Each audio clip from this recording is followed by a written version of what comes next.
calling the Boxborough Planning Board meeting from October 6, 2005. That's now 7 p.m. Calling the meeting to order. This meeting is being conducted via Zoom per usual, and it can be accessed using the planning board packet. There's a link listed on the agenda that can access all the materials as well as allow access to this meeting. And if you are calling by phone versus by computer, there's also a direct telephone link on that agenda as well. So I'm going to start off. I see the full board now by taking roll call in order as I see you. Rich Gazzardi. Gazzardi present. Cindy Markowitz. Markowitz present. Chris Dowdy. Dowdy present. And Mark White. White present. And Werner present. Thank you all.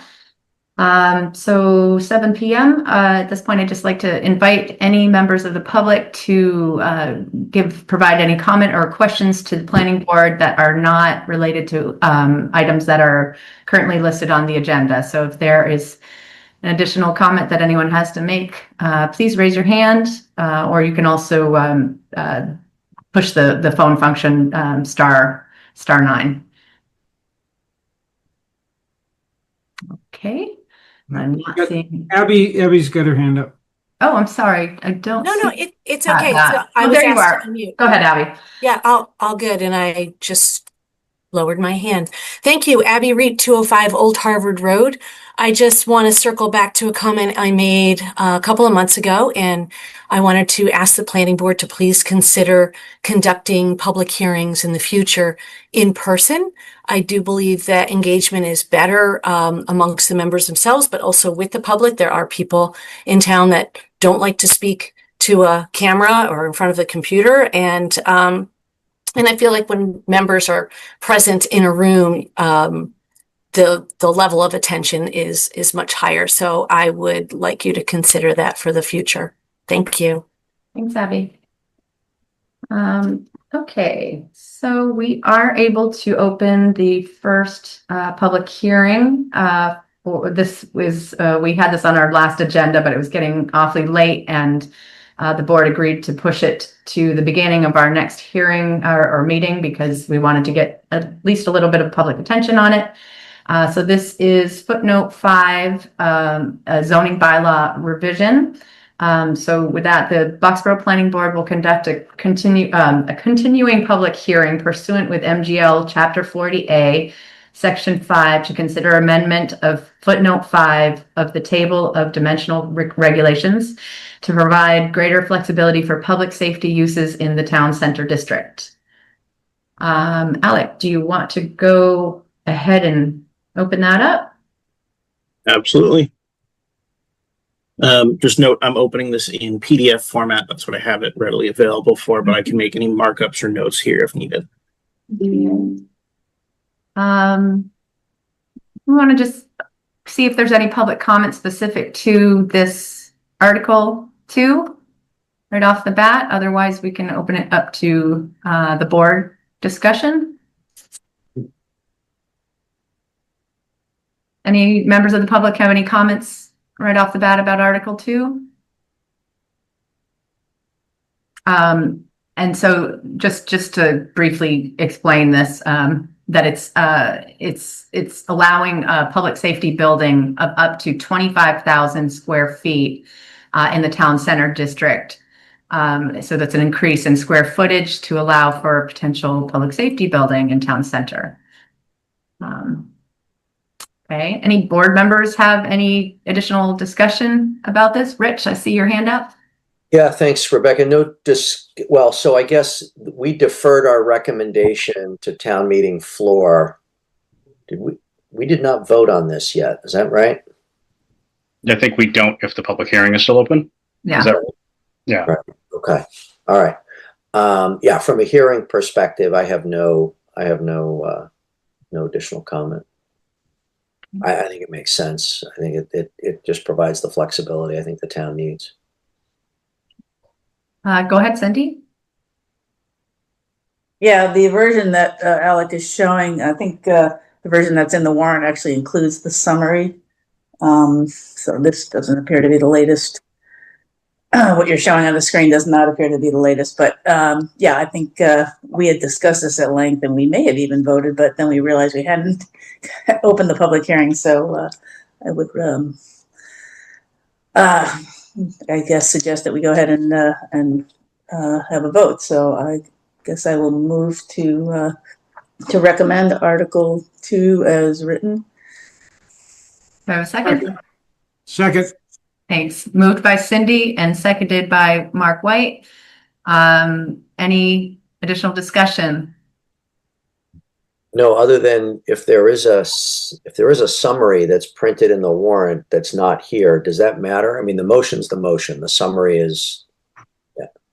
No, so the summary was already provided for the written warrant, and I have inserted a hyperlink to the full warrant that was just pulled out of the article file itself, and it was a previous draft. When we go over later tonight presentations and reports, at that point I'll pull up the full one with the written summary. Okay, thank you, Alec. The text, I will note, the text of the bylaw itself has not changed in that version. Any other discussion amongst board members? Okay, so there's a motion and a second on the table. I'm going to go ahead and take a roll call as I see you. Chris Doughty. Doughty, aye.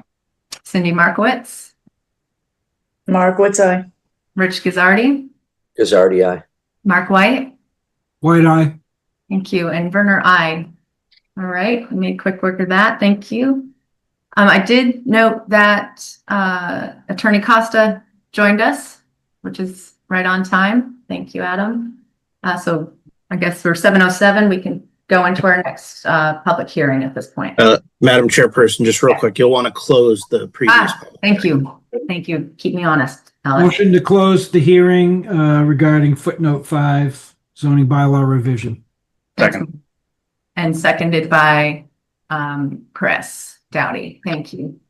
Roll call as I see you. Cindy Markowitz. Markowitz, Markowitz, aye. Mark White. White eye. Rich Gizardi. Gizardi, aye. Chris Doughty. Doughty, aye. And Werner, aye. Thank you for the reminder, Alec. Okay, moving on. We are going to continue a public hearing for Beaverbrook Road OSCD special permit in accordance with MGL Chapter 40A and the Boxborough Zoning Bylaw 7.5 Open Space Commercial Development and 2.3 special permits. The Boxborough Planning Board will conduct a public hearing to review the application submitted by property owner Campanelli Trigate Sub LLC to amend OSCD 97-01 and OSCD 01-01. We have asked Attorney Costa to join us, so he's here on behalf of the Planning Board. I've seen members of the application team here. The goal of having Attorney Costa, this is his first time joining us about this, just so that we could answer questions. He could field questions and help direct us towards any decision that we have in front of us. So where do we want to start? I would like to try to get this discussion through by maybe 8:30 or 9 if we can. That's a goal because we have a few things to talk about after this. So let's see how good we can do about that. I know there were some questions and comments that got submitted in advance of this meeting to Attorney Costa. I did not see a response yet returned to us. Alec, am I correct about that? No, I don't believe Adam submitted any written response to those comments. However, he has had time to prepare and he can speak to them tonight if needed. Excellent. Yeah, I think that would be great. Okay, well, why don't we just maybe roll into that? Would that be appropriate? Adam, to just kind of go through the questions that were sent in advance to you? It would be, just to give you a bit of background in terms of my involvement. I'm generally familiar with the development site. I was involved a number of years back when this permit was amended previously. I received a draft version of the decision that Attorney Schneider had prepared but prior to your last meeting, I had reviewed that and offered some preliminary comments on it. Alec requested of me, following your last meeting a couple of weeks ago, that I do a deeper dive into the procedural history of the project just to verify that the representations in the decision were generally accurate. And in addition to that, I got a marked up, annotated, redline version of the decision from Ms. Markowitz that incorporated a number of comments and questions. I think probably fair to say about maybe 75% of those comments were maybe more directed at Alec than they were at me, because they weren't so much legal in nature. They were questions about the history of permitting the site, or technical specifications, or calculations with respect to zoning compliance. But there were a variety of those comments and questions that were more legal. So I've had an opportunity, as Alex said, to review all of that. I've got extensive notes. I did not submit anything in advance, but I'm certainly happy to walk through and discuss any or all of these questions with you, particularly if they have a legal component to them. Great. And if we go through them in order, if it's a Alec question you can answer, and you guys can maybe tag team this a little bit for whoever has the more appropriate point to answer. Okay. That sounds like a plan. Alec, would you mind pulling up those questions so that we could start there? Yes, can do. Thank you.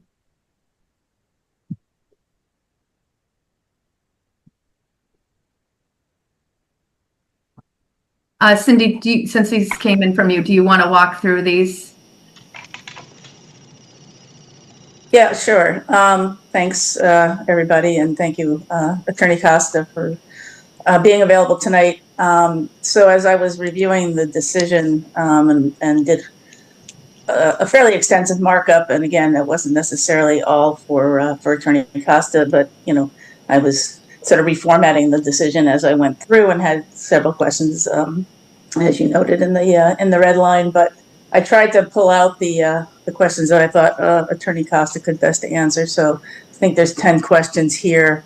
So I think that makes sense to start here, because that will also help inform the red line, because I think some of these are also raised in that document. So first question, as I started to go through the compliance issues, referred to section 7.5.5 of the bylaw.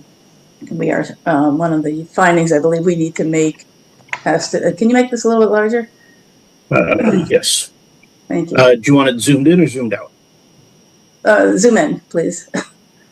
Sorry, I should make it bigger on my screen too. Anyway, section 7.5.5 referenced that the total square feet of the commercial development, because this is a open space commercial development, shall be limited to the amount of development that could be constructed in full conformance with all zoning, subdivision, and other applicable state and local regulations, and without extraordinary engineering measures. Then it goes on where the maximum square feet is in doubt, the determination of the planning board shall be conclusive for all purposes.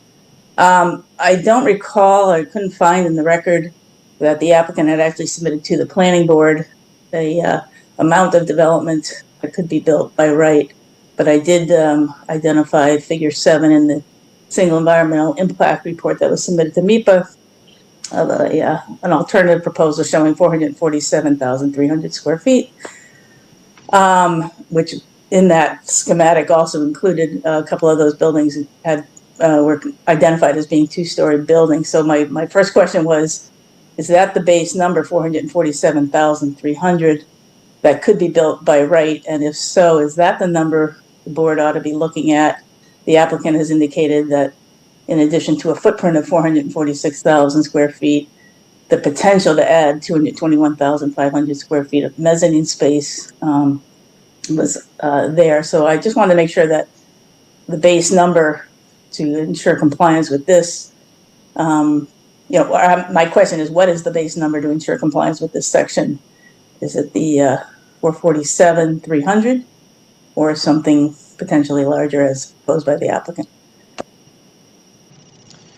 And through you, Madam Chair, I'll respond to that. So Cindy, it's a good question, and I'm glad that, and it's helpful to have it on the screen, that you've quoted the exact language in section 7.5.5, because the issue here is that the bylaw doesn't get too specific with respect to what it considers to be, let's say, the baseline number. This is a typical provision in cluster style bylaws, whether they're cluster style residential bylaws or open space commercial bylaws that focus on clustering the development in the interest of preserving open spaces and limiting disturbance of land area. The challenge here is that it talks about full conformance with all zoning, subdivision, and other applicable and local regulations, and there is a reference to the amount of development as well as a reference to the total square feet, but it doesn't use the term footprint. And you comparatively do use the term footprint when you're talking about what Campanelli has proposed. They've got a 446,000 square foot footprint, but then to your point, as you acknowledge, they've got these mezzanines added, which add another 221,500 square feet to the total. So from a zoning compliance perspective with respect to other dimensional standards, because it does say full compliance with all zoning, subdivision, and other applicable regulations, that doesn't matter. The amount of second, third story space, mezzanine space you've got wouldn't matter if you're in compliance with the frontage standards, the setback standards, the minimum lot sizes, whatever you're applying to a particular development. But if you've got something like a floor area ratio requirement, then certainly that's going to have an impact. Now, I don't know, I haven't done the math, and I'm not sure I have all the numbers to do the math, and I'm certainly not qualified to do the math, but I haven't done a comparison to what the existing floor area ratio or the by right floor area ratio could be, and compare that to the proposed floor area ratio if we're trying to do an apples to apples comparison in determining whether the amount of development, that's the term used in the bylaw, that would be by right is the equivalent of the amount of development that would be permissible in accordance with the plan that's been submitted for your review and potential approval.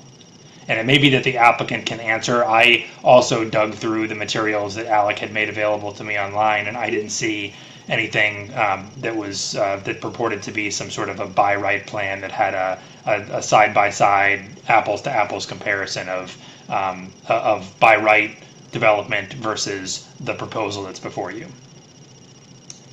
So thank you, Adam. This is Russell Dion speaking. Jeff, could you kindly put up the slide? And Alex, if you could allow Jeff to share his screen. We did a little calculation of the FAR for this project, which may provide some insight into the calculations that are being discussed here as to the area that the entire site has capacity for. So I'll just hold for a moment while that slide gets put on the screen.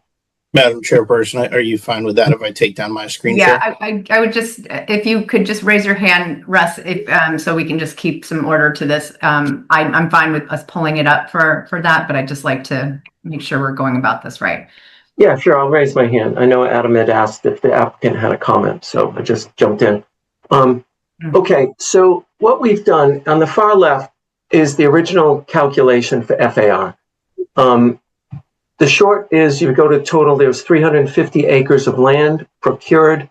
The zoning per FAR is 0.1, which would allow for a maximum of 1.5 million square feet of development, and the permits were issued for 1.4. So that's the original FAR calculation. Then we did two other calculations. This is segmenting the project out, which one could have a legal argument whether you do that or not, but I'm not going to go there. The 2005 as-built calculation, the light colored beige represents the existing properties that have been developed today, and then the light green represents the recorded properties that have been recorded as of today that would account for the FAR for the as-built. So if you just add up those acres plus the roadway parcel, which is active in every scenario because the roadway is serving every scenario, you have 200.9 acres, which via the FAR at 0.1 would yield 875,000 square feet of allowed development. Under this scenario, what was built was 499.74. So that's the as-built scenario. If we segment the project out further and we look at just the application that's on the table today and not associate all the other lands, which I would feel is not the way to be looking at the project, but I just wanted to show the math for the team here. We have our 2025 OSCD application. Everything in green is the lots that are new, lots that are proposed to be put into restriction, with one exception. Lot 13.2 has two segments to it. In the original application, only 10 acres of open space restriction B was actually put into restriction.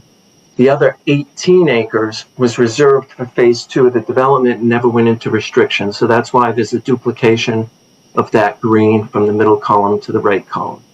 So if you follow this down and you credit the acreage available, it's 159 acres under the current FAR zoning would yield 693 square feet, 693,000 square feet of potential development. And what we've proposed here is 667. So this is just a little bit of the math for the FAR, but as Adam described, the FAR is a zoning envelope, which is then to be considered by a cluster arrangement, which we've been talking about. So I just want to share those numbers with the group. Thank you. Cindy, did that answer your questions? Bring clarity? Yeah, I mean, I did some math, and Russ, I think this document is new to us, right? The one that you just shared, is that correct? The FAR calculations are not new. The segmented out calculations are new. But like I said when I started, I don't believe that we should really be looking at those because it's really the overall project, and I'm glad Adam's here to discuss that. Okay. Yeah, I mean, I have to study that a little bit. I tried to do the calculations on my own, so I'd have to just marry them up. But I guess just what I'm hearing is that the square footage, well, let's see if we can kind of distill this down. So assuming the FAR complies, are you essentially, I'm just trying to understand, is the square footage number not relevant? Or I'm still sort of getting back to my original question about amount of development. I think Russ's table just showed us an amount of square footage, but I lost that sheet. So I want to just understand if it's still in the range. Did you want it pulled back up, Cindy? Yeah. So your developer is proposing 446,000 plus 220, and I guess, can you go back to that sheet, Russ?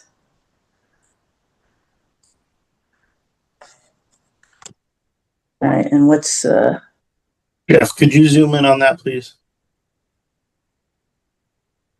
Thank you. okay? So I'm sorry. So am I looking at, what number am I looking at to tie in the 667,500 or the 693, 680? I just want to. Well, what we're saying, what our proposal, the original ask has been from the original application for 667,500 square feet, which we feel fits into the FAR calculation to the far left, which is the overall calculation for all of the land that the park is entitled to, which is 350 acres. So that calculation over here to the far left, Jeff, if you could just stay there for a second, is a maximum of 1.5 million square feet based on current zoning of 0.1. And as I said previously, the previous OSCD is 1.4. So essentially, what we're proposing here would be the 490, which is built, plus the 6. We're proposing a maximum of 667, which is roughly about 247,000 square feet less than the 1.4 million for the total envelope. So I guess my question is, does that FAR also include the gross square foot doubling for any building height, ceiling height that's greater than 12 feet? I believe it does, but we would reserve the right to confirm that. I know we've looked at that several times, and I haven't looked at that today. Okay. Well, since this document is new, I guess I'd like to just reserve some time to study it, but I appreciate the response and, we can move on to the next question, but I do want to just see how this compared to the numbers that I was calculating and get an answer about whether the doubling of the square footage is included in that calculation. You. All right. So question number 2, this is basically just a question about what kind of agreements need to be in place. The terms conservation restriction and open space restriction seem to be being used interchangeably throughout the document. So I wanted to understand, are we talking about conservation restrictions or open space restrictions, or are they one and the same? And then also, could we get a draft agreement of what the offer of Lot 100 would look like prior to, any kind of, a review of a draft agreement prior to being asked to vote on this? Who wants to take that one? So Alex? I'm happy to take a go crack ahead. at least in terms of the difference between conservation versus open space restrictions, and also the format of a conveyance of a potential conveyance of Lot 100. So the language of your OSCD bylaw is sort of interesting for what it omits. So I'm looking at section 7.5.4. Subsection B, and I'm just going to read it aloud. It's only 2 sentences. It says, and it's one of the limitations, that the introductory language of that section says that the planning board can authorize a modification of dimensional and parking requirements within an OSCD, and says subject to the following limitations. And then limitation lowercase letter b reads as follows. Any land proposed to be designated as open space shall be permanently protected by recorded restriction enforceable by the town, providing that the land shall be kept in an open state, or that it shall be preserved for exclusively agricultural or recreational purposes.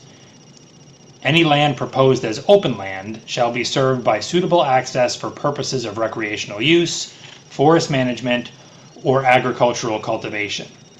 So that's the language of the bylaw. So it's interesting because the one word you didn't hear me say as I read that was conservation. It doesn't refer to a conservation restriction. It refers to the areas being designated as open space, being permanently protected.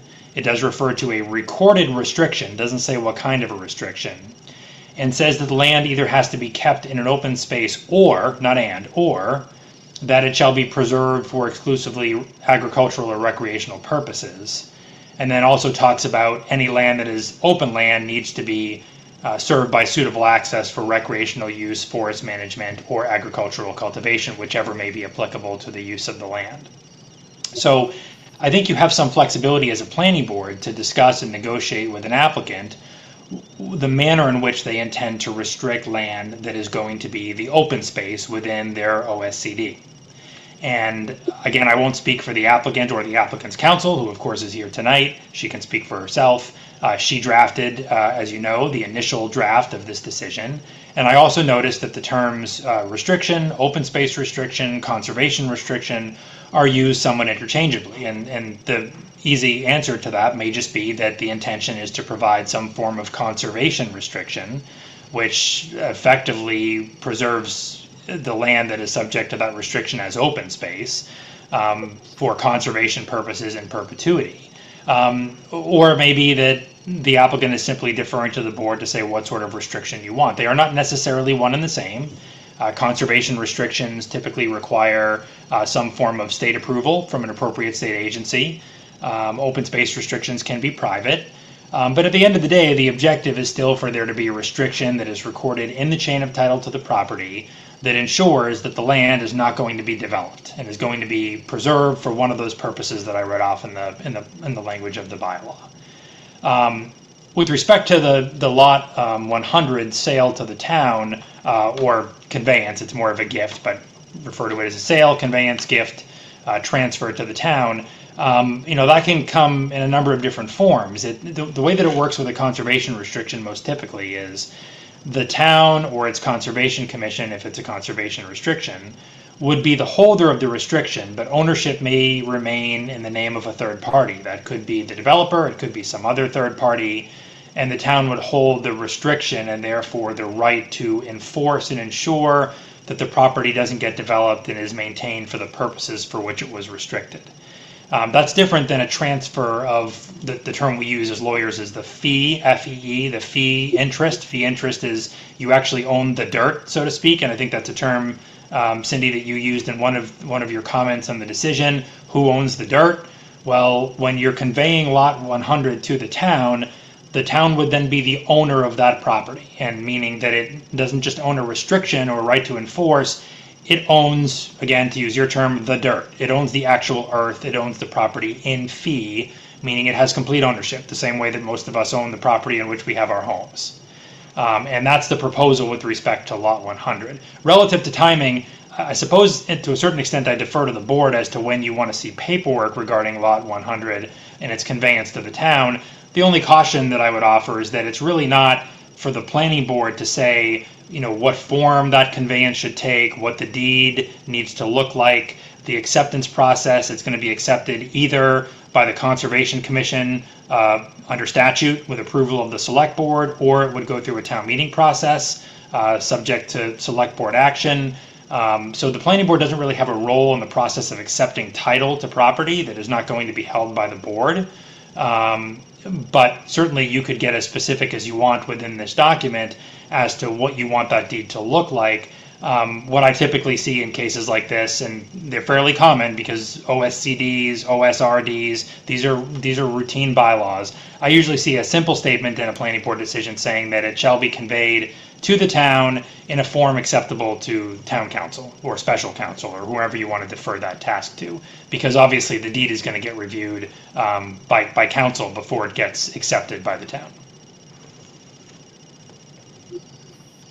Okay, that's very helpful to me. And again, I just wanted to make sure that where the terms are being used interchangeably, we made sure we were on the. I think we're talking about. I understood the lot 100 being conveyed to the town. It was, and then the question number 3 really was sort of the follow up. 94 acres, I believe, are being proposed to be put into conservation restriction, and I wanted to understand what the tax implication was of that, and do we need sort of a draft form of the CR documents to review prior to making a decision on it? So I'm going to answer the last question first, if I could, through you, Madam Chair.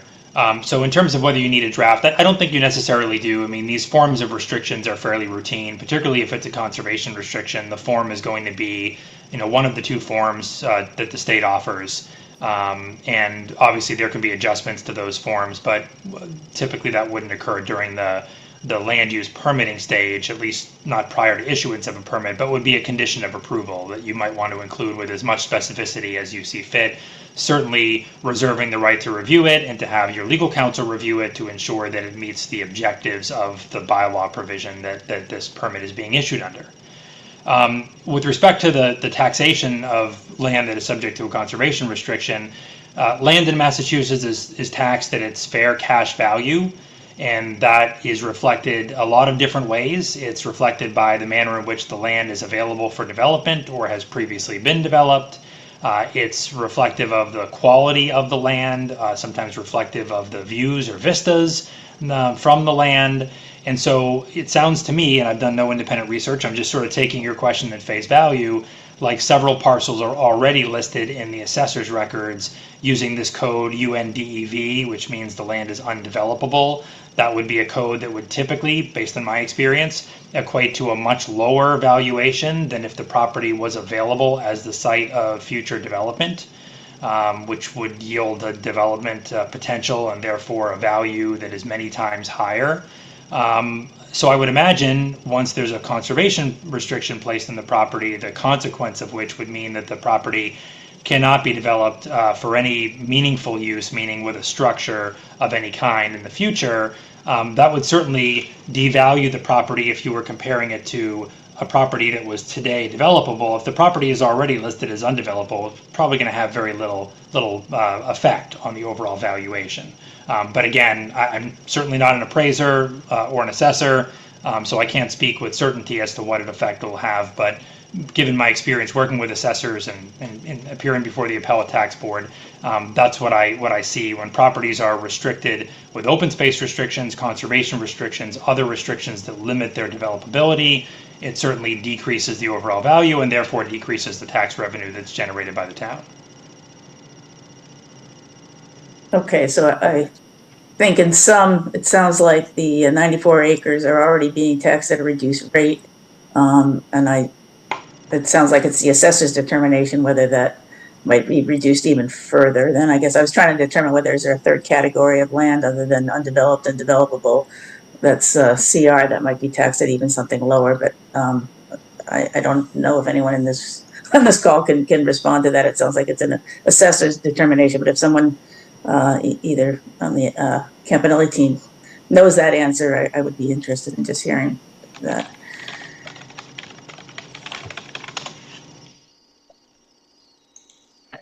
Maybe not at this time. Anyone from Campanelli want to respond to that, or? Go ahead, Russ. Yeah, thank you. The way Adam described it is very similar to other towns, developed and undeveloped. So I think he's correct with that. The only correction I want to make about the acres is that there's really technically not 94 acres in Boxborough. There's 48. There's 46 acres of that 94 which lie on the other side of the town line with Harvard, which taxes are paid on that land to Harvard. So we can just, as we go forward, we're really discussing 48 acres. So I just wanted to note that. And Madam Chair, if I can add something, so I actually have a guide, so I opened up my land use codes here for assessment purposes. So for purposes of vacant land, they use these categories: developable, potentially developable, and undevelopable. The UNDEV classification is undevelopable. Typically, those are terms that are used for residentially zoned land as opposed to commercially zoned land.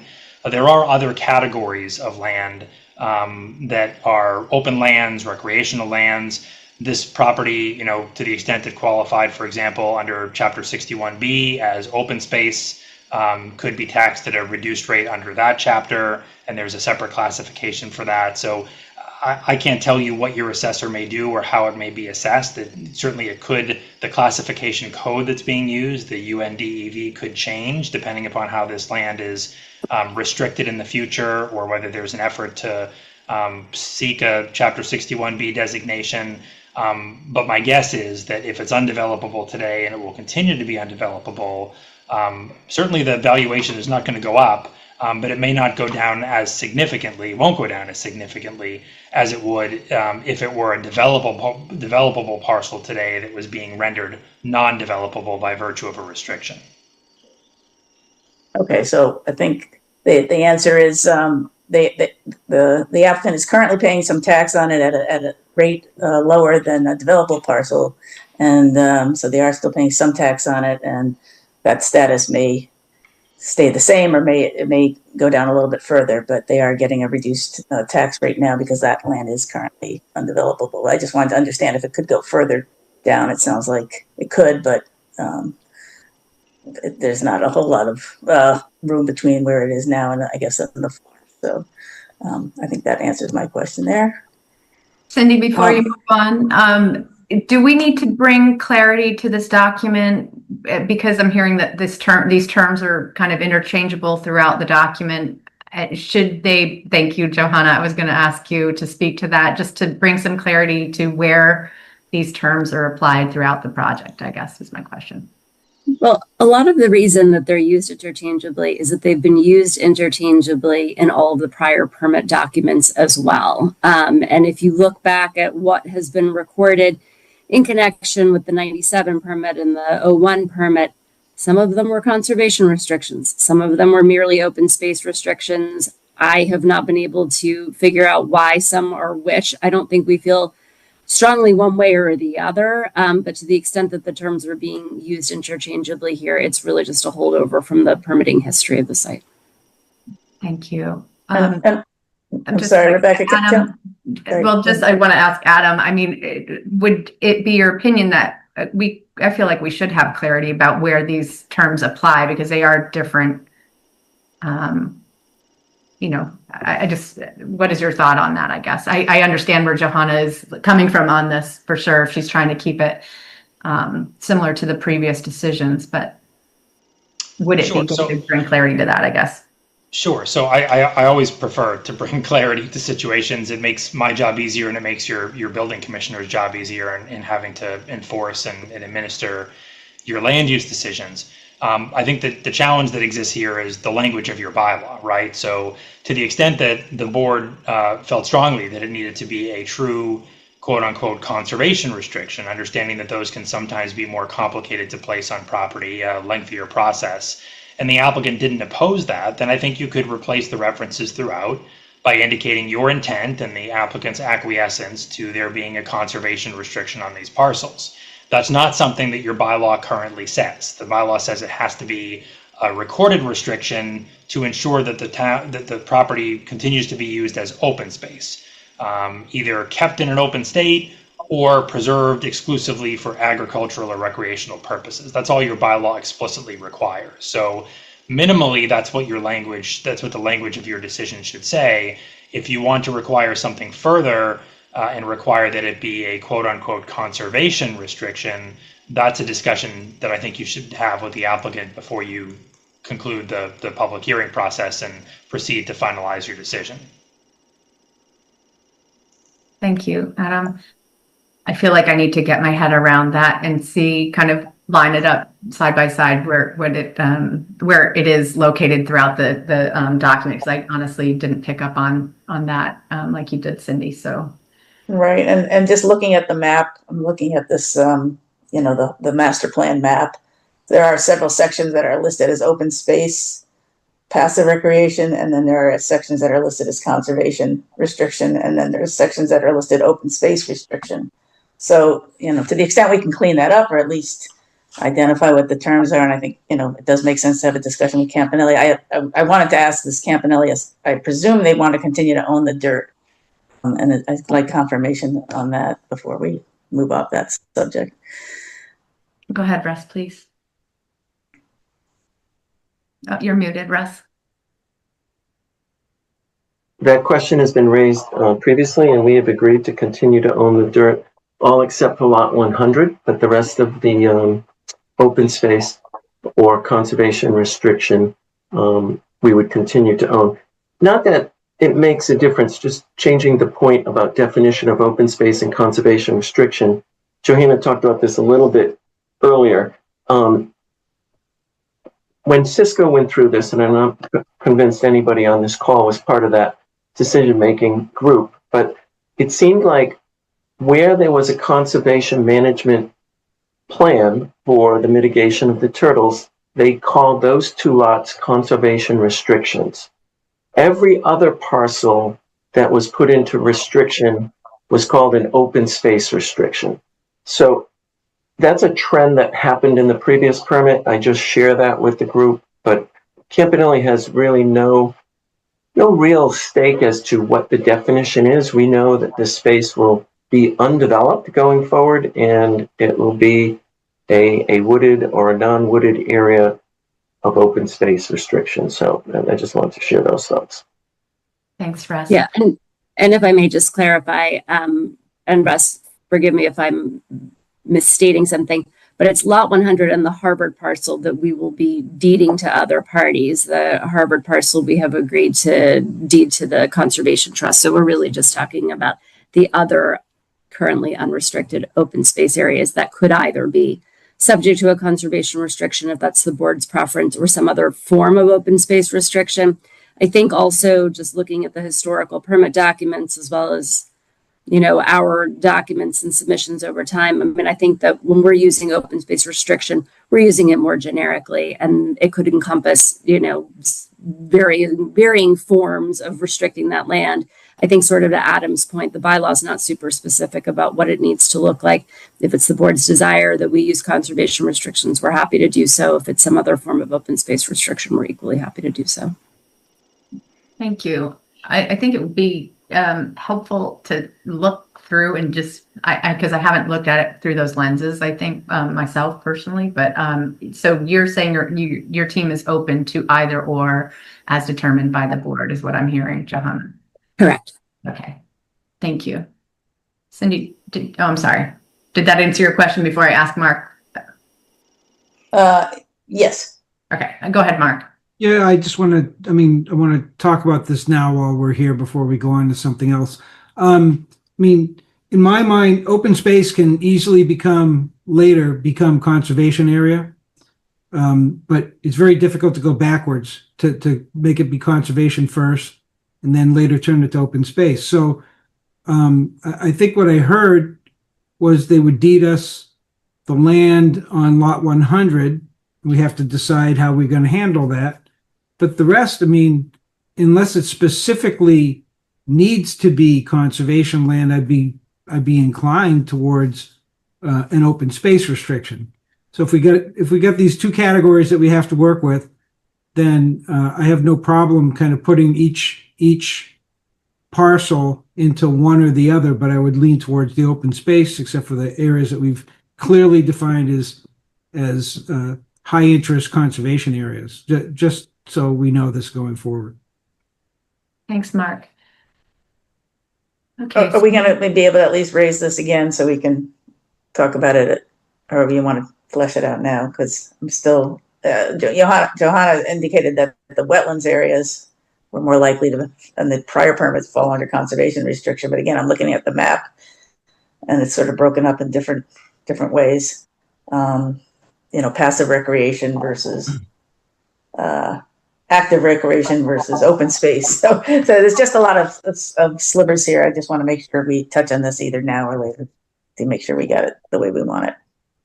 And Attorney Costa can chime in on this as well, but I think that, in my mind, the primary difference here is that a conservation restriction has a lot more process and paperwork associated with it. It does need to be accepted by the town. It does need to go through EEA. They need to review it. They need to accept it.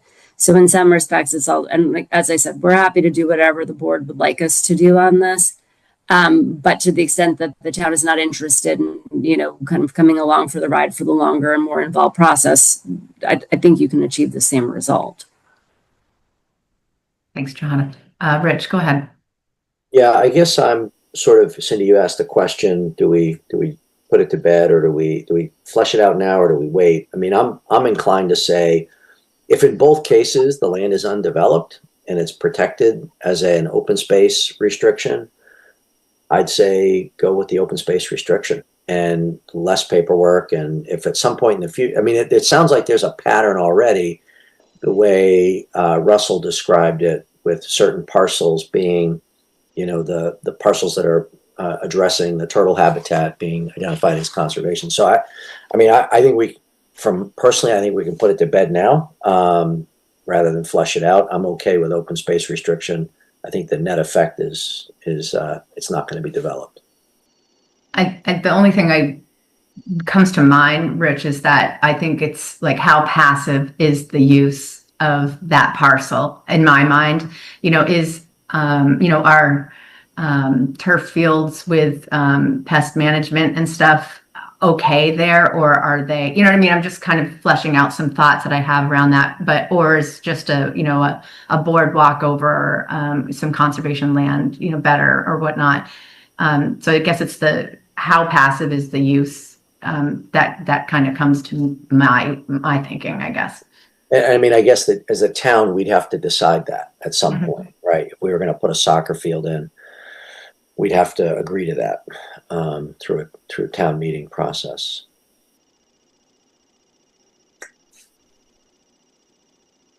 You all set, Rich? Yeah, okay, thanks. Go ahead, Chris. Thinking along the same lines, that open space fits the content for now, with the option of doing other things later, but the opposite would get a lot more complicated if we made something conservation and then 5 years later the town actually wants a soccer field there or something. That either won't work or would be a bit of a challenge. So I think it makes sense to open space seems fine. Because what I'm envisioning is more things like what currently exists there, like maybe some like walking trails or something around, which if it's technically conservation, I'm not sure if you can put in a boardwalk or not, or if you like, I don't know if that would be too much disturbance. Yeah, so that seems the simplest for now.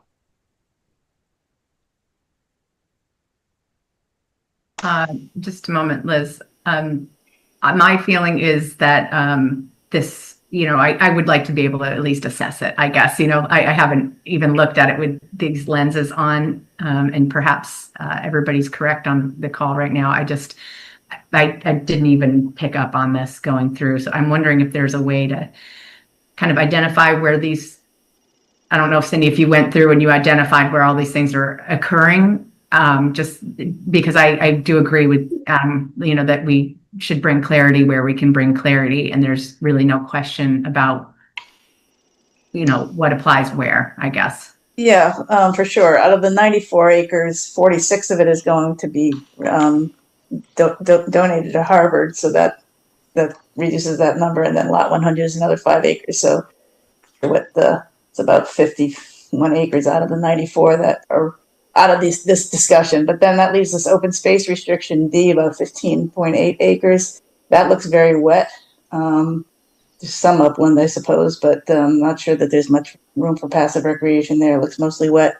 And then you got lot 17A and lot 16. 17A looks about a third wet, but that's also 17A and 16 are also designated as grassland management. So I'm not sure that any of it might be eligible for passive recreation, but again, we'd have to evaluate that. So I'm not sure this is we've got the information we need right now to make that determination, but I would definitely like to hear what Liz Markowitz, as chair of the CONSCOM, has to say.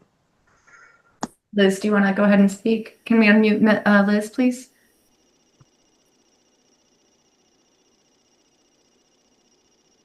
Liz, you should be able to unmute yourself now. Yeah, thank you so much. Yes, we had the opportunity to take this up at our CONSCOM meeting last week. And I think you could probably guess that the Conservation Commission would be in favor of actually putting a conservation restriction on this parcel. It looks like it may have been an old hayfield. It now looks more like meadow. Campanelli has offered, as part of this process, to provide a grasslands management plan for the lot 17A and 16.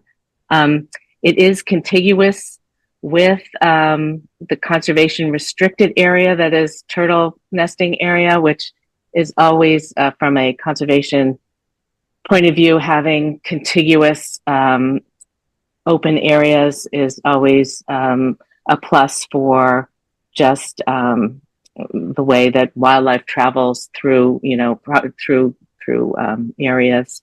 But again, we would like to see a conservation restriction put on it, and maybe move forward with managing it for grassland nesting birds, if possible, if it looks, like a possibility. Thank you so much, Liz. That's really welcomed input. I appreciate that. So I'm not opening this up to public comment, but Kristen, if you do have something to add to this conservation restriction or open space restriction comment, then I will give you a second to weigh in on that. Thank you. I appreciate that. Yeah, speaking with my select board hat on. So I was part of the Cisco decision making way back a million years ago, and I can affirm that we were very deliberate about figuring out what would be open space with potential for alternate uses at a future time, and then what would be conservation. I don't think the select board would have an issue with, or concerns about everything Liz just said. We also support conservation land, contiguous property, et cetera. But I think we also want to keep our options open. I mean, dare I say it, if we ever need a public safety building over there or something, we would need some flexibility. I know, I'm like, do I even say that out loud? We've all been saying soccer fields, but there's other things that we might want to do with that property. So I do believe that I'm speaking for the select board by saying we would want the most flexibility possible. And quite frankly, the select board is very much in favor of this project, and anything that's going to cost Campanelli more money or slow down the process is concerning to us. So kind of wrap it all together. Thank you, Kristen. Thank you for recognizing me. Likewise, if you have a comment about this in particular, please, can we unmute Owen Neville?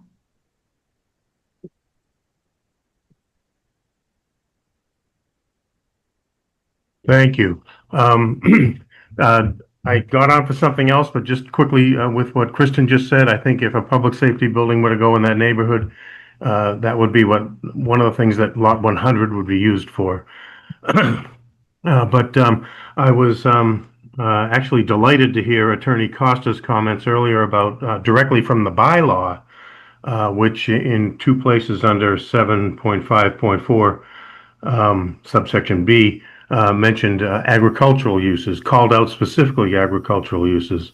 And I hope the board members have had a chance to read my letter from prior to your last session on this, prior to your the last session of this hearing, where we were delighted to see the grassland management plan suggested for lots 16 and 17.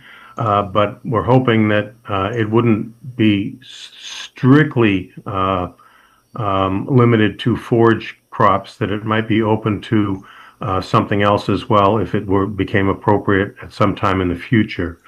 And so I think that's, now that I hear that, it's not only in keeping with the master plan, as we pointed out in our letter, but it would be in keeping with the open space and brain cramp. Open space commercial development plan that's currently the subject of this hearing. So I hope that whatever language you end up with in the end does leave all that able to still proceed. Thank you very much. Madam Chairperson?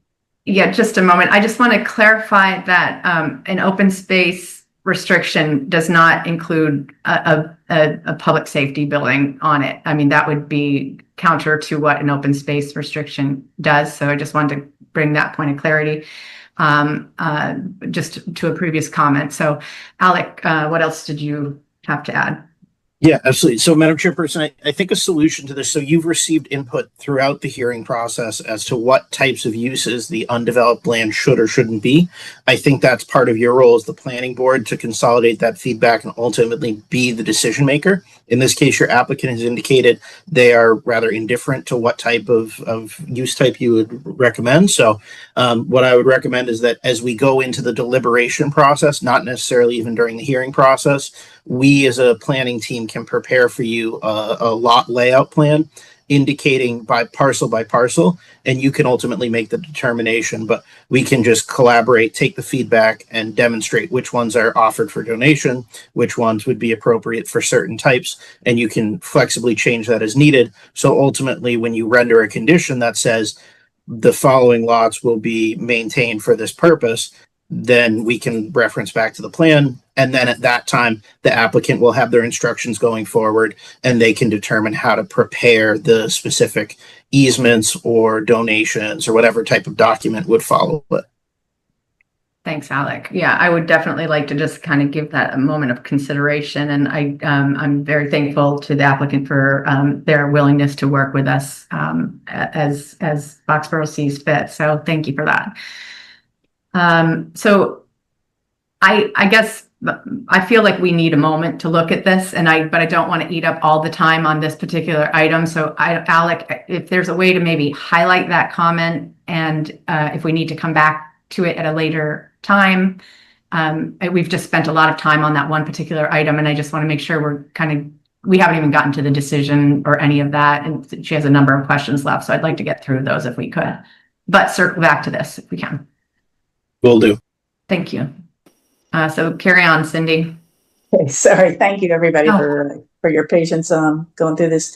Okay, item number 4 was sort of the follow-up. Well, I think Adam's already responded to what an agreement to donate the lot would be. We don't need to see a draft agreement necessarily, but I do want to make sure that there's language in the decision that you know, and I'm assuming Adam will review that. That covers us in terms of having, you know, sufficient legal review before, you know, whatever language we need in place there. So I think that answers part A of item number 4. Part B was, what would the timing be of the tax payments by Campanelli and Lot 100 until town accepts it, i.e. when do they take it off their tax rolls? I assume there's a trigger date in the agreement.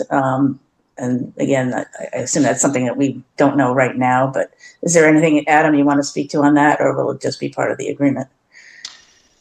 Through you, Madam Chair. So I don't know necessarily that there is an agreement with respect to Lot 100. I think there may just be a deed, right? I mean, it's the Lot 100 is being gifted to the town. At least that's how this is currently structured. We haven't quite determined yet, and we'll decide, I guess, whether we do determine or we leave it to the discretion of the parties that be, whether it's going to the town to be held in the care, custody, and control of the select board, whether it's going to the town to be held in the care, custody, and control of the Conservation Commission for conservation purposes. But it's really just the preparation of a deed for nominal consideration of Lot 100. And upon the recording of the deed, the property ceases to be owned by the developer, becomes owned by either the town through its select board or the Conservation Commission. And upon that transfer, effectively comes off the tax rolls because municipal property is not taxed. And usually at the time of that transfer, there's a sort of a per diem calculation to determine what is owed in taxes. There's no excise tax owed upon the conveyance of the property, not by the conveyancer nor by the recipient, because it's being gifted to a municipal entity. But that's usually how the taxation works, just through the date of conveyance or transfer. Okay, I appreciate that answer. I assume that was the case, but I didn't know exactly what the trigger was. So thank you for clarifying. So I don't think we need to address that in the decision per se, but just wanted to make sure I understood it. Item number 5 was reduce the acreage for the Harvard parcel and Lot 100 donation. That changes the dimensional requirements. The FAR would be slightly over 0.1 under current zoning. Is it prudent to include all 350 acres in dimensional calculations? And that would reduce the open space calculation. So I think that's a question really I wanted sort of the board to discuss, but I don't know, Adam, if you had any thoughts first. So I have a couple of thoughts through you, Madam Chair. So there's a statement in the draft decision, again, drafted by Attorney Schneider, but it says, quote, after donating the Harvard parcel and Lot 100 as described herein, the acreage of such parcels, which is 46.119 acres and 5.17 acres respectively, will continue to be considered part of the site for all zoning purposes, including without limitation, calculation of floor area, lot coverage, and other dimensional requirements under the bylaw, as well as for the calculation of open space in the OSCD. So the proposal by the applicant, and I think it is the correct reading of the bylaw, is that when areas are designated as open space, and the applicant could say, if you were, for example, to require that they be retained by the applicant, that, okay, we're going to retain them. We're not going to convey the Harvard parcel to Harvard. We're not going to convey Lot 100 to the town of Boxborough. We're going to retain them because we have to, in order to continue to calculate them or include them in the calculation for purposes of zoning compliance. Where they're offering or proposing to transfer those properties, in one instance to Boxborough and another instance to Harvard, but to Harvard for purposes of conservation, to be restricted as such, I do think it is reasonable for the board to include that land as if it were part of the development site for purposes of doing the calculations. But it is also prudent to make note of that in the decision for the benefit of future boards trying to figure out how you got to the numbers you got to, because who knows, there could be a request in 2 years, 5 years, 15 years for further modification. And all the difficulties we're facing now trying to recreate 25 years of history, your successors will be having those same difficulties. Okay, that's a really good point. So I guess if Alec is taking notes, and we please make sure that we include a statement. I mean, I guess I think there's something about it being at the board's discretion as to how to determine that, but I just wanted to identify it and see whether there was any appetite from the board not to consider all 350 acres in the dimensional calculations. But don't know if any other board members have any thoughts about that. It looks like Attorney Schneider has her hand up, but does the board have any thoughts about reducing the total acreage for the purposes of dimensional calculations? No, I mean, so I don't think that makes I'm sense. not tracking. I mean, they're restricting acreage. In this case, they happen to be turning the title of that land over to Harvard, but it's being put into a conservation restriction, which is the whole point of an open space commercial development. And we're getting a gift of 5 acres or whatever lot 100 is, I forget at this point.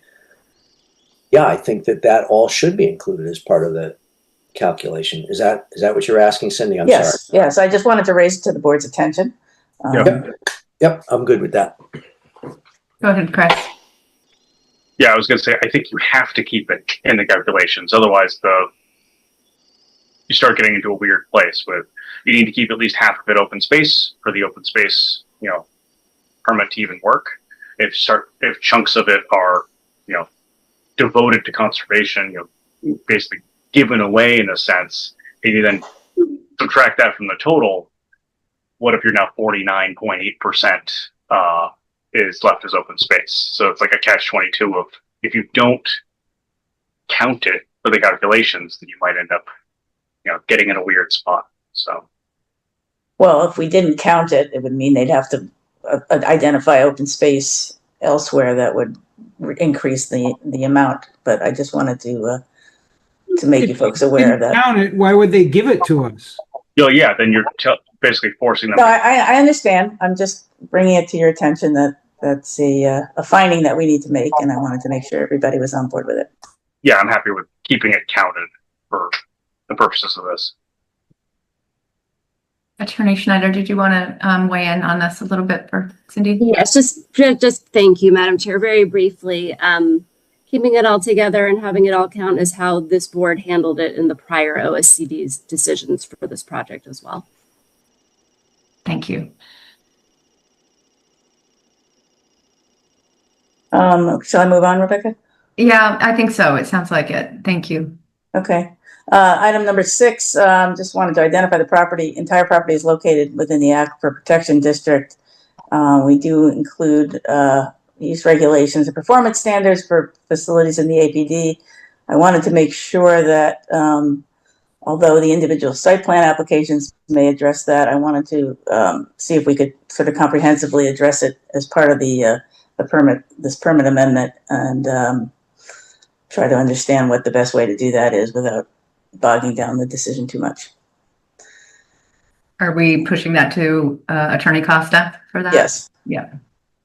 Okay, through you, Madam Chair. So this is an interesting one because I agree. I understand that the site is located in the APD.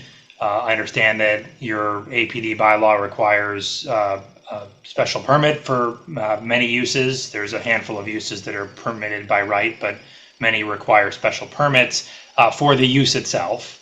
When I saw Cindy's question, I referred back to the application package that was submitted by the applicant. And while the application package did include a reference, and I think that Cindy, in your markup of the decision, I think you had made a point of this, that there were, I'm going to scroll up to the section, that there, under the portion of the application form that said relevant bylaw provisions, there was a reference to section 2.5 site plan approval, section 5.1 dimensional requirements, section 6.1 parking criteria, et cetera, including section 8.1 aquifer protection district. So I think, and I don't want to again speak for the applicant can speak for itself or through counsel, but I think that that was an acknowledgement that there are these other sections of the bylaw that need to be considered and that do apply. You have to ensure that the project meets dimensional requirements to the extent that it has to, and that it has sufficient parking. And but the application was an application for an OSCD. It wasn't an application for an aquifer protection district special permit. Right. So I don't know that you have that sort of an application before you. So to answer your question, can you incorporate it? Is there a way to address it now? Well, I don't know that it's before you now. To the extent that I missed something and there's some other application form in the package, and maybe Attorney Schneider's going to tell me there is because her hand is up, then certainly you can consider it if it's before you. The alternative would be, because it is a permit, a special permit that is likely required for the individual uses, that if application hasn't been made in conjunction with this OSCD application, they would need to be made at the time of submittal of the individual site plan applications on a project by project basis. And maybe that makes more sense for the applicant. Does that answer your question, Cindy? I'm going to open this up to. Yeah, and I'm just looking through the use regulations, and that they do refer to by lot, not by entire site. So I think it is handled through the individual site plan applications, but I would like to incorporate it, and I think I might have done it in my red line, that at least identify that this is entirely within the APD, and if we need more language just to ensure that, you know, future applications, you know, will address it or something. I just want to again call it out, but I'll let Attorney Schneider weigh in. Thanks, Cindy. Go ahead, Johanna. Thank you. It is absolutely the case that we do contemplate handling this on a case-by-case, lot-by-lot, project-by-project basis in connection with individual site plan applications for each of the lots. And I don't actually think the entirety of the site is within the APD. I think several of the lots are. And so to the extent that they are, of course, we will be filing the necessary applications when we're ready to move forward with actual development of those sites. Thank you. You know, if I can just follow up, you know, one of the issues we've come out in another project has to do with the percentage of impervious and the handling of drainage retention. Which is why I'm thinking about it now, because even though we'll be assessing lot by lot when the site plan application comes forward, you know, if there's some sort of engineered solution per se, you know, that addresses somehow the drainage retention in multiple lots, sort of in aggregate, I just wanted to make sure that we're not caught in a situation where we're not addressing that 20%.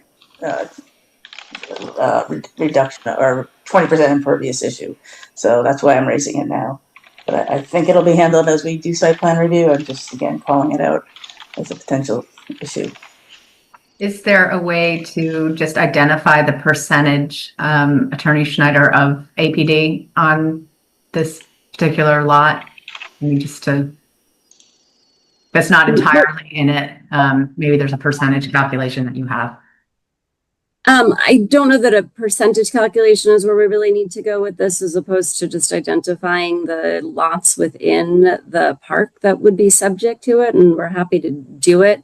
I don't think it changes our legal obligation under the bylaw and the towns of their ordinances for us to actually go ahead with that process. We would not be able to pull building permits for anything without receiving the necessary approvals. Thank you. Cindy, are you satisfied with that, or do? Yes, I just want to make sure it's in the decision that I thought the GIS layer, and it has to be the Boxborough layer, that it covered the entire parcel, but I might be wrong. So I just want to alert the applicant that there is a separate layer, Boxborough Town GIS layer that identifies the Aquifer Protection District. It's not always easy to see it, but it's like a brown mottled layer. So just want to just check that. Yeah, but I'm satisfied. We can move on. Okay, number 7, the development period. Campanelli proposes a 20-year period that does not commence until the first building permit and the CRs are recorded. This could result in a long extension before the development period commences. I'd like to see language that includes a shorter development period. I suggest 10 years with a commencement date that begins sooner, possibly upon recording of the decision. I'd also like to see a requirement that the first project must obtain a building permit, shovel in the ground within the first 5 years of the decision. And that, again, was somewhat of a question to Attorney Costa to help us craft the language. I know we talked about it last time. There was a lot of language about the development period. I wanted to make sure that we're protected and that the extension or the start of the development period happens sooner than what was initially proposed by the applicant. But Madam Chair, if I may, we did submit last week a revised set of provisions regarding the commercial development period, and I am not sure if the comments or questions submitted to town council were reflective of our modified proposal with respect to the commercial development period. It did not seem to reflect those changes that we had offered to make. You want to go ahead, Johanna, and state that revision? I do believe Ms. Markowitz was out of town and she got these in before maybe they were submitted last week. Yeah, very broad brush, and obviously it's still a lot of words, but we absolutely understood that the board was looking for more concrete dates. We heard specifically comments about our prior suggestion, pushing the commencement date out too far because it was tied to the building permit. We did try to address that. We are still asking for a 20-year commercial development period. But the way that we have attempted to address the board's comments is that we are offering that restrictions on Area D and lots 16 and 17 would be recorded within 120 days of the issuance of the master plan decision, assuming no appeal, and that the commercial development period would commence at that time and then run 20 years from then. Thank you. Adam, are you able to speak to number 7 here, please, for us? I can. So this concept of a development period is something that was or originated with the earlier versions of this OSCD special permit. And I've seen it in other contexts. It's fairly typical of what we call sort of a master special permitting process, where you're permitting a comprehensive, multifaceted development, sometimes with mixed uses, that is intended to be developed in phases, very often with additional permitting required, individual site plan approvals, or even special permits for uses on occasion. And there is some concern about how long the full build out of the site may take. And so boards attempt to provide protection to themselves on the back end to ensure that the project is completed within a reasonable time period. But also, in many instances, attempt to provide some flexibility to the applicant to not necessarily have to avail itself of all of its rights early on in the process. As I know that Cindy's aware, because she referenced it in a number of her annotations to the decision, there's not much that's addressed in Massachusetts general laws or in your bylaw, but there is this general concept of a 2-year lapse after the issuance of a special permit, where if you've failed to commence a use or initiate construction under a special permit within a 2-year period, that permit lapses. And you can, of course, seek indefinite extensions of that period as long as you make those extension requests in a timely manner. But that doesn't really provide the board with any protection from a build out that gets underway and then stalls. And in fact, there's case law involving multi-phase development where developers have started a build out, maybe built 1 or 2 of 3 or 4 or 5 buildings, and then done nothing for periods of decades, only to then recommence work and be permitted to do so because their special permits allowed for a full build out that was never fully achieved. So I have no objection to this concept of a development period. I agree with Cindy's comments that it needs to be crafted carefully so that on the one hand it's protective of the town's interests, but at the same time it provides the necessary flexibility to the developer to actually achieve what it is that the developer is seeking to achieve, recognizing it's not going to all be built out in sort of one fell swoop. So I'm happy to work with the board as I better understand what the desire is. I did not see the updated information. I'm not saying it wasn't in the materials Alec shared. It probably was, but I'm not sure I saw the updated information from Attorney Schneider or from the applicant. But I'm happy to review it, happy to work with the board to craft a development period that the board is generally comfortable with. I would just need some guidance from the board as a whole as to what the numbers are. Thanks, Adam. I would definitely be in agreement with something along these lines as well. As we've all seen, things have changed greatly over the last 25 years with a new development next door. And I definitely want to be sensitive to the fact that that they are there now and they weren't there 25 years ago. And I would hate to see something very similar taking place. I do believe that some kind of limitations on this is really relevant personally to this. And we did hear a fair amount of feedback from community members, our neighbors, concerned with kind of this lengthy period extension. So I know we received a fair amount of letters from community members, our neighbors. So that's kind of where I stand as well. Go ahead, Rich. Yeah, are we stating our positions here? I think that's fair. Yeah. Yeah, because I guess then I'll ask, what should we just start the deliberation? What development?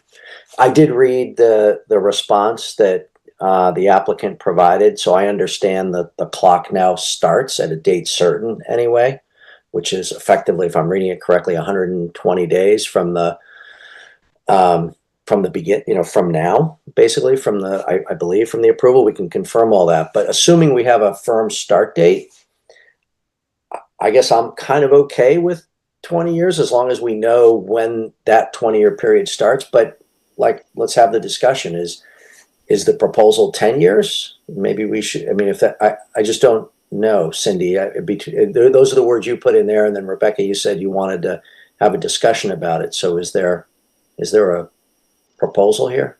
Yes, I am proposing a 10-year development period. And as I said, even a first building permit to be obtained within 5 years. I mean, I know certainty is important for the applicant, but certainty is also important for the community. And, I think this puts some brackets around it. There's certainly a potential for an extension request. As Adam pointed out, special permits tend to be a 2-year time frame. And this gives, with 5 buildings in the mix, it's 5 times 2, that's 10 years. I know that's maybe sounding a little bit aggressive, but that's one way to sort of estimate what might be a reasonable development period. So that is what I am proposing. Okay. I guess we'd have to ask the applicant, but I'm trying to get to like, and maybe we'll get there after we get through these questions, but like, how do we get to decisions? Rich, you're all set. You kind of stated your point there. Did you have anything else before I move to Chris? Not at all. All right, thank you. Go ahead, Chris. Yeah, just along that timing. So just understanding their business model of they're not going to build something and then look for a tenant. They need commitment from a tenant, and then they build to suit that tenant. So that's a process that's going to have longer lag periods of their looking for people, and then once they have one, the building will pop up, presumably very quickly, or as quick as they can make it happen, and then there'll be another lag until they find the next one. So I definitely needed the clock to start at some point and have that be defined, and seeing within 120 days from when we actually render a decision, that feels fair. As long as we have a clear start point, I'm okay with a longer window. I haven't done these kind of developments myself. I know they take a long time. 20 years is a long time, but that feels reasonable. Could rein it in a bit, but I definitely want to hear what the applicant would say. With their business model, I don't know if 10 is too aggressive. And yeah. So we'd like to hear their input. Obviously, asking for 20, where would be this doesn't make sense to us anymore. And as a point of clarity, before we move on to you, Mark, it was originally 15 years. Is that correct? Can anybody speak to that? Alec, 15 years? Am I recalling that right? I believe so. I think I saw Russell nodding to that as well. Russell, was it a 15-year period? Correct. It was a 15-year period at the commencement of the first building permit. Thank you. Go ahead, Mark. I'm just struggling with the word reasonable. Reasonable to us isn't the same meaning to a developer. And I can see that the developer wants as much flexibility in timeline as they can get, but I'm certain that they would like to build this thing out immediately if they had the customers. So I'm kind of struggling with this. yes, 20 years is a long time. And here we are 20 years later, and a property wasn't fully developed, and a new developer is in front of us. And so we have to decide, what's reasonable for us. And I really don't know what way we measure that. What's reasonable for a town like us to expect a developer to implement a plan that that they want to build, but that the economy is fluid, and they may or may not. I mean, Cisco had all the best intentions, but their whole business model fell apart. So, but I can't imagine that the simple location on Route 495 is not a very desirable location, and that's not going to change. I mean, I don't care which way business goes. I mean, Cisco is mired in their own business model, so this isn't that anymore. So, I mean, I don't think 10 years, I think 10 years is too short, and I might think that 20 years is too long, but you can prolong a 15-year permit in 2-year increments. I mean, we could say 3-year. I mean, there's nothing, just because state law says 2 years doesn't mean we have to hem to it. So how I actually would ask Adam, what, do you see it done otherwise as far as extensions are concerned?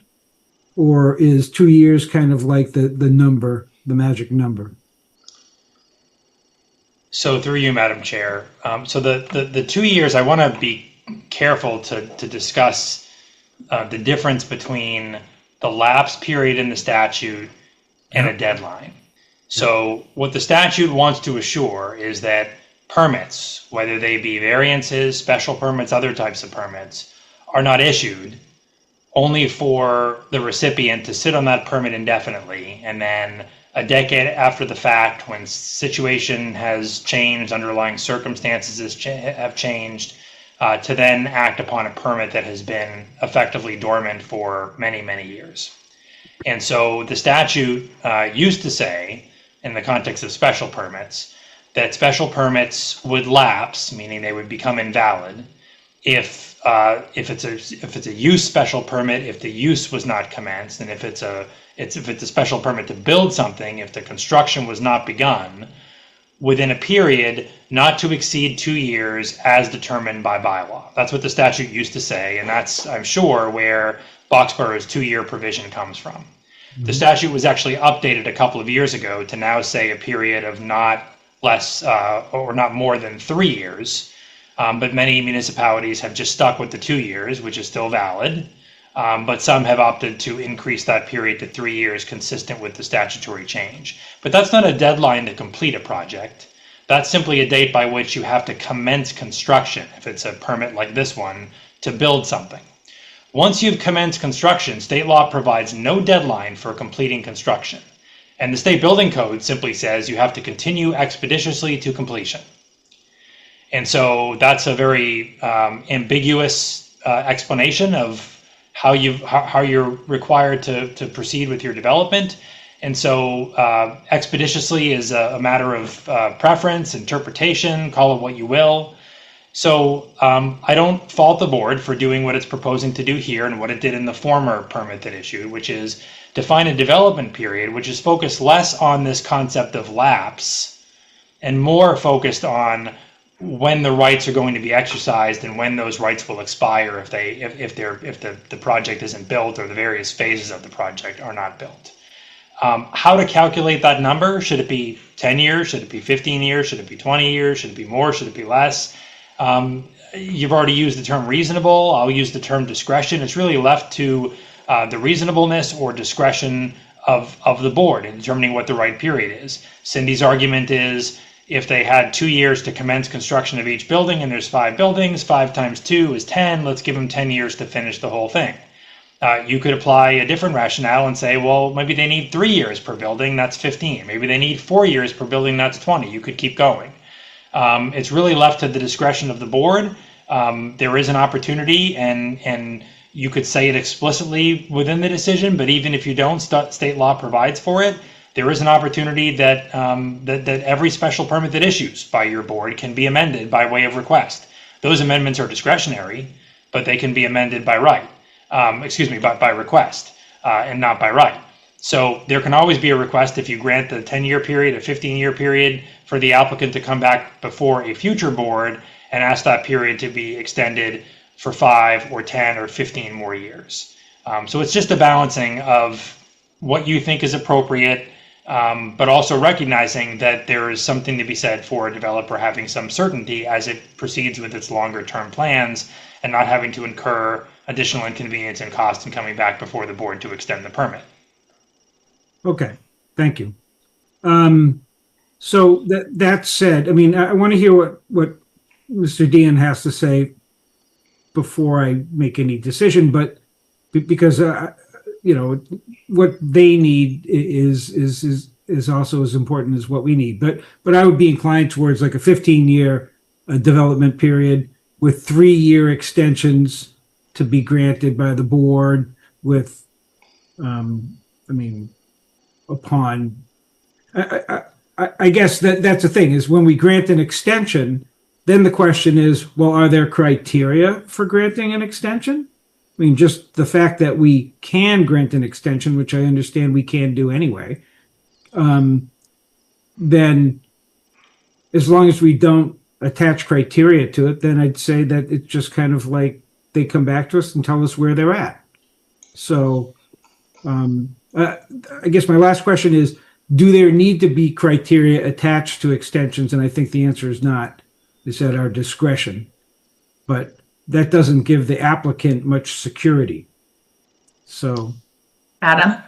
Yeah. Through you, Madam Chair. So what I typically recommend, because it mirrors the standard that exists in the statute for purposes of extending the lapse period, is that you use the phrase good cause.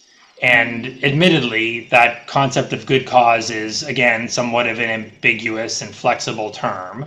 But the idea is that you're requiring an applicant to come before you with some justification for why an extension is needed. It can be you gave us a development period of 10 years, and starting in year 4, there was an economic downturn, and we made no progress for 5 years, and so 50% of the development period we did nothing.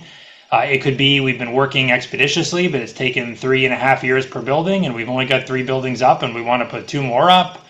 All sorts of reasons. It's a flexible standard. It's meant to be a flexible standard, but it is a discretionary standard. And so this goes back to the issue of you balancing your needs as a board, as a community, against the needs of the developer. The developer, if the developer had its way, the development period would be indefinite. The development period would be 50 years, because that gives them absolute certainty. They don't have to come back and put themselves at the mercy of your board.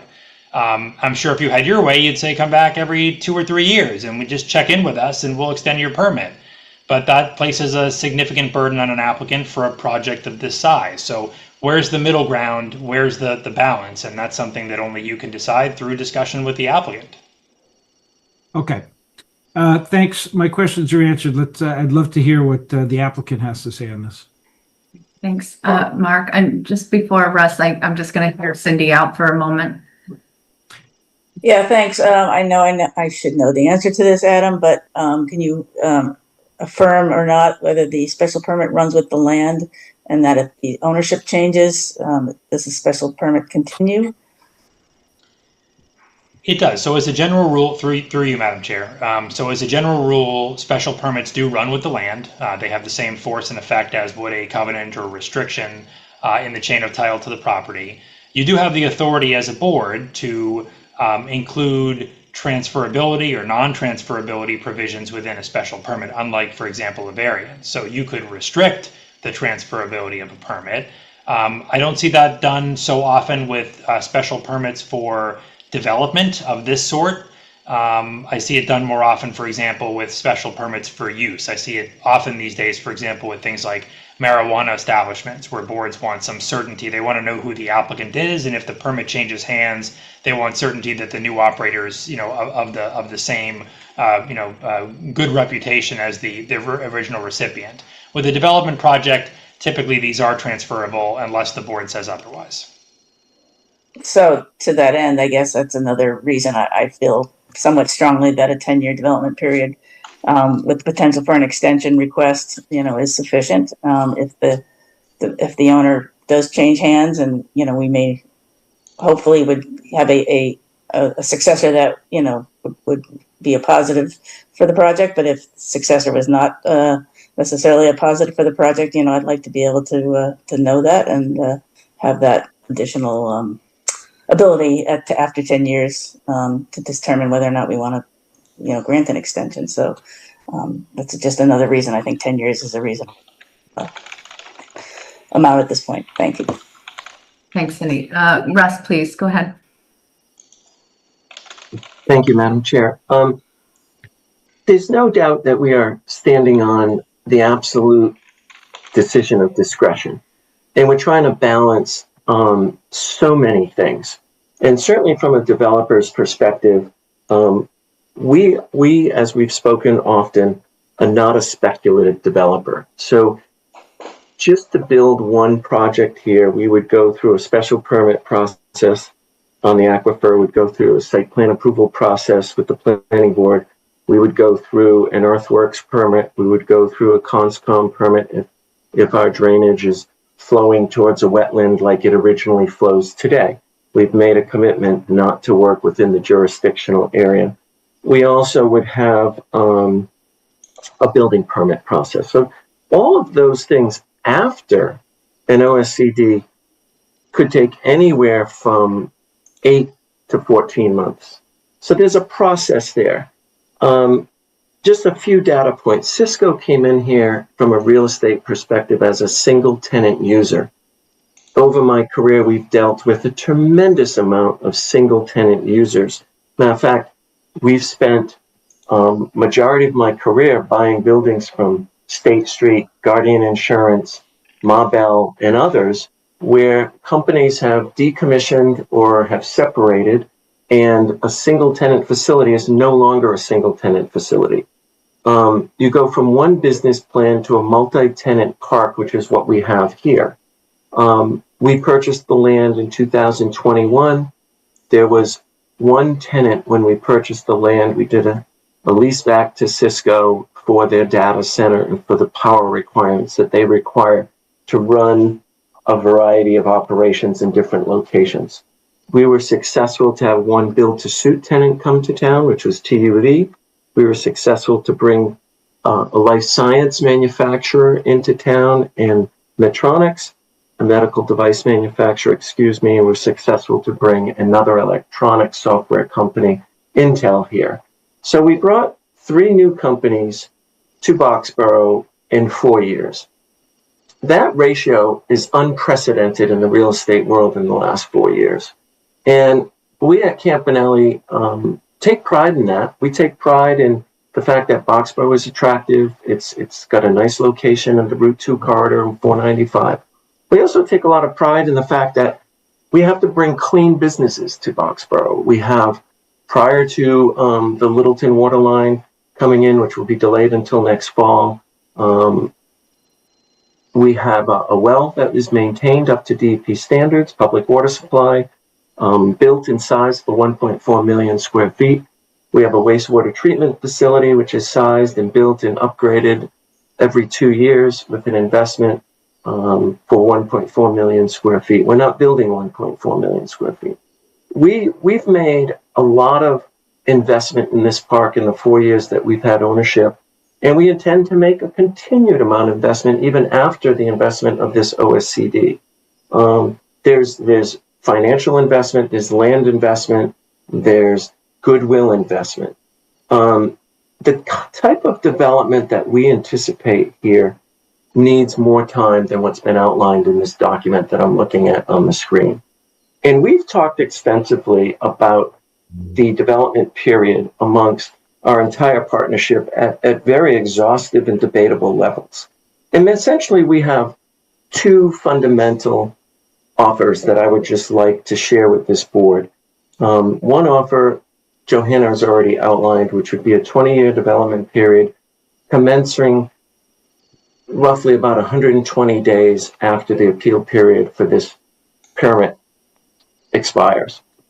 The second option would be to reduce the development period to very similar to the first development period that Cisco had, which is a 15-year period commencing on the first building permit. The caveat there is I respect the comments made by the board. When does that first permit happen? Well, we would put a cap that if the first building permit didn't happen within 5 years, the 15-year period would kick in. Those are the two scenarios. A 10-year period is just not acceptable. And that has been a unanimous decision among 6 partners that own this property. A 15-year period, as just described, and I may be using very quick words here, so I apologize, is very acceptable based on the kickoff time of first building permit of 5 years, and or a 20-year period that commences. We're about ready to stroke checks over $1 million for certain benefits that will come to this park. And a 10-year period just doesn't provide the return on investment that we anticipated when we purchased this park.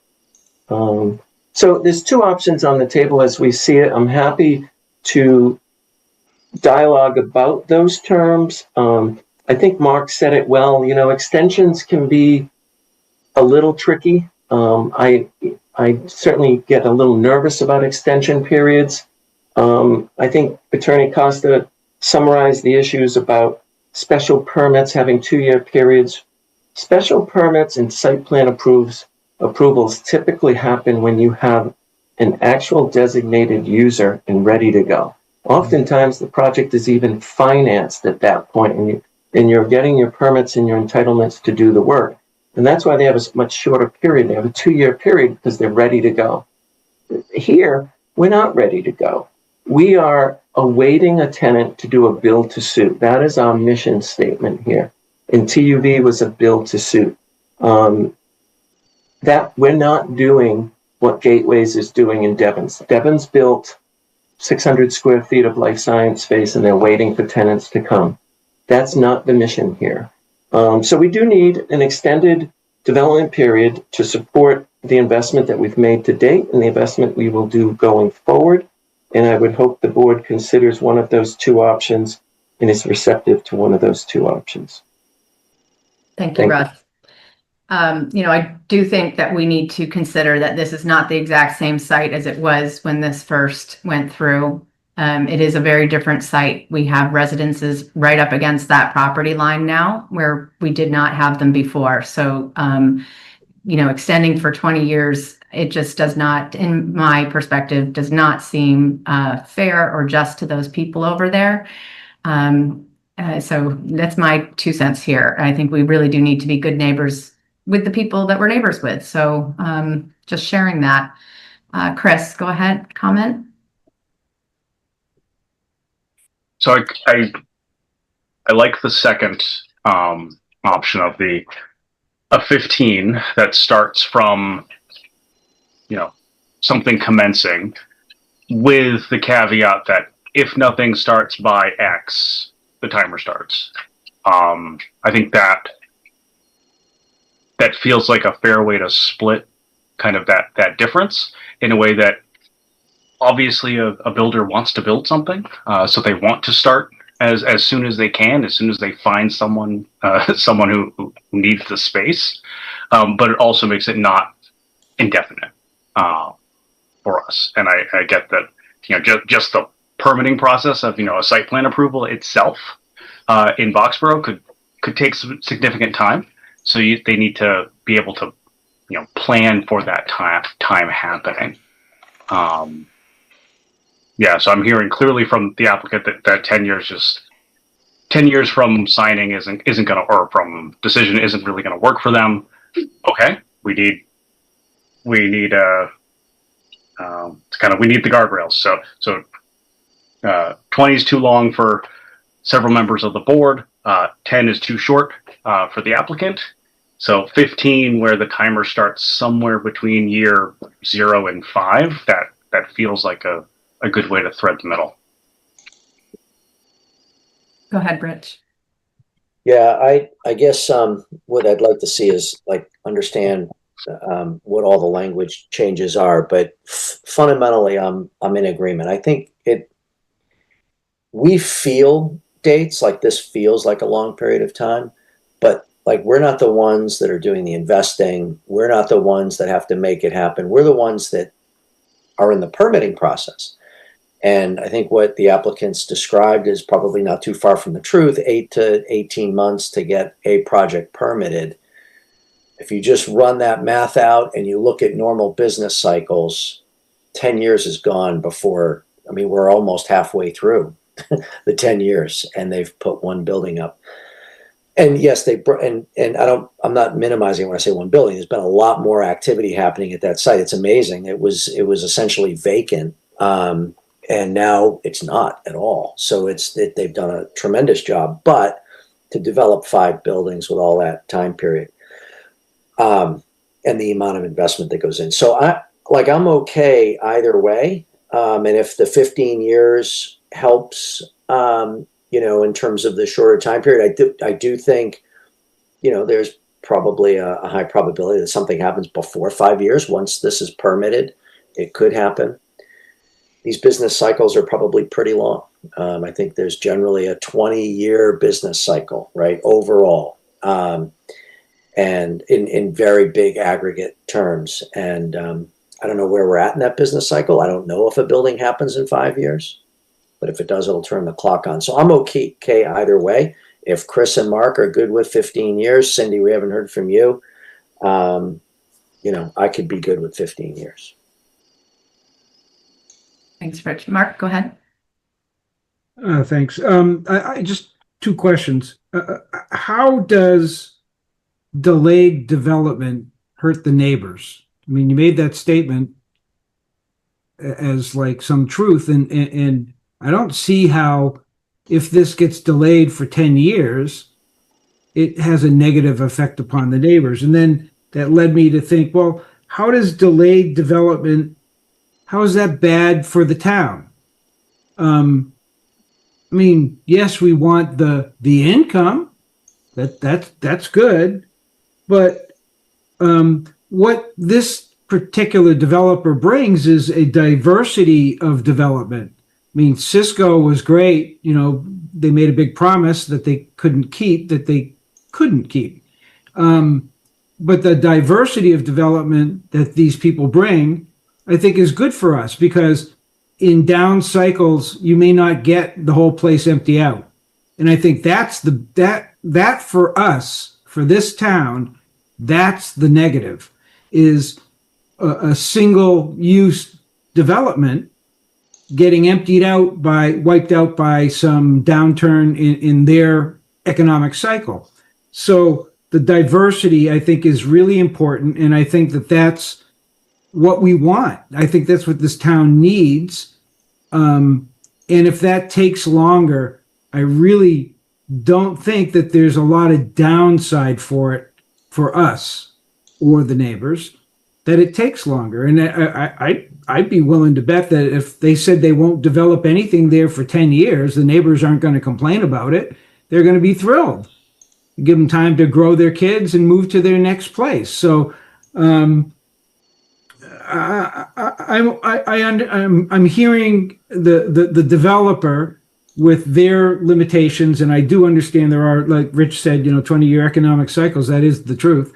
And so I'm certainly inclined to either the 15 or the 20 years. And I mean, the good part of the 20 years is it starts right away. And the good news about the 15 years is it's shorter, but it doesn't kick off for a little while. So I'm good with both, although I'd be inclined towards the 15 years.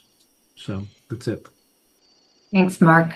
Just responding to your comment, the delayed period is not the larger concern of mine. I think we certainly shouldn't exceed the original application period for this first go, because you can get an extension, and they have been granted historically an extension on this parcel. So it's not the delay. Yes, if it stays out there as grasslands right now for the next 10 years, so be it. I'm sure the neighbors would enjoy that. But it is like the starts and stop potential that do come to my concern list. So that would be more what I'm thinking about. So I would definitely say I would not want to exceed anything, because this is exceed previous decisions, because this is, it even with the 15-year period, again, this is a very different location than it was 25 years ago. There is a condominium next door to us, Trail Ridge, and I think we do need to be cognizant of that. They were not there before. They got, they're closer to the setback. They got, they allowed to build right up closer to the setback than a normal setback would be. And acknowledging, Russ, your team's willingness to do the 100-foot setback on your side to help alleviate that. But it is a different project altogether. I would say we at least stay within the realms of the last period, knowing that they can get an extension. But I do think that starting the ticker earlier than it was previously allowed for would be something that I would like to see. Chris, go ahead. So the 15 that starts when something commences provides incentive on both ends for something to commence. So if folks in the town would like the clock to start sooner, that puts some pressure on groups like us to help them move through the permitting process. Once they actually have something in the pipeline, to help expedite that and let it be on the shorter end of that 8 to 18 months. That I think that's a clever way to make it work. So obviously the builder wants to build something as soon as they can, but they need the flexibility to not say yes to things that don't make sense to them. The diversity of different groups coming in is a good thing. So yes, Cisco had some rough times, and there was a big vacant space, and it's like, what is going to happen there? Multiple different tenants is good, and I think Rebecca, what you just mentioned about a concern of like stopping and starting, their business model avoids that. So they won't build a bunch of things and then be waiting for the money from tenants to build the next thing necessarily.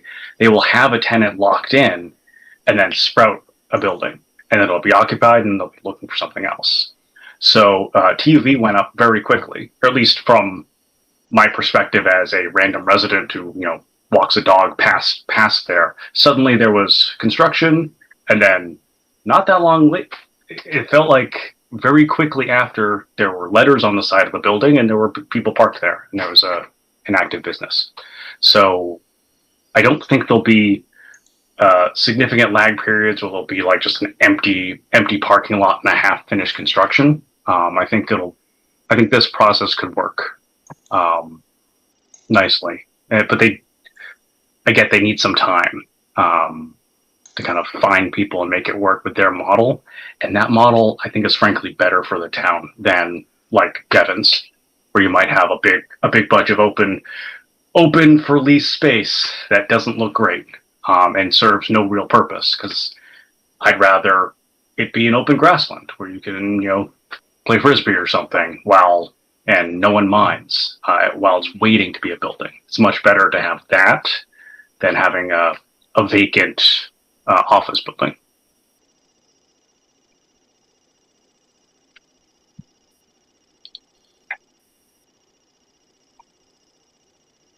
Rebecca, I muted myself. Thank you. We're not opening up to public comment right now. We will have an opportunity for members of the public to make comments later down the road, but we are in the middle of, we're knee deep in a lot of very heavy questions. So I'd like to get through some of them because it's 9 o'clock already. Any other comments about this particular item? Cindy. Yeah, I know Campanelli has indicated that they're build to suit, not building on spec, but I guess we don't have, I don't know that we have that anywhere in writing. So I guess that's a question is that something that Campanelli would commit to as part of the decision? And then my other comment is just the 15-year could turn into 20 years if they don't pull the first building permit for 5 years, if I understand that, unless I didn't understand Russ's proposal yet. So I didn't see why the 15-year was necessarily any better than the 20-year proposal, unless I missed something. But you know, if 15 years is what the developer needs, and I think the ability to come back for an extension similar to the first permit seems reasonable, you know, I'd be willing to consider a 15-year, but not an additional lag that the clock doesn't start until the first building permit, because that could turn into a 20-year extension. I think it's very reasonable to come back in 15 years and ask for an extension. And I am, as I expressed earlier, concerned that if there's an ownership change, you know, we may want the period to expire and have a new applicant come back to us with a different kind of proposal. So I think having a 15-year max is it makes sense to me. Thanks.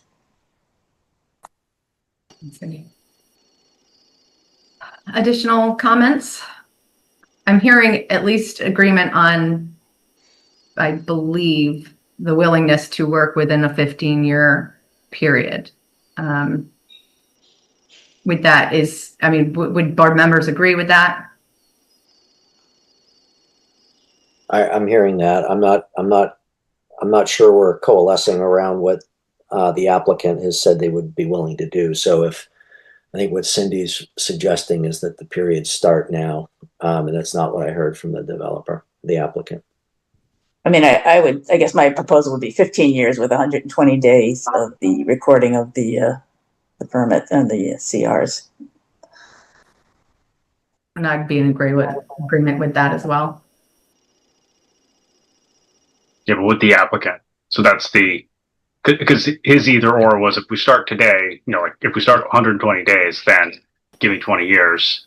If you're not comfortable with the 20 years, I'm going to bet on 15 with the off chance of, if something happens, it would end up maybe being 20.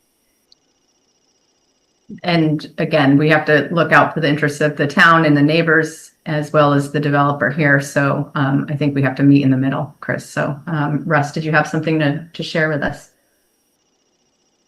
Yes, I just wanted to comment that the proposal as we presented it is a 15-year period which commences upon issuance of the first building permit for new development, not for any building permit issued for TIs within the existing business park. If a building permit is not issued within 5 years, the development period would commence. I would also stipulate that we wouldn't support a comment or a condition that said the developer would only develop build-to-suits. That is clearly our mission. Campanelli has built 16 business parks in the state of Massachusetts, probably the most successful business park developer over generations. And that has been our risk management tolerance, which is build-to-suits. But we would take risks at planning a speculative development. If we feel that there's a market out there in this region, we would come in and permit. And I wouldn't want to have a stipulation saying I can't do that. That's controlling my business practice.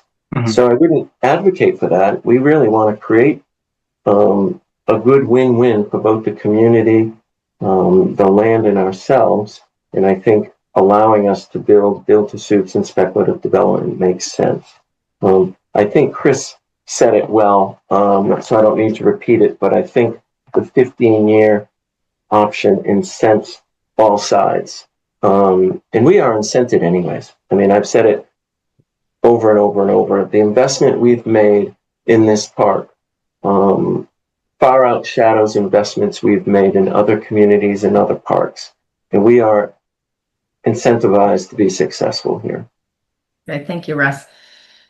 I guess there's a bit of a disagreement out here right now. I wonder if we can, again, highlight this one, Alec, and come back to it and just try to move through. I know we have another applicant here that's patiently waiting to be heard, and it's 9 o'clock now. Thank you.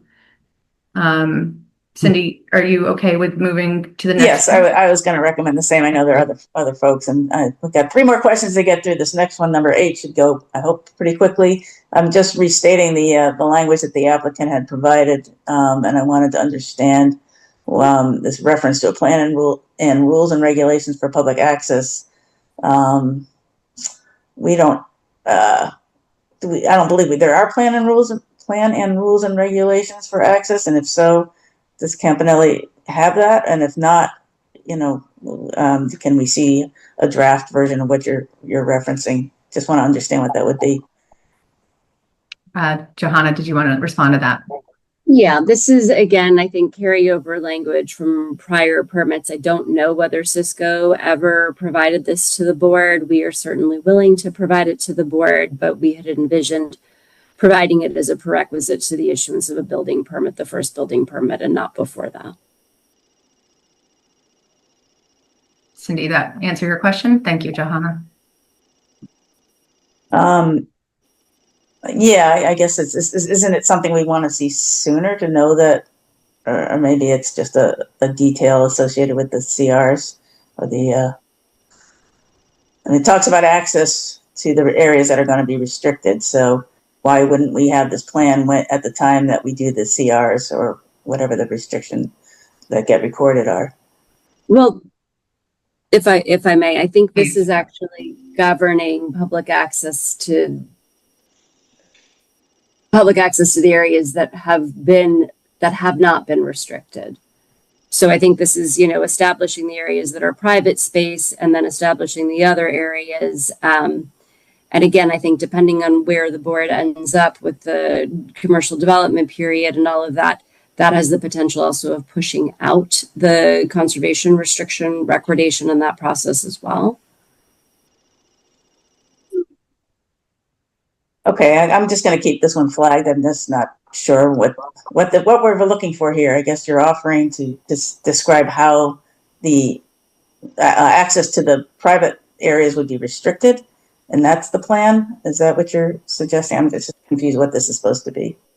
Correct. And again, if this doesn't make sense to the board, we're happy to take it out. One of the goals that we had in preparing the draft decision was to carry forward as many of the conditions of the prior approval, because this was requested as an amendment and restatement of the initially granted permits. And so I think our feeling was if this was important to the town then, we had no reason to push back on it now. But if it doesn't make sense to the board and it's not something that the board feels like you need to see, it can come out and we don't have an issue with that. Okay, yeah, because I struggle to understand an example. So it's like, obviously, if there's a private business in there, the town shouldn't have access to that building. That feels silly, unless we were asking for access to, like, a bathhouse or something, which isn't there. Would that be like the basketball courts or something? If that's Madam Chair, if I may. I think it's Just please. Okay, one at a time. Sorry. No, I think I can help everybody out here. If I believe what's being said here, and Johanna outlined it, this is really a condition left over from the previous permit, whereas we had a single user of a property, and for the most part, Cisco's parking lots and its properties were private, and there was really no need to have access to those properties. That's no longer the case. We have a restaurant in the middle of this campus that shares a building with Intel. We've made both TUV very comfortable that the public is going to be coming right next to their property. And if there's a problem, we're going to work it out. They've been in operation now for 15 months and there's been no problems. I can't put together necessarily a plan, but I'm a darn good property manager. Intel lives in a building with a restaurant, which they've never done in their corporate career, and there's no problems. That's our rule. I don't know if I'm going to put together a plan, but I see this as a way of being restricted or controlling access to private leased spaces. Mm-hmm. I think that's my business to do. I just don't know if it's the purpose of this permit, but we can continue to talk about it. We're successful at it. Cindy, go ahead. Not I thought you were going to say something. Adam, go ahead. Did you want to weigh in? I do, just briefly. I guess I'm confused by the language of the proposed decision provision, and it may be, and I don't have it side by side on my screen. It may be that this is the language that was borrowed verbatim from an earlier version of a decision on this project or this proposal or this site. But it says, the applicant shall not be expected to provide public access to buildings or other areas of the site that have not been, quote, restricted as open space recreation areas. So the areas that are open space are being referred to in that first sentence as restricted as open space. The next sentence then says that a plan and rules and regulations for public access to areas of the site that have been so restricted. I see that as a reference to the areas that have been restricted as open space. I don't see that as referring to areas of the site that are private. I wouldn't expect that the public would have any access to areas of the site that are private unless they're there to visit the businesses. And that's consistent with what the applicant just said. That's the applicant's business to determine who has access to their tenants and who doesn't.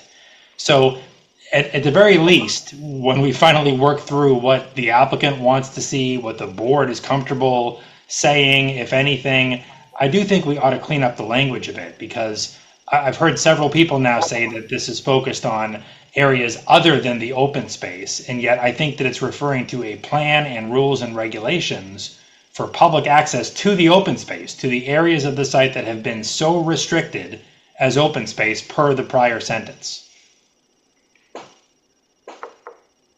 Adam, I mean, is that something that you could work on rewording a bit for everyone's sake here, or is there? So something I certainly can, but I guess what I need to better understand is what the applicant intended by the language that was proposed. I think the answer that Johanna's going to give me is she was just copying what was in the earlier decision, because the board had expressed a preference to carry over as many provisions or conditions as possible. But then, okay, what was really intended by this? Do we know what was intended by this? Is there a proposal for the applicant to develop a plan and rules and regulations for public access to the open space, or are they going to leave that to the discretion of the town as the recipient of the open space, or the town as the holder of a restriction on the open space? If so, then maybe we don't need this after all, because it's only creating more red tape, or we don't need to create more red tape because we already have it within our discretion to determine how land that we own as a community, you own as a community, or you hold a restriction on, is going to be managed, and how public access may or may not be permitted. Adam. Johanna, do you have a brief clarification to add? I would just say that, yes, this came verbatim from the 2001 permit at section 3.7. And perhaps we don't need it any longer, but again, we were trying to stay as faithful as possible to the board's prior conditions. Cindy? Yeah, I was actually going to say, I think there might be value in identifying, because now we're talking about public amenities that are on private property, like the basketball and volleyball courts. Where do you want people to park? There's a soccer field there now. It's got its own private area, but where do you want people to use the bathroom? So there might be actually a value in having some kind of a plan, either a drawing where public access is allowed or whatever. But I think the language should be cleaned up, but maybe it's accompanied with a schematic of some sort that identifies public access and non-public access areas, if that makes sense. Johanna? I do think that probably makes sense, and I think that is probably what the intent of this was. And there are going to be some of those spaces, we are going to be, it's discussed elsewhere in the decision, adding public parking areas, for example, on some of the lots in order to serve the existing, amenities, or to the extent that there are walking trails, or to the extent that, there are, open spaces on the privately, operated and used parcels. I do think that perhaps delineating who can go where and under what terms and conditions might be beneficial. Thank you, Johanna. So I guess that is in the applicant's hands to produce some sort of a plan for us for clarity purposes. Yes. I would still argue it's probably premature to do it. I think that, and I'm not saying we won't do it if the board wants to see it now, but I could see it being more appropriately done, in conjunction with actual development on the site, for example, after we've got, a building approved and underway. But it seems to be almost a master plan, right? That's what it sounds like to me, almost. And so I wonder if looking at it on unique sites is really, I don't know. To me, it seems like a master plan effort. Yeah, I would agree with that, Rebecca, because again, we appreciate the amenities, but we need to understand where we want the public to have access and where you don't. So it just seems useful to have a laid out as part of this decision as an exhibit or something, an attachment. Even if it's a concept. And it can be amended, certainly.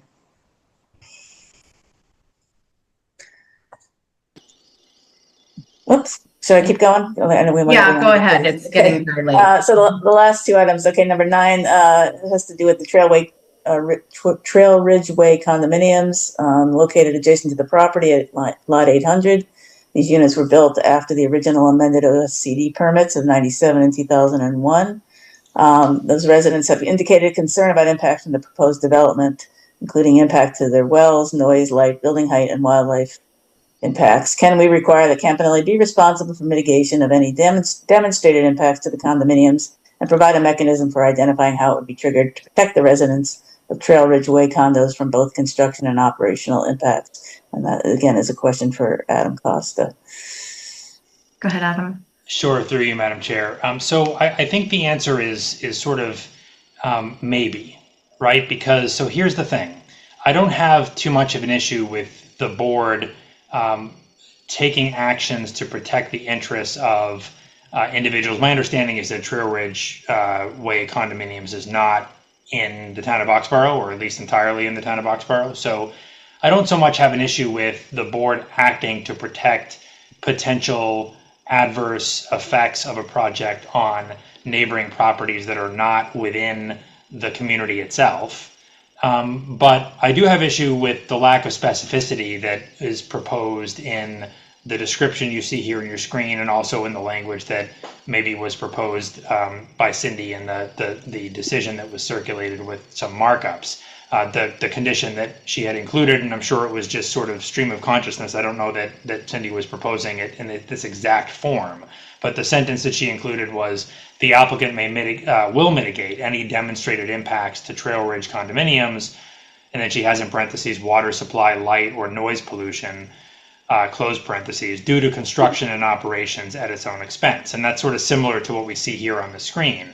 And the issue is, if you've identified potential, and I would go a step further and say that they can't just be speculative or highly speculative, they have to be probable off-site impacts that require mitigation.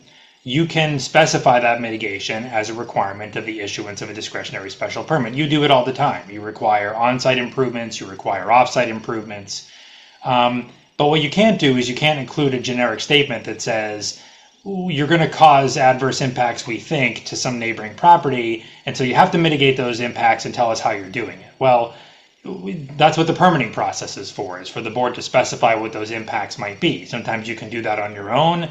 Sometimes you can do that as a consequence of feedback that you're receiving from residents within an adjacent condominium complex, in this instance, who appear at your meeting and during public comment express specific concerns with things like traffic or aesthetics or lights or noise. And other times you do it through a peer review process where you have consultants say, this project is going to result in an adverse traffic impact on properties situated immediately to the east of the site, through a point where all traffic will be funneled, and you can then require specific mitigation as recommended, for example, by your consultant. But what you can't do is put a laundry list of potential adverse impacts together in a condition and say to the developer, it's on you to address these if they arise, when they arise, to the extent that they arise, and you have to do so to our satisfaction. That's requiring a developer do things that can't be specified today as part of this permitting process, and case law says you can't do that as a local permitting authority. So you would need to be more specific. Yeah, and if I can just respond, I mean, Adam, you're exactly right. I was just trying to, I added the word demonstrated impacts. We're trying to be protective, obviously, of the abutter. I was just looking for a mechanism. Certainly, if it requires third-party intervention, I was trying to minimize any litigation that might have to occur if the abutters felt that there was impacts from the project, but the project didn't feel that the impact was caused by them, and I'm just trying to come up if there was any kind of mechanism we could identify that would help smooth a process like that out, so that the abutters felt protected and that the developer felt protected, so that should these issues arise, there was a mechanism in place. And I guess my answer to that, through you, Madam Chair, to Cindy, is, and I see that you've used the term demonstrated impacts. Yes, you can do all those things if you do it today as part of this process. What you can't do, notwithstanding the fact that I think it happens to be well intended, is you can't define some process today that you're creating through a condition of a decision to be followed in the future, for example, with third-party review, that would result in the developer being required to do things potentially to mitigate damages that have yet to be determined in the future. There's case law directly on point where boards have attempted to defer a decision of substance to a later date, and the courts have said you can't do that as part of the permitting process. So I think it's well intended, but if you want to require mitigation, you have to identify the demonstrated impacts as part of this process, and then specify what the mitigation would be as part of this process.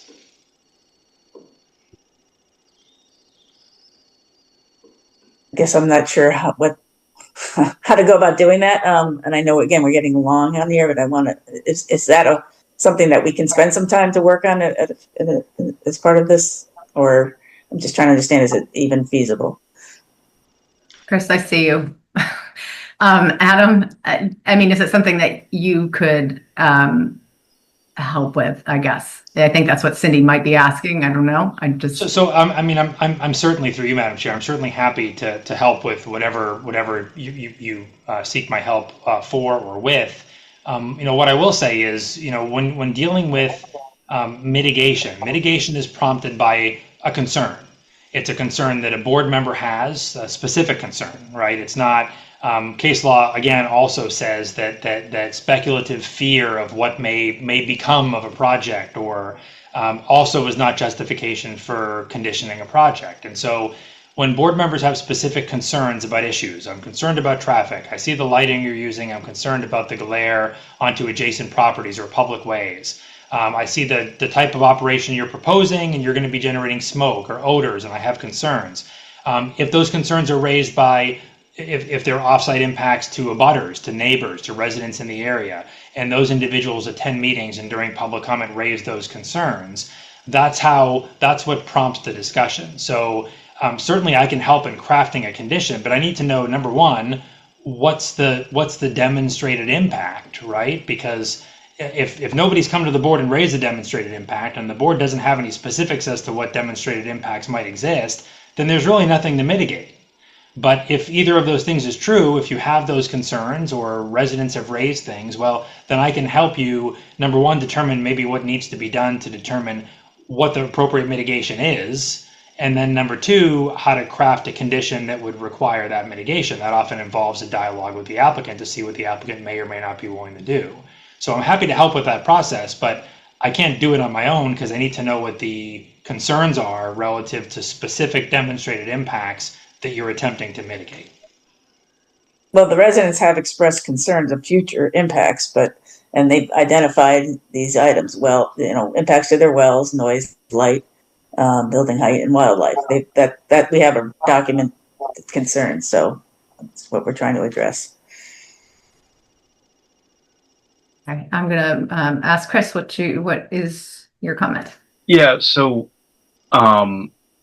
this would be premature because there are no specifics, and as our attorney just noted, the case law is that you can't use potential concerns of things that might happen. It has to have, the specifics have to be there. And that is literally what site plan review is for.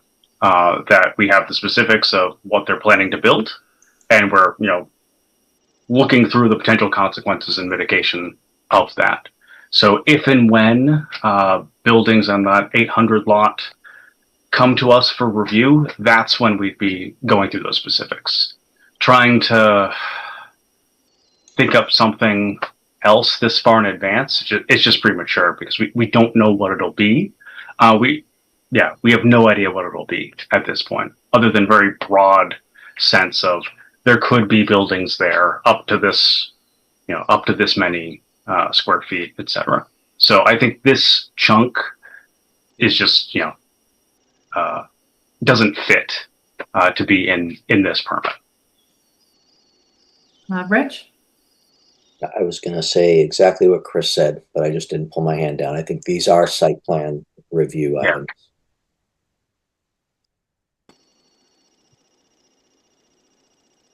Anything else, Cindy, on that? Any additional thoughts before we go to 10?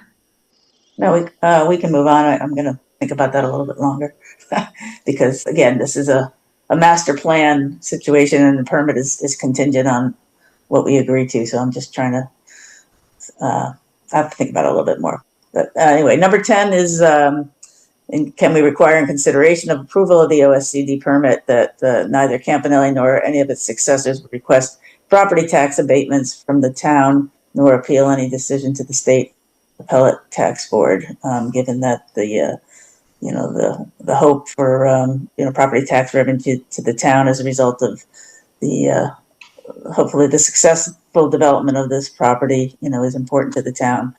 So that is a question for Attorney Costa. Go ahead, Adam. Through you, Madam Chair. So I think it would be difficult to justify that sort of condition. I tried to make the connection. I saw that question asked, of course, in advance, and I was trying to make the connection. You do have, among your special permit criteria, consideration of fiscal impact. But I'm generally familiar with the case law that speaks to that special permit criterion because it exists in many communities, and it's less about potential revenue generation, and it's more about fiscal impacts of public safety services, for example, being provided, and the ability to financially provide those to maybe serve a future development. So what particularly concerns me here is you're asking or requiring, because you're not asking, you're requiring, because it's a condition of approval, that the applicant forfeit its right to seek a property tax abatement and then further forfeit its appellate right to appeal that decision to the appellate tax board. And while private parties have greater flexibility when it comes to contracting, negotiating with one another to forfeit or abandon their legal rights, and it happens all the time in the context, for example, of settlement agreements where the parties each agree to relinquish their right to maybe prosecute or defend against a case in the interest of coming to terms on a broader scale development.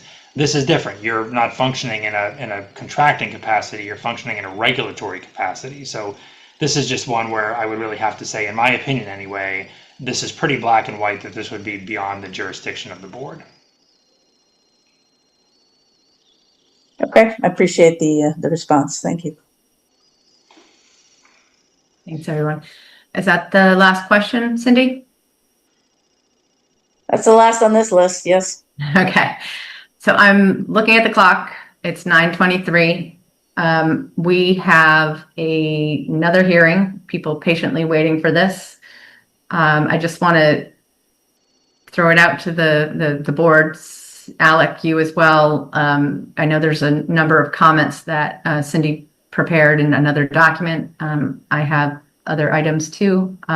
So what would be the best way to proceed with this, knowing we have other stuff to carry on? Alec? I think looking at some of the comments that have been made and the red lines in the draft decision, I think it bears the applicant probably weighing in on some of them. However, the decision is a portion of your deliberation process. I would put it back on the board members as a whole if you feel that you need any further materials, if you need any further submissions for the applicant, and further put it back on the applicant if they intend to submit anything further. As a reminder, the board, you still have the 90 days following close of public hearing to issue a special permit decision, though I don't think you'll need the full 90 days since we've taken such robust time already. So I'd poll your board members on that one, and I'd ask the applicant directly as well if they intend to submit any more exhibits. Well, I guess one of my comments is that we haven't gotten through everybody's comments and thoughts. So I just, I want to make sure that if we need Adam's weigh in on it, he hasn't weighed in on the items that Cindy put forth. And I also would love his opinion on a few things in my comments as well, which I'd be happy to submit to, you could bring it into Cindy's document or something like that. And maybe he could do that in advance of the next meeting. Not speaking over you, Adam.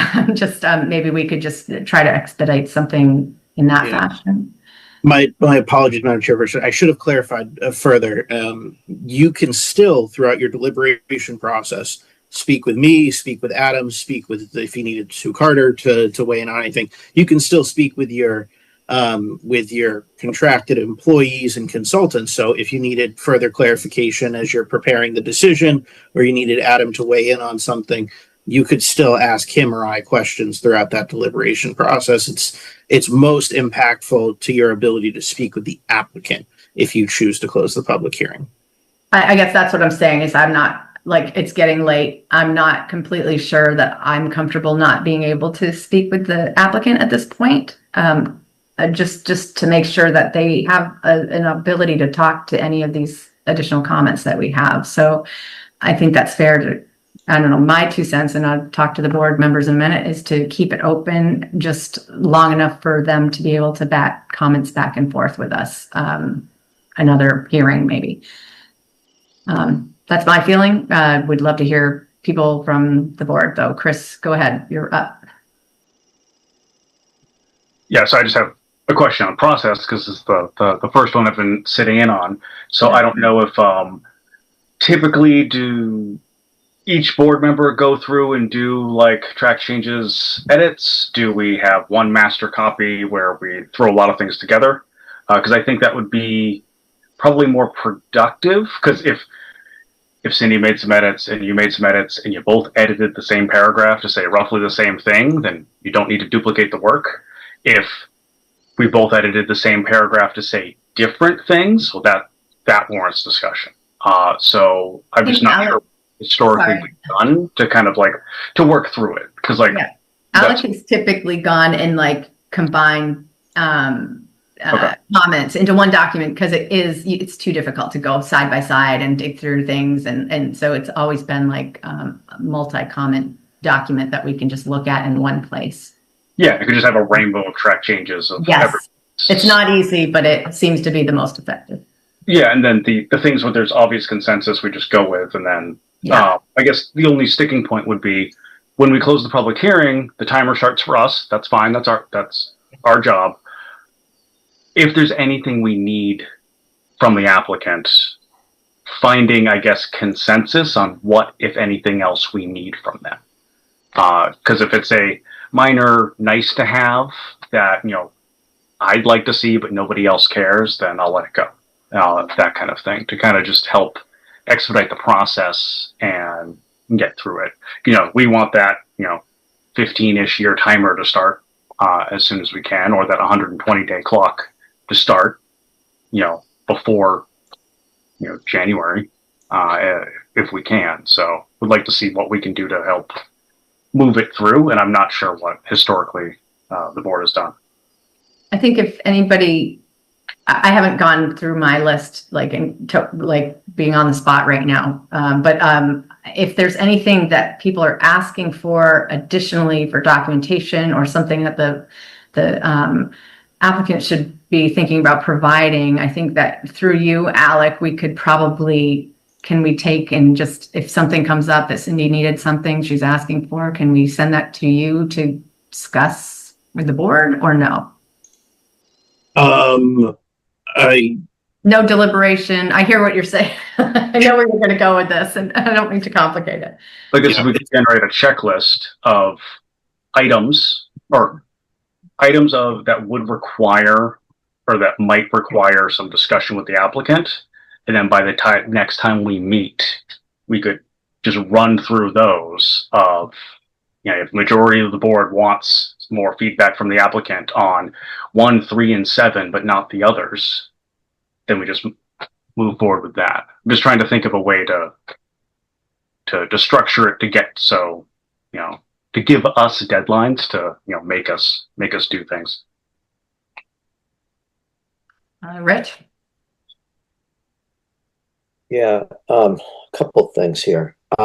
First is in terms of just keeping this hearing open, I guess, and from my perspective, and it's clear to me, I guess we're not there yet, because Rebecca, you said you have comments. We saw 10 from Cindy, or 2 pages from Cindy. I guess the question is, how do we get what I'd like to see is all of the comments or the questions or the issues on the table. And then, like tonight, we had a good discussion with the applicant, and what we thought might work, like clearly they came back and said, no, that's not going to work. So I think we need to flush out, like, what are all those issues? How do we get those top 10, 20, 100 issues, whatever they are? How do we get them on the table? And then so that we can kind of walk through them like we did tonight, sort of with the applicant, and say yes, no, yes, no, yes, no. It took a little long tonight, but maybe we can get more efficient at it. So that's kind of my first point, is I think we really need to have all those kind of top issues. Second is, I really don't want to do a multi-party red line on this thing. Who's like, what I'm familiar with in past decisions is we would go through the issues, we'd provide comment, and someone would take drafting. Is Adam Costa doing our drafting? Is Ms. Schneider doing our drafting? How is that going to happen? Because I'm not comfortable with 5 board members doing red lines. That's a question, I guess, that one. 2 questions. Would you like me to answer that? Sure. So the way that it has worked historically with your board, at least on the projects in which I've been involved, and I'm not involved with all of them, has been that your town planner, Alec, or those who have preceded him, have drafted the initial draft of a decision, circulates it for board review. From time to time, we'll accept comments back, typically not from all board members, but from some board members. And those will be discussed at subsequent meetings. They'll be incorporated into the decision. And at some point in the process, usually not at the start, but toward the end, it gets sent my way for me to review any questions that might have been asked in the course of preparing that document, or ultimately just to perform a review of the decision to ensure that it's in proper form, conditions are supportable and defensible. So that's usually how it's worked. I think the only deviation here is that you ask the applicant, which is not a bad practice, many boards do it, if the applicant wanted to, or maybe the applicant volunteered, to prepare the first draft of a decision. And so Attorney Schneider had done that and had circulated it. She sent that decision along. I took a first crack at reviewing it, sort of very high level, maybe 4 weeks ago, in advance of your last meeting, and I offered some comments. You reviewed it at your last meeting. It was then sent to me to do a bit of a deeper dive, and I received some questions from Cindy, as well as a markup of that decision from Cindy. I think that's sort of where the decision stands. I don't think that Alec has, and he can speak for himself, but I don't think he's done anything to further revise that decision, either in response to Cindy's comments or in response to any of mine. The challenge that your staff has and your council has, Alec and I have, are that we don't want to make revisions to a decision in response to comments received from a single member of a board. Because then we circulate something and it's like, well, how did that get in there? Why is that so aggressive? Or why is that so flexible, so lenient? And it's, well, because Rich wanted it that way, or Cindy wanted it that way, or Rebecca wanted it that way. Well, that doesn't mean the whole board wants it that way. So you sort of have to work through the particulars of meetings like this to give us feedback. And then whether it's me because it's a legal issue, or it's Alec because you want him to go back in and add in facts or history, we can work cooperatively as staff, as consultants to modify that decision to get it closer to what you want. But we need a consensus. We can't act in response to feedback from 1, 2, 3, or God forbid, 5 separate board members. Makes it difficult. Yeah, okay. The format of this is what we have to discuss, right? And then we have to do that in an open forum, Rich. So, Yeah, I guess, so thank you, Adam, for kind of walking through that. And as you mentioned, I recall us staring at decisions and going through and getting to consensus, and Alec might take the action to write something up, and then we'd review a final document or something like that. I guess, I don't know how we get from where we are today with comments from one member, and like, I think we need a session where we have all the comments on the table. We can reconcile with the applicant. These are the, are we close on these things? Are these going to work? And then we stare at the decision, I guess, and walk through it. And I mean, unfortunately, it sounds like that may be a couple of meetings, but like, I'm not recommending we close this hearing because I don't want to be out doing a decision and we're that far misaligned from the applicant. So anyway, that's kind of where I'm at. But I am a little, I don't know what the right word is. I'm a little concerned that I don't know how we progress efficiently at this point. I really don't. And that's a concern I have. So I'll leave it at that. I mean, I think that's what's kind of on the table is this discussion and follow-up discussion to get through the rest of the stuff that's out there. I had hoped to get into Cindy's comments, honestly, tonight, but it's just gotten very late. And then I was hoping to get into mine, but it's just late, Rich. Mark? I have to agree with Rich. I'm a little bit of a loss is how do we get to the end of this? I mean, this is becoming interminable. And so one of the methods that's worked in the past is to get it all out. I mean, and then stop. I mean, you can't just keep coming with it. You have to get it. I mean, we have to draw a line and say all comments are in by such and such a time, and then we're going to work on those comments. And I think I do not want to do a red line either, where everybody does their own red line, marks it up. And, when Adam explained it, how difficult it was for him and Alec to have to deal with it, it kind of dawned on me just how difficult it probably is. So I think we need one unified document that we work from top to bottom. We make our comments and we get them done right then and there. Like we were on the cusp of a decision tonight on part of this, but we never reached a finale.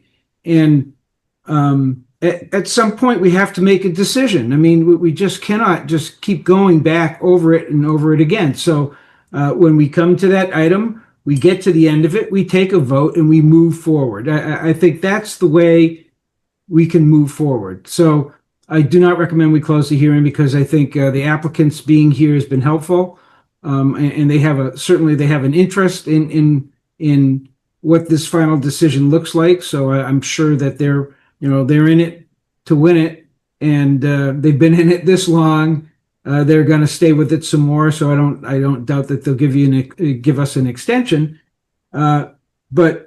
Bit by bit, we just have to chip away at the sticking points. But I think we have to do it in a linear fashion. We have to start from the beginning of a document, work our way down it, and we've done it before. And I don't like doing it either because I know it's going to take another 2 nights at a minimum because I'm sick of this. But that's the only way we're going to get it done. So that's my 2 cents how I think we should move it forward. So, I mean, it sounds like we're all kind of saying the same thing here. Johanna, did you have a comment to make? Just very briefly, while we are very anxious, obviously, to bring this process to a conclusion, it does not feel like we are ready to close the public hearing on this. It sounds as though there are board members who have questions and comments that we're not aware of yet, that have not been aired yet, and we would absolutely wish to have the opportunity to respond to those comments when they come in. Perfect. Okay. So any other comments from board members on this? Cindy, go ahead. Yeah, I mean, I guess what I did was I took the version that Campanelli provided us, and I did do a red line. It's not that complicated to go through it. I think board members could probably go through it, and I think the main areas of discussion are going to be the conditions of approval. So I would recommend that folks work off that document, add any conditions of approval or comment on conditions of approval that I've suggested in addition to the conditions that the applicant has suggested. And let's, you know, I guess I'm the only one who's provided written comments, so I think the rest of you should provide your written comments on that draft. And if there's conflict, we'll flag it and we'll walk through it. But, you know, the conditions of approval, I think, are the main items. So I would recommend that the board members look at the document and, you know, hopefully, you know, it stays in a red line. It might be multicolored, but that's what we got to work with. I would recommend that's what folks focus on, and then we can go through the conditions and have a vote. I would agree. I mean, it sounds like Rich, Mark, Chris, you don't have any comments on the decision. I'm not putting words in your mouth. Not intentionally anyways. So if it's just Cindy and myself making comments on the decision, then it shouldn't be hopefully too challenging to review and get through in one document. It's my thought. Chris, go ahead. Yeah, that was the point of my question on process. So, because having reviewed lengthy things before, there are many cooks in the kitchen. It's if everyone starts on their own, then there's a lot of redundancy. So, whatever process has worked historically for the board, I'm happy to run along with. If we just have, and I don't want to be in conflict with like open meeting discussions and things. So I don't know if everything needs to be in this kind of forum, how much we can each individually do offline and then reconvene with or not. Because some of the comments, there's going to be discussion and contention. It might be just a tiny bit. It might be a lot. I don't know.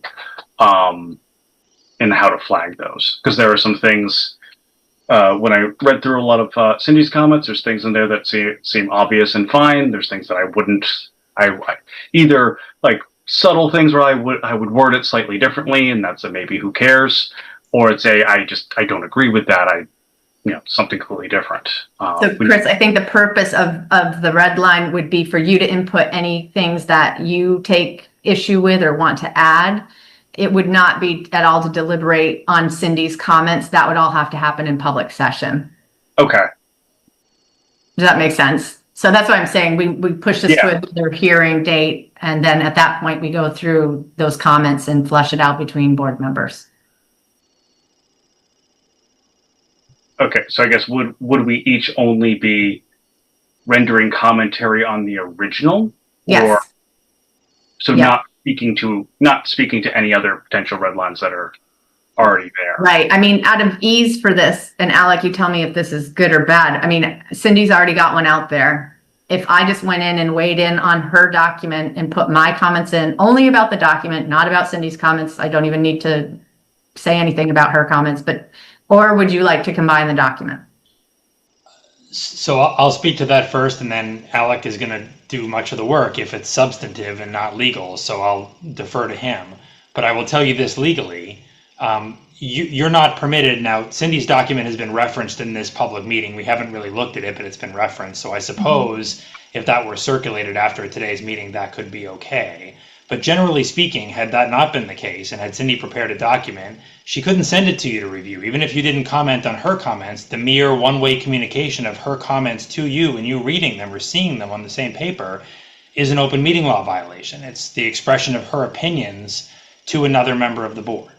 And if that happens multiple times amongst a quorum of the board, it's problematic. So generally the way that it has worked, and it's not a simpler way, in fact, it's a harder way for those of us who are receiving the comments, but the way that it is typically required to work is either you all show up at a meeting like today's and we hash out all the particulars of your respective comments. We walk through page 1. Anybody have a comment? And we've done it this way in the past with your board. Page 1, anybody have a comment? Cindy has a comment. Rebecca has a comment. Okay, page 2, anybody have a comment? Mark has a comment. Cindy has a comment. And we work through it. Or you each review the decisions on your own. You all submit your comments on the decision to Alec. who then puts a document together that incorporates all sorts of various changes, and he brings that to a meeting. And it's all in one document versus being on multiple documents. But even so, he's still not supposed to circulate your respective comments to one another outside of an open public meeting. I guess it was already made public record as part of this, as our packet for this meeting. So, but I'm more than happy to do it the way you recommend. And I'm just sorry, Alec, it's going to make your life a little harder. I'm fine with that. That's fine. Go ahead, Rich. Yeah, I just want to respond to your question on whether I have questions or not. So at the last meeting, we had this version of the document that I reviewed, and I was generally okay with it. And I had one substantive, really significant substantive question, and that was the commencement of the development period. So I provided that input, and the applicant, I saw in the meeting folder that the applicant had gone ahead and made an adjustment. So I figured, okay, that's resolved and we can debate the finer points of it. I also thought at the time we kind of made a point that, you know, our attorney hadn't seen it yet. And I guess there were comments that we had received, I guess, were they from our attorney that had made comments to it? But we hadn't yet had an opportunity to review them. And so I was able to review them quickly as we did it. And so I was generally following the path. And then in this meeting, Cindy had 2 pages of comments that were kind of, going through some high order issues. Fine. We went through them. But then I see the markup, and I guess I wasn't going in this direction, right? This is, Cindy, your approach is recasting. Like, I think the original document sort of took the approach of, here's the extension. This is what is changing from the original, but you've sort of written it to recast it in the way of, this is what's increasing over what exists today. And so I kind of saw a lot of that, and I'm like, all right, I don't know which direction we're going today. So anyway, it's just, that's where my sort of lack of clarity as to how we get to done on this is coming from. I was generally okay with what I saw. My one major issue was addressed. And yes, we're going to go through conditions. I will take a look at the document again to see, like, are there any additional conditions to apply? But anyway, to your comment, Rebecca, on my comments. Thanks. Thank you, Rich. Johanna? I would respectfully suggest / request that the board consider holding a special meeting for the dedicated purpose of getting through this decision. I'm just concerned that there's a lot to be done, and we're happy to roll up our sleeves and work with the board. I think that when we did this with the TUV extension a few years ago, I was taking dictation from members of the board into a document that was up on my screen. I am happy to do that again, unless Alec wants that illustrious job this time around. But I'm concerned that breaking up this discussion into, smaller chunks when, I understand you have other items on your agenda, may preclude us from having as full a conversation about this, and may drag it out longer than it really needs to go. Mark? Thank you, Joanna, for offering that, because I think it did help us on that last application, and it does relieve Alec of some of the pressures that he's got a lot to do too. I was trying to understand on my own why I was so confused about this, and then Rich just nailed it for me. He goes, when he said we had a document in front of us, it looked pretty good. We sent it off to the attorneys to look at it. It came back with some comments. I was like ready to go. Okay. And frankly, so what happened though is, Cindy, you've marked that thing up and you've thrown me completely off track, because you've changed the character and nature of it. You've added a zillion edits, and it's like, I don't know, you don't get paid to do that. I mean, that's what we pay Alec to do. I'm open to hearing your comments. I mean, your list of questions, there's good questions there that need answers. I'm okay with that kind of like as a separate thing, but incorporating it into the decision that we had before us That's confusing. And that's why I want to do this in a more linear fashion. We start with the decision, you ask questions, we incorporate those into the decision in a meeting between all of us. One by one, we tick them off, we plug them in, we work to the bottom. That works for me. But to have a decision come to us all marked up by one member of the board, that then becomes kind of like, well, that's where we're going to start next? No, where we're going to start is where we left off with the decision that went to our attorney. And yes, you know, we were asked to mark it up, but I mean, I never dreamed in a million years that we're going to get, you know, 20 pages of markups. So I'm uncomfortable with that. I got to say, at this point, I'm uncomfortable when it's taking us way too long. We're not making headway. So again, we need to define a process that we can move forward with, and we need to use this, you know, it's more than this. It's every time we have a hearing. I mean, how do we get to the end of a hearing? We got to go from the beginning to the end. So let's start with a document. We work on the document, and I think we should work on it in the room. I guess as painful as that is, I think that's the only way to do it, is work on it in the room rather than remotely. And everybody can send their list of questions. I think that's good. If I have questions, I'll add them, but I don't want to see them incorporated into the document until we all sit together and do it at the same time.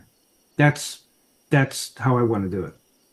Mark, we've been on the board for the same number of years, and we have always historically done it just the way that Cindy has laid it out, because I've seen your comments, her comments on different applications. I mean, I assume that's why Cindy went down that route, you know, because we've done it historically. And you know, to your points, there's new board members here that maybe haven't gone through that process, so we probably should have laid it out for them in advance that that's how we work. But if, you know, we can always change the protocol. So, but I don't know if we want to do it tonight.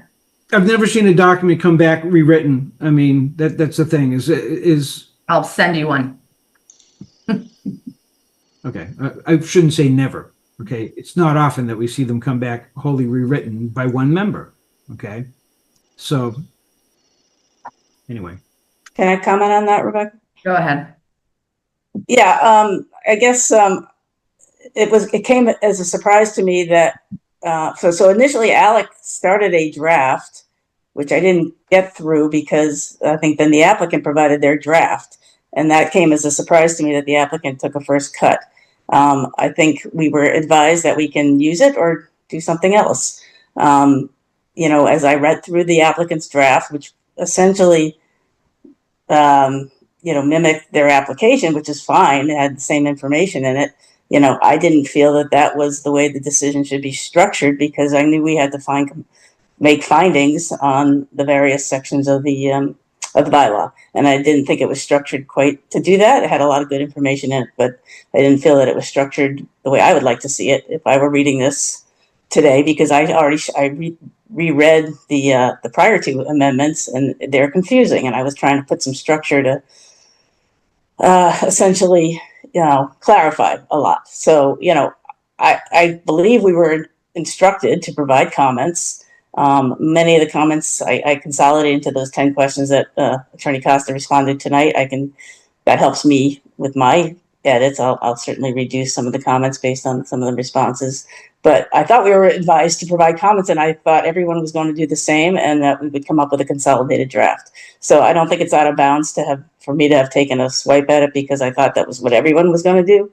And again, it was my intent to make it more clear and easily followed for a future decision on future boards, because, you know, it's a complicated project, and I think we needed some more structure to it. So anyway, that's why I did what I did, and I don't think it was out of bounds and not unusual for us.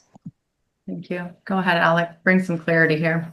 Thank you, Madam Chairperson. So at this point, I am going to just try and pick this up and move it along. I'm looking ahead at your schedule, and the applicant has requested a special working session of the board to just address this. I'm looking out past Fall Town Meeting, which is scheduled for next week. You do have a regularly scheduled meeting the following week, but that agenda will be dense. I'm noting that as we get into the month of November, we are expecting to have a reduced quorum. So I'd ask board members, would you be willing to take up a continued public hearing, an exclusive working session on this item for Monday, October 27th, where we do not currently have a meeting scheduled, but prior to when we know our quorum is going to be reduced.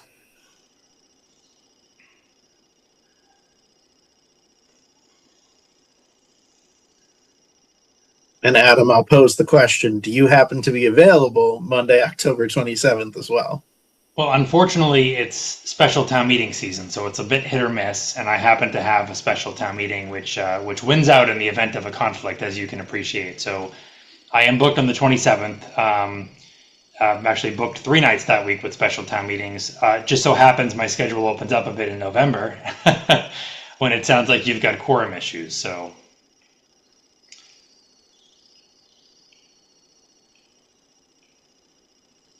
I do have flexibility later the week of the 20th. I could do it on October 30th.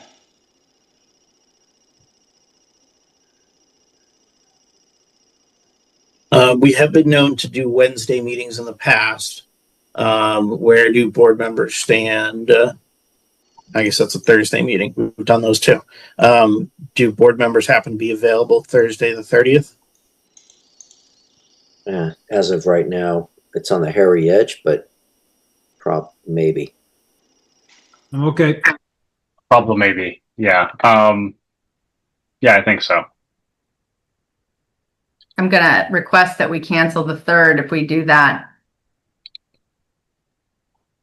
I think that's reasonable. That would make 4 weeks in a row we've had to do stuff. So I think we were already expecting a reduced quorum, potentially down to 3 members that night, which would hamstring you in the case of any public hearing. So I think that's a reasonable item. As much as I want to help move this forward, the board has been knee deep in this, and not this particular application, but working our heinies off to get ready for town meeting.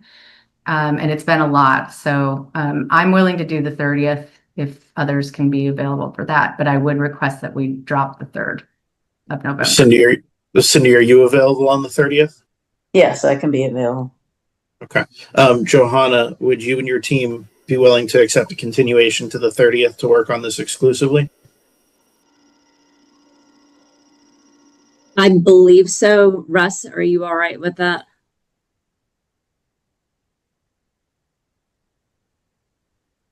Yes. All right. Then we're all right with it. Thank you very much. Madam Chairperson, with your permission and the motion tonight to continue this to Thursday, October 30th at 7:05 p.m., I will go ahead and schedule that meeting, and I will cancel the meeting of November 3rd. So moved. Second. Okay, moved by Mark and seconded by Rich. Thank you. Any deliberation about that? Okay. Mark had suggested being in person. I'm supportive of that, but it could very well be with my work schedule that I'm not in Boxborough, so I would be looking for a hybrid option if that's were to be the case. And I would like to do a hybrid option as well. We can accommodate that. I will book one of the rooms for that evening, and I will plan for a hybrid setup. What's the value of doing this in person? I actually find it more efficient to do it by Zoom, especially when we're doing document review. But I like having multiple screens up as well, so I can kind of see things. So I like the third dimension. I agree. I run 2 computers at the same time here, so I have mission control going on down here, so that's what I'm used to. I think for We the are getting stuff, public feedback on this. This is something that we are getting public feedback on. But anyway, I'm not going to make a fuss over it because I'm the one asking for a hybrid option. But I do believe that staring at applicants in the face and staring at all of our faces is of value. well, people are staring at our faces, Rich, unfortunately. I do believe that there's a utility in person, but I think that's more when you've got like the beginnings of hearings and you got a lot of people in the room. I think we should do that, but especially for a work session, I'd be inclined to doing a remote. because same thing. I mean, I've got 3 screens in front of me and I use them, so it certainly makes me more effective. So the motion to continue is on the floor. Alec, so it sounds like it will be a remote meeting. Madam Chairperson, that's it. The meeting location is at your discretion. We will provide it at minimum via Zoom, but we can always include hybrid participation as we get closer to the date. Yeah, I just want to point out that we have had some very active Zoom meetings where we've had 65, 75, 80 people on a call. So I don't feel like we're not reaching out to the community members or getting participation. Okay, thank you. So motion, any other deliberation before we take a vote for that motion? Okay, Chris Doughty, would you like to? Thank you. Cindy Markowitz. Markowitz, aye. Rich Gazardi. Gazardi, aye. Mark White. White eye. And Werner, aye. Thank you all. And thank you to the applicant and your whole team for staying the hours tonight. Okay. Thank you. So, okay, next hearing. So continuing a public hearing for 975 Massachusetts Ave site plan review and stormwater management permit. In accordance with MGL Chapter 40A, the Boxborough zoning bylaw 2.5 site plan approval and the Boxborough stormwater bylaw. The Boxborough Planning Board will continue a public hearing to review the application submitted by Goldsmith, Prest, and Ringwall Incorporated on behalf of the applicant, BHG 109 LLC, to construct an 8-unit contractor storage facility. Limho, are you here on the phone? Rebecca, I You're have to recusing. recuse myself. So what's the plan? Are we going to come back for other business after this? Because I believe we have to come back for a couple things, Mark. Do you want to text or something when we're getting close? Yeah, I'll somebody ping me. Rich, you've got my phone number, right? I think so, Mark. Okay. Ping me when you're looking like you're getting to the end, and I'll be back in. Bye. Okay. So 10:01, Mark has recused himself from this application. And I'm looking through for the applicant here. Limho. Oh, I see you. There you go. How are you? Thank you for your patience, and Sue too for your patience here. Lots going on these days. Good evening, everyone. I'm Limho, I'm project engineer at Goldsmith, Prest, and Ringwall.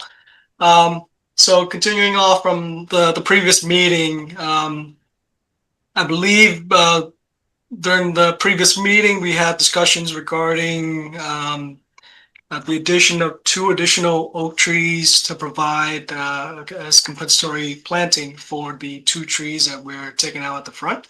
So you want to pull up the plan for that? Yes. Thank you. Do a share. All right. So as you can see, we're proposing 2 white oaks at the front here.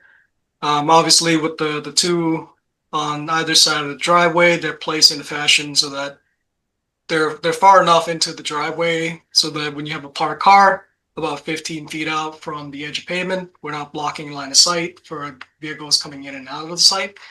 And we believe this generally provides sufficient screening, with the addition of the trees that we had previously provided at the front of the retaining wall, top of the retaining wall. That's really it. Additionally, we had swapped out the plantings in front of the transformer per Bill's Murray comment from Places. And that's really it for our site plan. Our landscaping plan revision. More than happy to answer any additional questions, but I think that's what we discussed last time.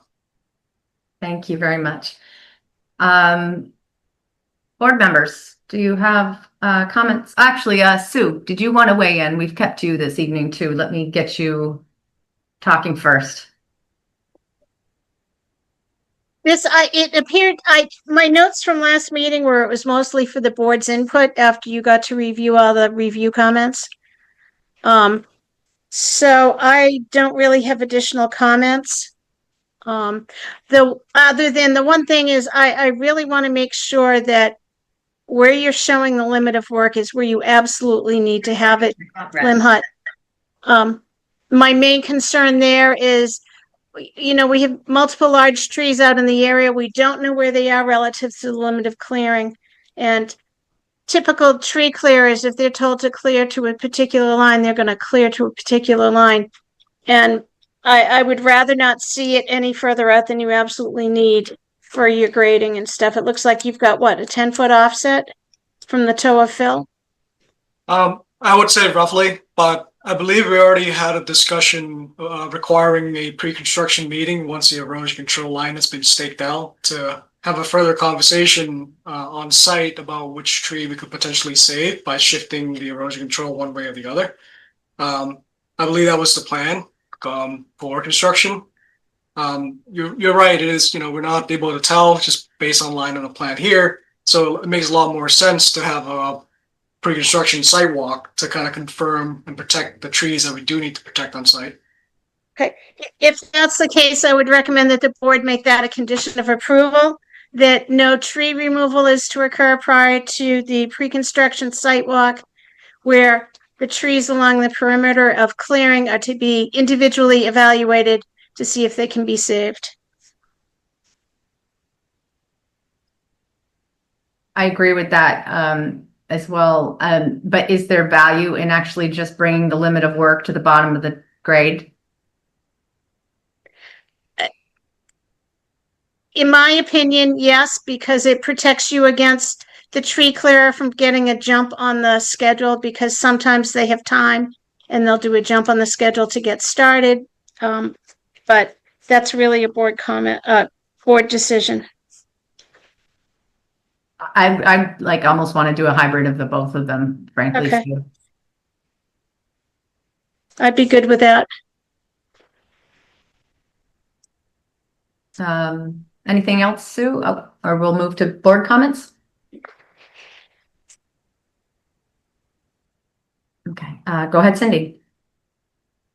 Yeah, I guess with that discussion, I'm still, if the applicant could, I don't know if they're going to redraw the lines on this plan, but is the amount of cleared area the same? I think we had a number before of like 2.5 acres or something like that.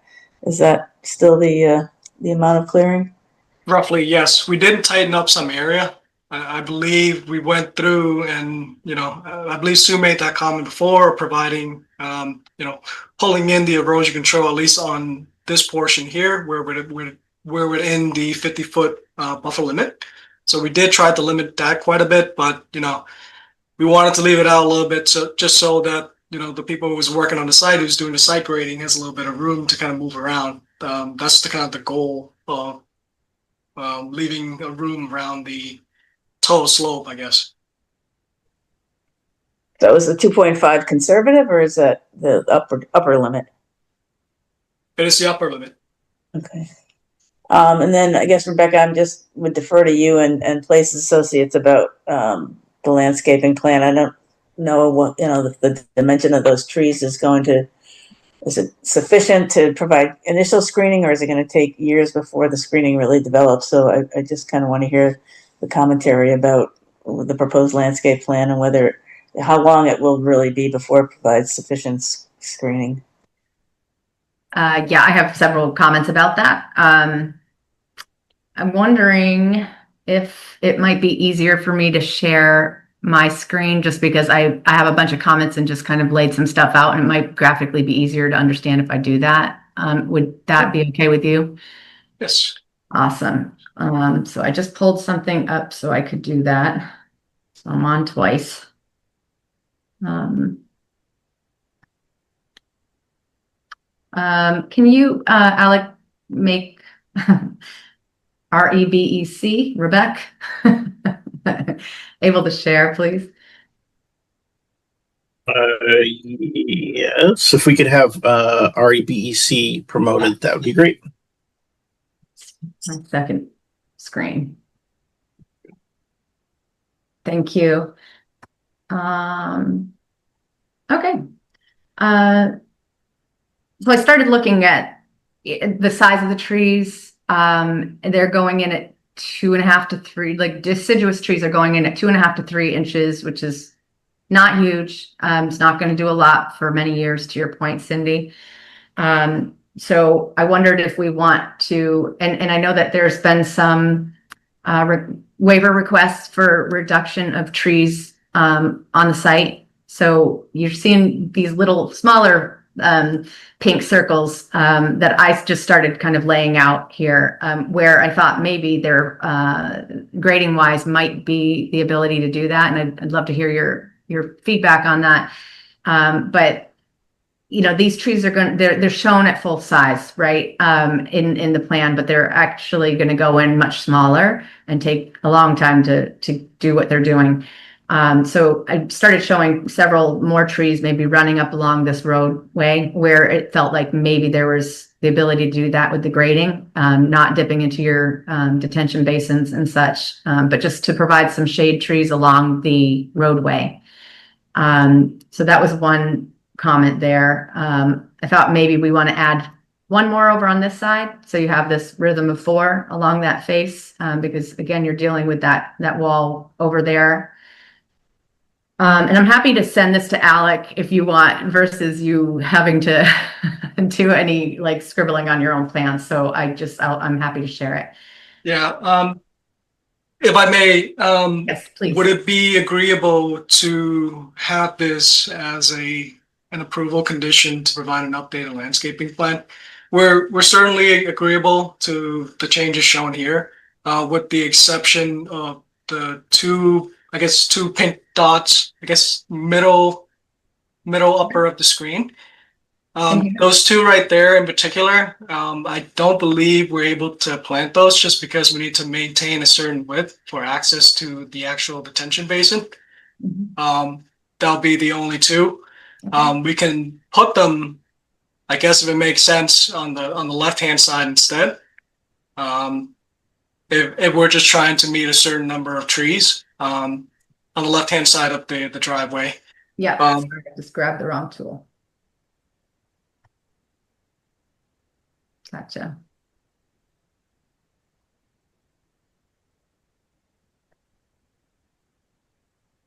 Yeah, unfortunately, they do a little more for us on the other side, but okay, so something in there you could do something like that. That's what you're saying? Yes. Okay. Yes. All right. Go ahead. And really, you know, I mean, the goal here is we want to move forward. And I mean, for the past few meetings now, we've heard that recommendations for additional trees, and we make concessions to add those trees, but it just feels like we keep coming back to, you know, add more trees. So, you know, I would really love it if we can just have it as an approval condition to provide an updated landscaping plan, rather than keep coming back to talk about it. Yeah, let's get through the comments first, and then we can discuss that, if that makes sense to you. Yes, of course. Okay.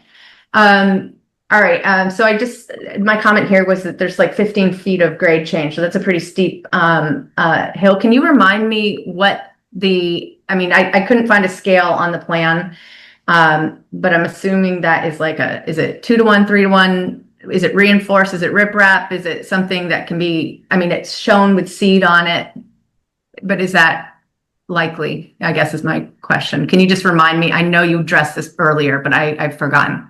Yeah, no problem. It is 2 to 1 slope, and we are proposing to put down coconut matting for the steep slope here, as well as seeding. Okay. So the seed mixes, that just leads me to my next comment here. The seed mixes are largely grass mixes, and I would definitely recommend maybe adding more of a woodier mix to that, so you have more of a established like woodland edge instead of more of a prairie kind of scenario. And so I'm hopeful. They do make some very beautiful conservation mixes that are woody mixed, as you probably know, but they would start to establish some of the woodland edge on this instead of just grassland. I believe we do have, well, the hatching is shown, I guess, on the lower one is the wet mix that we're familiar, or the wildflower mix that we're familiar with. Yeah. The drier mix would be for the areas outside of the buffer limit. But you know, we certainly don't mind adding additional or swapping out the dry mix for something that's a little bit woodier. That's not a problem. Yeah, I mean, just some shrub growth or something like that that starts to mimic more of what the you know, the woodlands edge is going to do, and I'm sure that Sue and you know, and Team Bill could give a great recommendation. If not, I'd be happy to share one with you as well. But it's still seed mix, so it's not an upgrade on the sizing of anything there.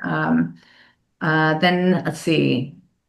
I did ask for this previously, but I think that it would be good to have in plan that, and this is kind of to Sue's point of showing the limit of work, limit of erosion control, but to label that these are existing tree canopy and it's to be protected and maintained. I'd just love to see a label on there of some sort that is reflecting the intent of that erosion control edge. So I've got a couple of comments on that.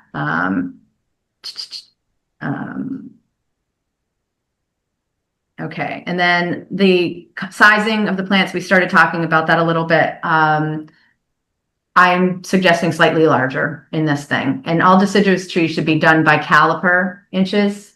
And this is purely so that we don't have to wait quite as long to get some kind of screening out there, because as we know, deciduous trees are going to take years and years and years and years to do anything here. So the evergreens, again, I'm also recommending that's kind of what we've been doing standardly for any need to really produce some screening material quicker than you know, we might want to do. So those were my comments right there. And I'm happy to send this over to Alex so he can just share it with you.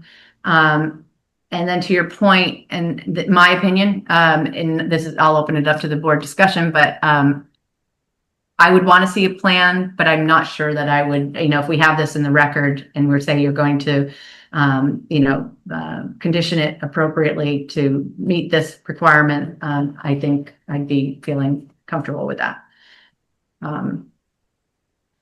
So, but I would like to hear from the board members if they feel the same way, I guess.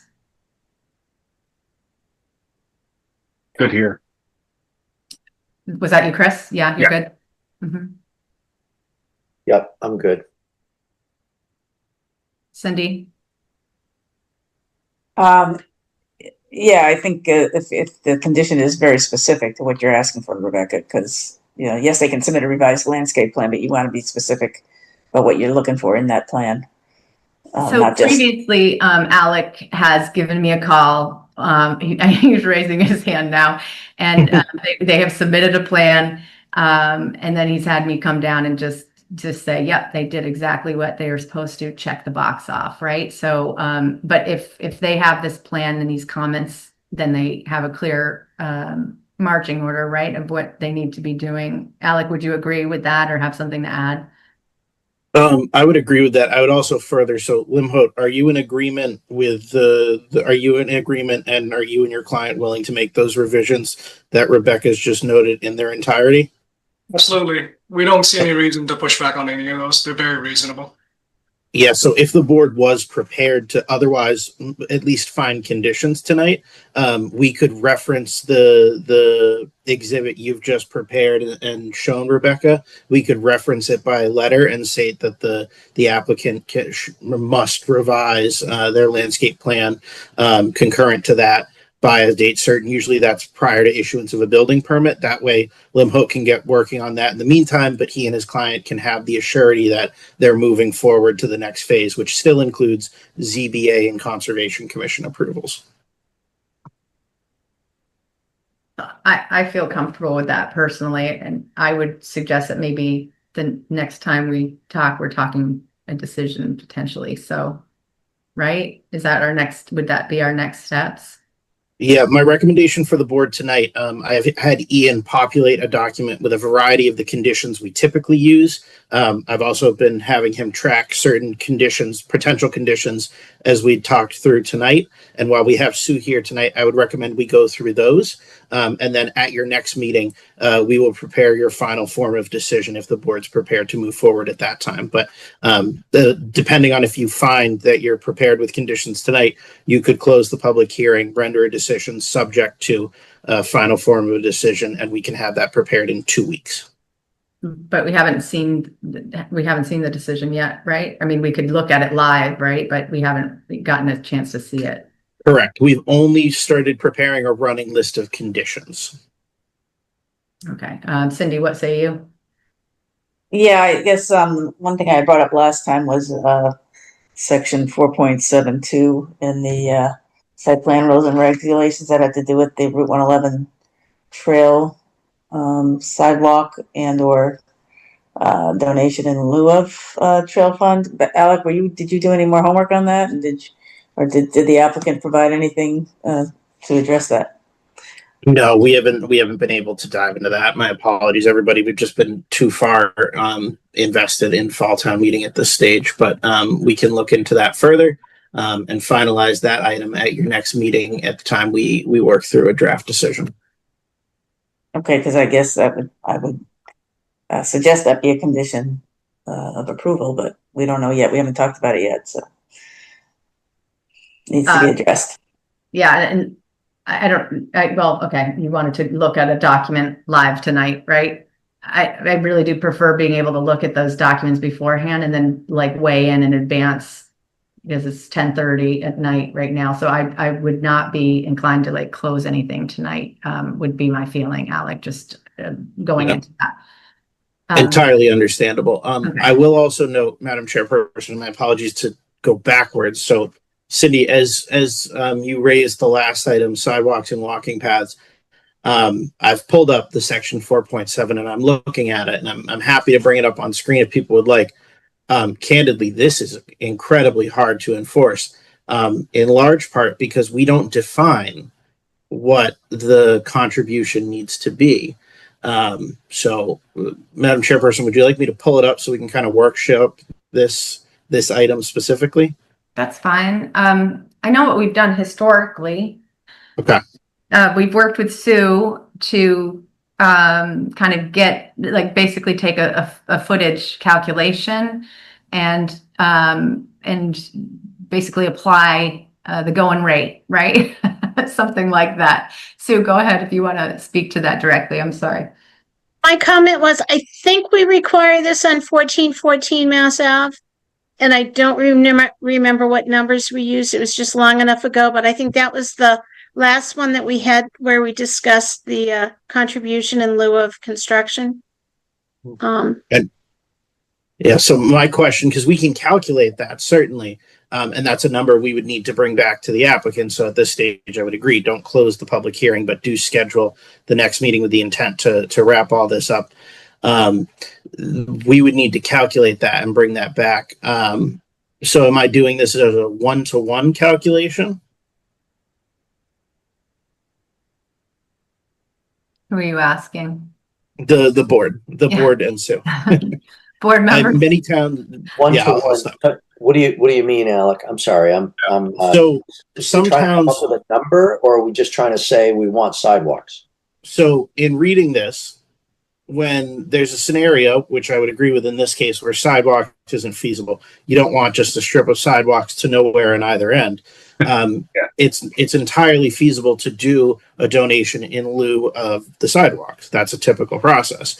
Different towns handle it differently. Some towns require a one-to-one cost donation, what they would have spent to do those. Other towns will do it as a fraction thereof, but that's up to the board's discretion here. Typically, I would say I would like to see that written verbatim in your rules and regulations. But this is the first time it has come up in my 3-year tenure with the board. So my apologies that we've never discussed this with me here present. I believe we've done it one-to-one historically. Think so. Too. Yeah. I think it was one-to-one. I was thinking we also have the site plan that was for Larry White, the Granite Hills Farm across the street. Mm-hmm. We can look and see what the numbers were for that. We also may have a construction estimate for the section of sidewalk the state built down between the library and Liberty Square Road. We may be able to take part of that to figure out a linear cost. That was a much more complicated sidewalk, but that would probably be upper limit of what you'd ask for. Yeah. I don't know So- what that number ended up Years being. ago, though, I So, Madam Chairperson, my typical process, because I have handled one of these in the past in my previous community on multiple occasions, we used this process many times there. What I would typically request is that the applicant calculate the cost and our consulting engineer calculate the cost, and we then look for the center line number between the two. I have a question regarding the calculation of the cost. What is it that we're trying to calculate? Is it the full span of sidewalk running across the full frontage of the lot, or? Yes, it would be the full span of an ADA compliant sidewalk across the frontage of the property.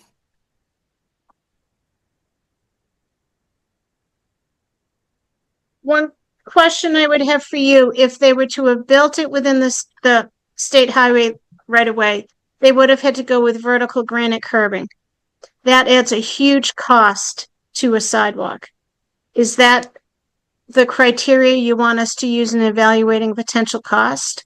Or would you want us to do a typical sidewalk like you'd see in a subdivision that would have be set back from the edge of pavement with a Cape Cod berm, sidewalk set back, and it would just be the sidewalk itself, a 5-foot sidewalk set back from the road. So it would be basically the grubbing and stripping, the base, and the pavement courses for the sidewalk, as well as ramps and tactile warning strips, things like that. Is that what the board would like us to evaluate for? I mean, I'd like to see both numbers if that's possible. Okay. Yeah, I think the granite is probably more than would be normally expected. Yeah. except for that's what they installed over by the school connecting to Liberty. They did that. So Right. When you're on a road that has a 40-mile-an-hour speed limit, you really need something for pedestrian safety, and that's basically what you would view a vertical granite sidewalk gives some pedestrian safety. It's not the end all, but I don't think it would be a bad idea to see them both, but of course I don't want to be too onerous on this as well, because it could be pretty cost prohibitive. I guess I want to be fair as well. There's a fair amount of grading that is happening like to the west of that parcel as well, which, could potentially even, require wall work or retention there. So I get concerned. That gets very costly fast. So typically what we'd be looking for is to come up with a linear foot cost, which would not include retaining walls and wetlands crossings and redoing the drainage on the roadway. We'd be looking just as the sidewalk, because theoretically what happens is the towns will use these for a sidewalk fund, and then they'll build sidewalks in a more critical area, whether it's near a school or other services that the town provides, or you look for where you get the most bang for your buck in terms of providing a safe pedestrian pathway. Yeah, I agree with you on that as well. Alec, go ahead. So, Madam Chairperson, if I could weigh in again. So typically I would say that this is, when you're estimating this cost, it should be under assumed ideal conditions where you don't have wetlands crossings, you don't have those factors, because you don't know what the site will be where this funding is ultimately spent. It's usually spent in tandem with grant funding. We use it to leverage grant funding. So automatically, if the board should kind of contextualize this, it's going to be a lower number than it might be if they were actually building it on site. But that's also going to be multiplied out. And further, and the applicant would love to hear me say this live on a meeting, because this is an applicant's contribution, prevailing wage should not be assumed here. You should do it at cost for what you would do without prevailing wage. And that's because this would have been the cost of the applicant had they done the work. And again, it's a multiplicity effect. We use these funds to spur additional funding in the future, which more than captures the difference in prevailing wage. Yeah, just to be clear, I wasn't recommending really putting them to the ringer on this, because I can see how expensive this could potentially be if they actually built this on the site, and I don't want to create that issue for these guys. Okay, terrific. Does anybody have any additional comments or questions about that? The one and only thing I wanted to just bring up is there were a bunch of waiver requests that were made. And I just wanted to double check and make sure all the remaining board members are comfortable with all of those. I think you've been very amenable to the tree recommendations along the driveway that we were made tonight. So like 4.4.2, I really don't have any issue with that. The bicycle 4.1.6 bicycle parking, I'm not having any kind of concern with that. We talked about 4.4.4 with the trees in the parking lot. And that was agreed upon to go ahead with that or to eliminate that, give the waiver, grant the waiver. One question for me is the 4.5.1 and the surveying of trees of size along the roadway. I'd like to throw this out to the board just because in my line of work, if we don't have them documented in some form, they may not really be there and things can happen. I'm not suggesting that would happen on this project at all, but it's good to have a record of these trees, these significant trees over 15 inches in caliper. So I would love to see those put on a plan and noted on a plan, even though you're not going to be touching them. But I think that I would like to see that happen on your existing conditions plan. Waiver is this? Which waiver? I'm sorry. Section 4.5.1, the Route 111 corridor is an important visual landmark of the town of Boxborough. Each development shall recognize the visual quality of its site in relation to scenic qualities of the immediate area in the corridor as a whole, through means of sketches, computer simulations. I'm going to go right past that because I'm not asking for that kind of stuff. This analysis shall present how the project will be viewed from 111. I'm not asking for visualizations, but it does identify that it requires 4.5.3 specifically requires that all trees greater than 15 inches be located. If it's protected, I guess that's the disclaimer there. If it's going to be removed or protected. And then 4.5.4 requires a tree protection plan. That's why I asked if you could at the very least note that those trees are going to be existing to remain and be protected. That's where my comment comes from, that versus the full blown out plan. And the public shade trees need to be identified and noted and subject to the Public Shade Tree Act. So it's really locating trees from my perspective that are greater than 15 inches along the roadway, Rich, which I don't know how many there really are, but. So Rebecca, didn't you ask for this for the entire site? I don't think we have the ability to ask for the entire site. I think that conversation was granting her team the ability to go out there and identify any significant trees that could be saved or, via some massaging of grading or something. But we're 4.5.1 allows us to at least identify in a map on the existing condition survey that those trees are out there, and it labels them as 16 inches, 24 inches, deciduous, or, whatever. So do you want that along the entire corridor? Is that the property? It should be along the frontage, even though their limit of work is limited. It's usually good to have a plan on there because we've seen things happen before where things get very damaged or, maybe inadvertently, but it'd be good to have a record. Which waiver are you saying you're not agreeable to? The 453, section 453, the 453. Yep. Oh, I knew you'd be able to pull this up. 453, where it says all trees with a breast height diameter of 15 inches or greater shall be located, tagged, and displayed on the site plan. Yes, that's it. Thank you, Rich. I'm sorry I didn't have easy access to that. Okay. And that language is in 453. So if I were to pull the bylaw, I presume it's talking about the right of way. Is that what area that we're talking about? I think that's correct. Yeah, it's my recollection of it too, Rich. So it's not going into the site where we were walking. It's not. It's just it's along the corridor there. Well, Yeah, if I may, though, I mean, I think it is intended for the entire site, but it is under the Is it? the 111 Route 111 view and tree protection, and then it talks about the corridor. But I think, I think we've always interpreted this to be in the entire site. Now we can, I guess, have the discretion if that's too onerous, but I think we've always applied it to the entire site. this is in the tree protection by, I'm sorry, which bylaw is this? This is section 4.5.3 of your site plan rules and regulations highlighted on the share screen now. Okay. Because it's the view that you're talking about from the corridor.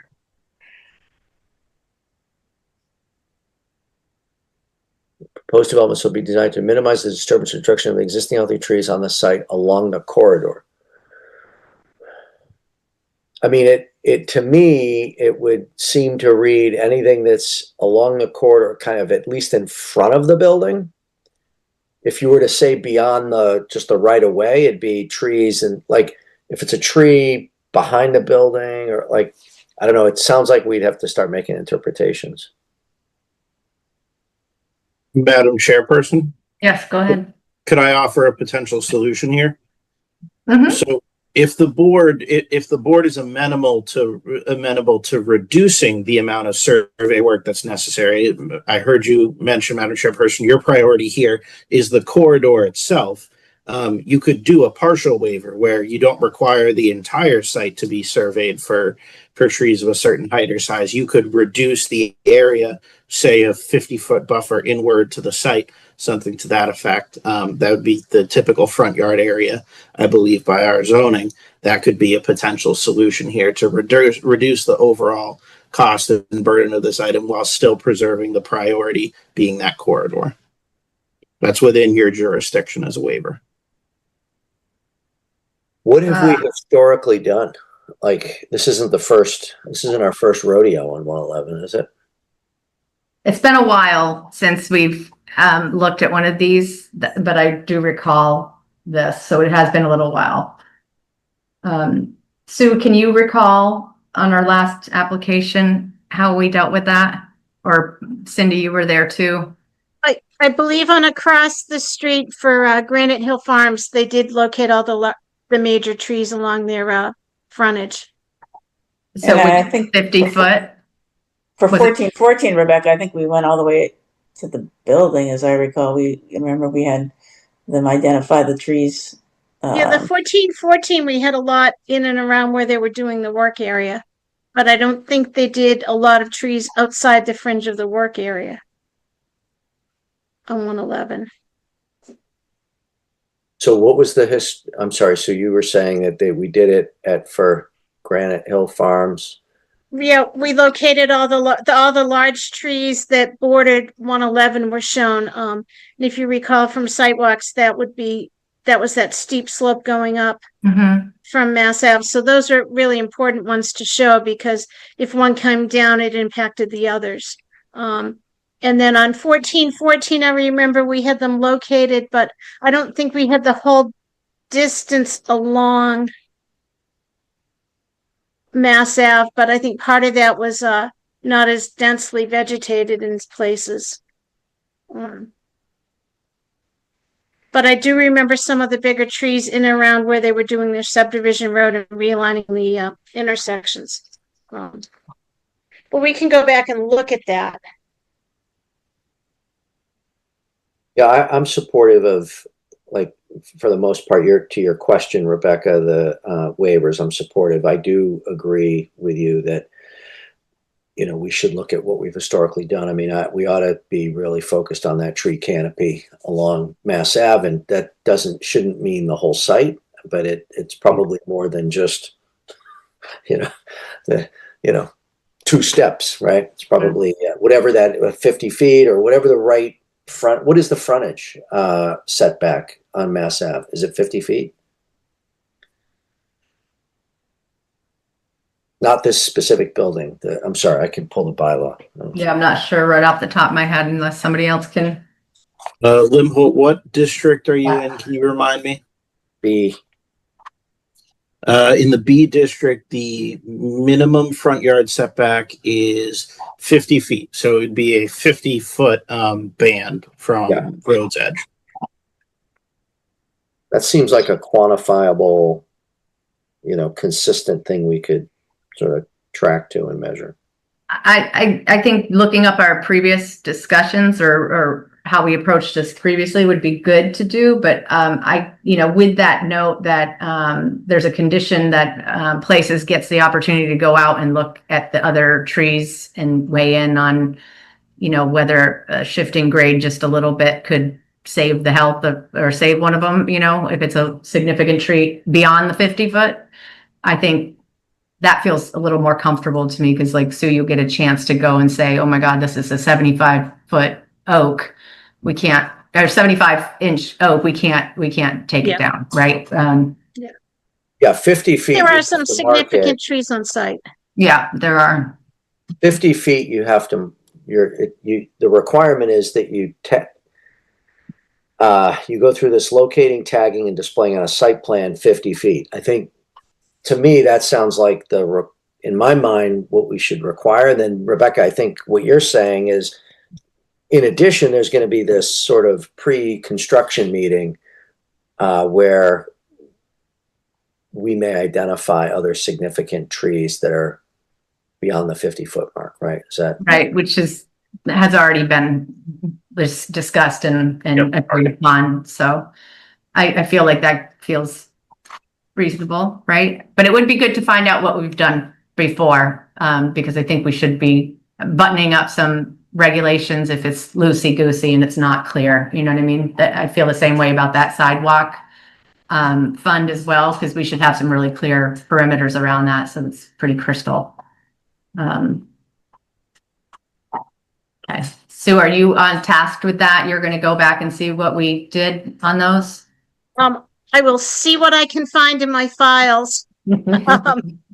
It may take Alec or Ian doing some digging in the planning board file so we can be consistent. Sure. All right. Thank you. Is there more discussion on that or comment?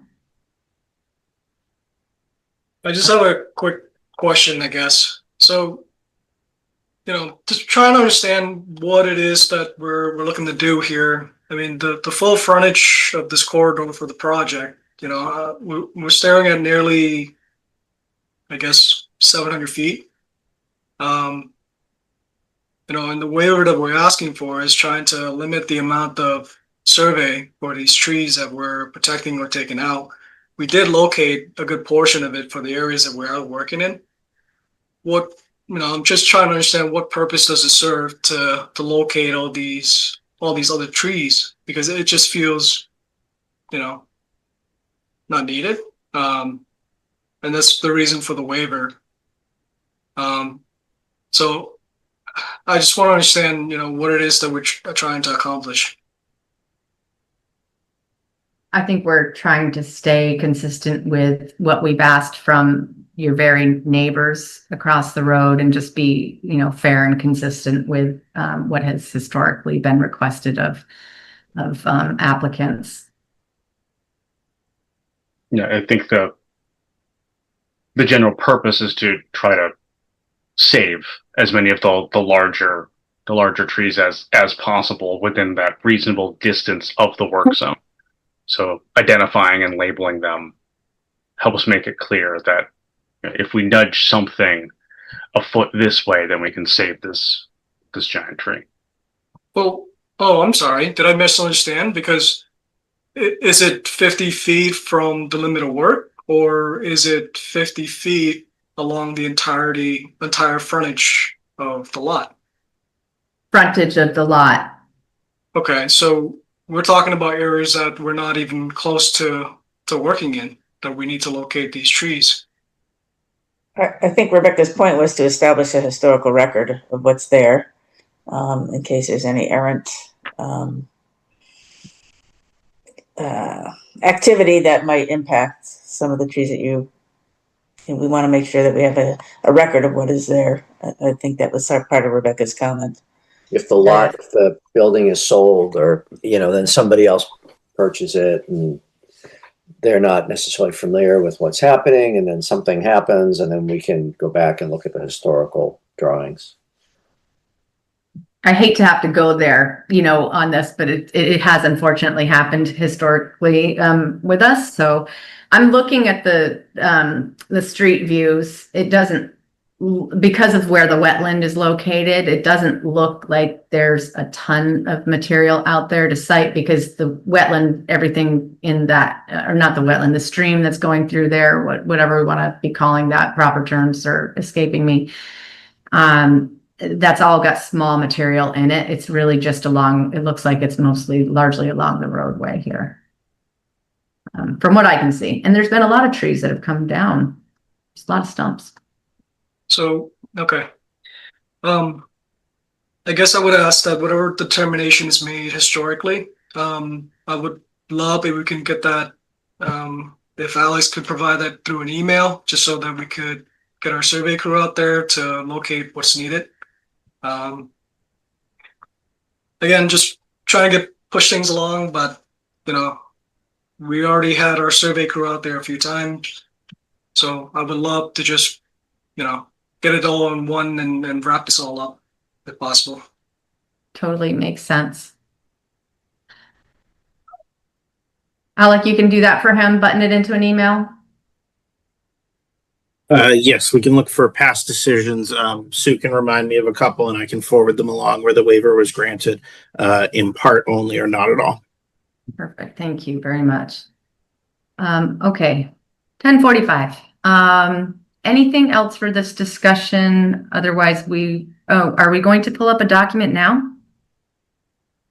If the board wants to, I do think it would be valuable to at least look over some conditions and just confirm whether those are things that are pertinent to this application or not. Ian, prior to this meeting, put together a Word doc real briefly that had a variety of conditions. We've applied our standard slate, but not all of those conditions are applicable to every application. So it would help us in drafting this decision if we could just go through and strike some of those. If they warrant further discussion, we don't need to discuss it tonight, but if it's outright, we all agree, just strike that one, then we won't include it. Board members amenable to that at this hour, or? I'd like to get it in writing, honestly. If and then discuss them. The conditions, I think we got to look at them. I mean, these guys have been at this for a while. I think we gotta, let's at least see what's there. Maybe we can't make sense of it, Cindy, but I mean, I think we at least got to take a look. Okay, I think we have. Yeah, okay. Just looking at what we have to get through after this. We still definitely need to talk about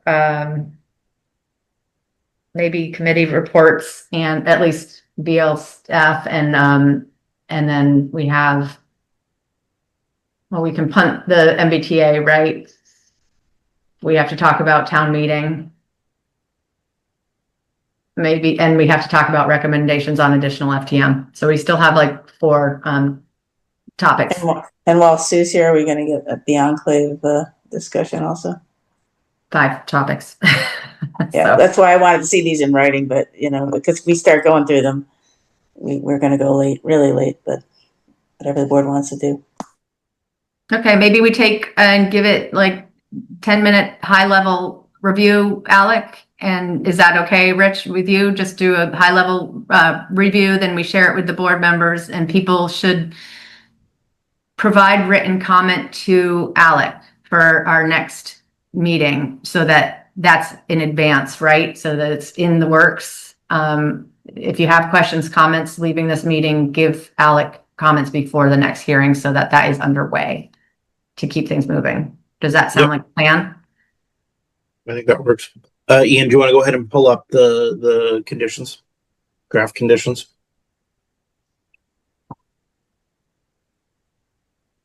Can everybody see that? Yep. Can you make it bigger? Yep. Yeah, zoom in a little. It's getting late, Ian. Sorry. Thank you. I have my splash top here, so it's just a little tricky to. All right, that looked good. That's good. That's Great. good. Okay. Yeah. Okay. So condition 1 is our standard condition based on the documents provided herein. Either restate the exhibits or based on the list of exhibits, we might simply just reference back to that section. Item 2, prior to the issuance of a building permit, record the decision and then be provided back to the town planner. Prior to the issuance of a building permit, shall receive and record an order of conditions, superseding order of conditions under the Wetlands Protection Act, by all the conditions therein. Prior to the issuance of a building permit, all erosion and sediment controls required in the decision shall be installed and inspected by the town engineer. Prior to the issuance of a building permit, the applicant shall revise the landscaping plan to reflect blank, blank, and blank. Ian, do you want to go ahead and after that last comma, why don't you say nope at the end of the sentence, comma, as shown in exhibit blank. And that will be the plan set that Rebecca has marked up and will be providing back to us. So we've captured that one that was discussed live on the meeting. Item 6, if I could just get some clarification for the board, as I heard in the discussion tonight, the limit of clearing shall be delineated at the bottom of the grade. A revised plan should be submitted to the town planner at least 72 hours prior to the start of any clearing. Sue, I kind of took that one on the fly based on what I was hearing, but did that capture the discussion correctly? I think it also needs a field inspection prior to the initiation of clearing by the planning board's agent, meaning Bill or I, so that we to save any significant trees. Okay. A field inspection. Yeah, okay. Meeting, did you call it? A pre-assessment site walk to evaluate any significant trees adjacent to the limit of clearing.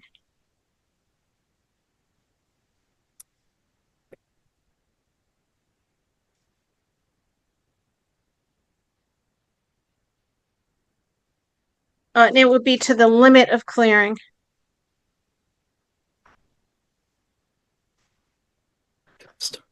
And then under number 7, you can say that as adjusted Oh, above, yeah. and no clearing shall occur until after the site walk. Okay.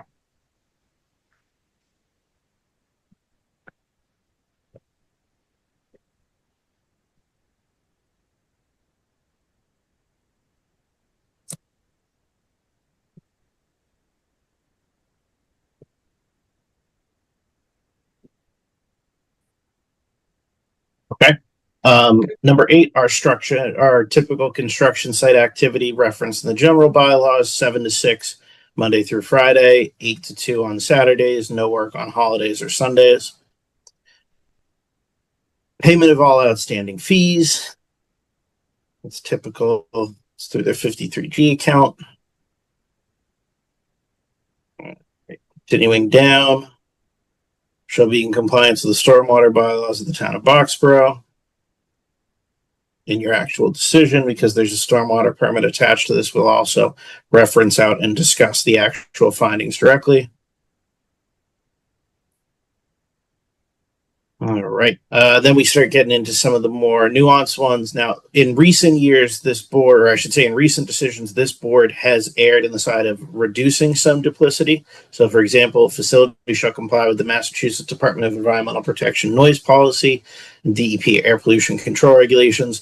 Those are already required by state law.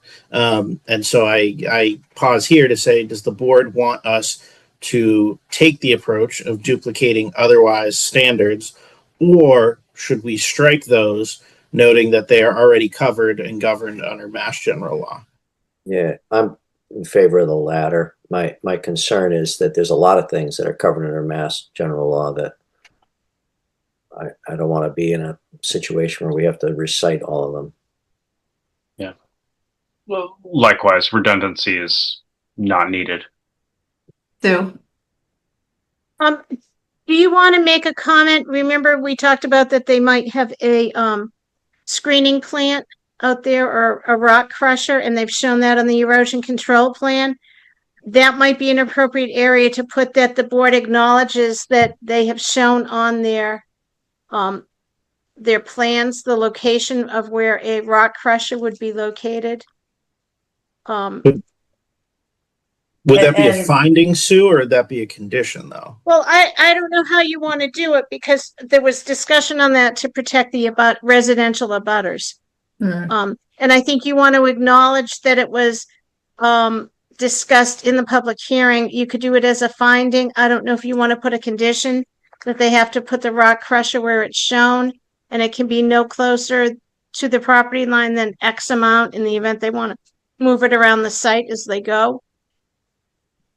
I think that's valid. And does that as a temporary operational thing have to comply with DEP noise policy, Sue? I would say so, yes. Right. Yeah, so- everything needs to comply with that. Yeah. Well, it's yes. I mean, but it's a temporary. I mean, blasting is going to be regulated by your fire department, Mhm. and the size of the blast will determine how loud it is. But your rock crusher is going to be vibration as well as the actual sound of it. So I'd like that included in at least acknowledgement of noise and vibration shall be within, necessary limits or something, even if you don't want to cite the regulation. It acknowledges that there will be noise and vibration being generated. I think it's important for the board to acknowledge it because that was a concern that was raised during the public hearing. I'm fine with that. So this is a temporary rock crusher. Is that what we're talking about? Right. During construction operations, a rock crusher shall not be within, Yeah, I'm okay with that. or as shown on the plan.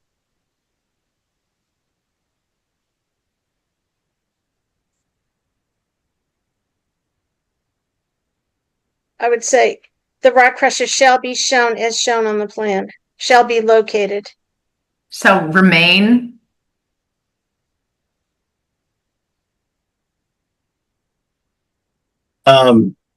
Ian, before located, just put the word strictly.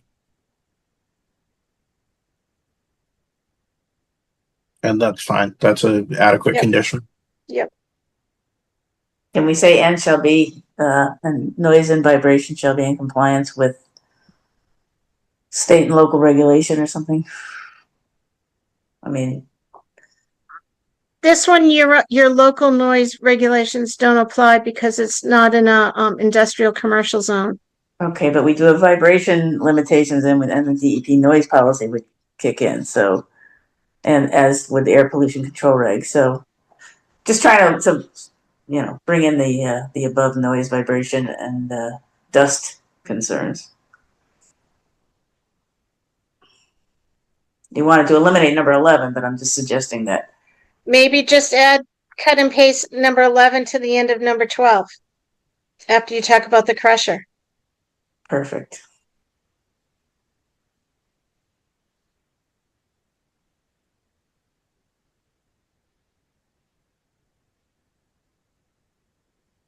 Moving down the list, item 12, on-street project is not permitted on the sides of the roadways. Do people feel this is still necessary or not? I do, for sure. Yep. Yeah, please don't park on 111. That's going to be bad. All right. Item 13, all exterior lighting shall be dark skies compliant and confined to the subject property. Does the board, so I will note, if the board feels that the applicant has adequately addressed this and demonstrated via their submission that they are meeting dark skies compliance and otherwise meeting your bylaw, which is a dark sky compliant bylaw, then the need for number 13 is no longer there. That would become duplicative. I'd keep it. People add light fixtures all the time. Okay. Ian, just delete the section that says shall comply from with section 6.4. Just delete with section 6.4. And it should say shall comply with the zoning bylaw. That way, if we amend our bylaw, it's not out of date. Good thinking. Yep. Okay. 14. Applicant owner shall use timers and motion sensors for security lighting to reduce unnecessary light pollution. Mm-hmm. Yeah. This is our standard slate. Hours of operation. I wanted us to specifically get to this one. That way that Limhout could go back and speak to his client to confirm that those are appropriate. Can we back it up to 15 again? We probably need to say how long that is. Is that just for the life of the project? Is that what we're saying? Okay, thank you. I just wanted to make sure we're specifying that as needed. Okay. Sorry, continue. Yep. So regular hours of operation. So first and foremost, does the board agree that these are appropriate for this site?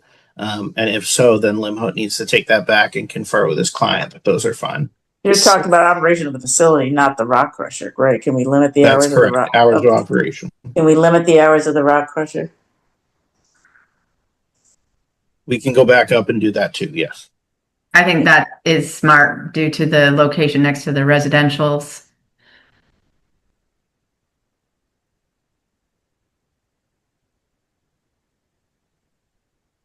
What is the limit? For something like that, I would imagine 8 a.m. to 5 p.m. Yeah. Monday through Friday. Monday through Friday, no weekends. Yeah, it's like 6 would be loud. And then the regular hours, 6 a.m. Is that our standard in the business district? Yeah, I thought it was 7, but maybe I'm wrong. But I mean, if it's not making noise, right? Like somebody wants to show up at 6 o'clock in the morning and start their day and get out at, I don't know. Not knowing what the use of the building is going to be, you know what I mean? Some people operate 7 to 3 or something like that, depending on what the use is. Just kind of speaking in general here, just because we had a brief conversation about that between the owner. Their hour operation is generally anywhere between 8 to 5. So if it's anywhere between 7 to 7, that's fine too. Yeah, I would pull it up to 7 then. Okay, so 7 a.m. to 7 p.m. Yeah. Okay.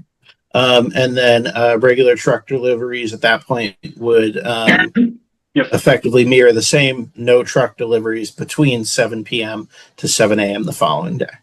Yep.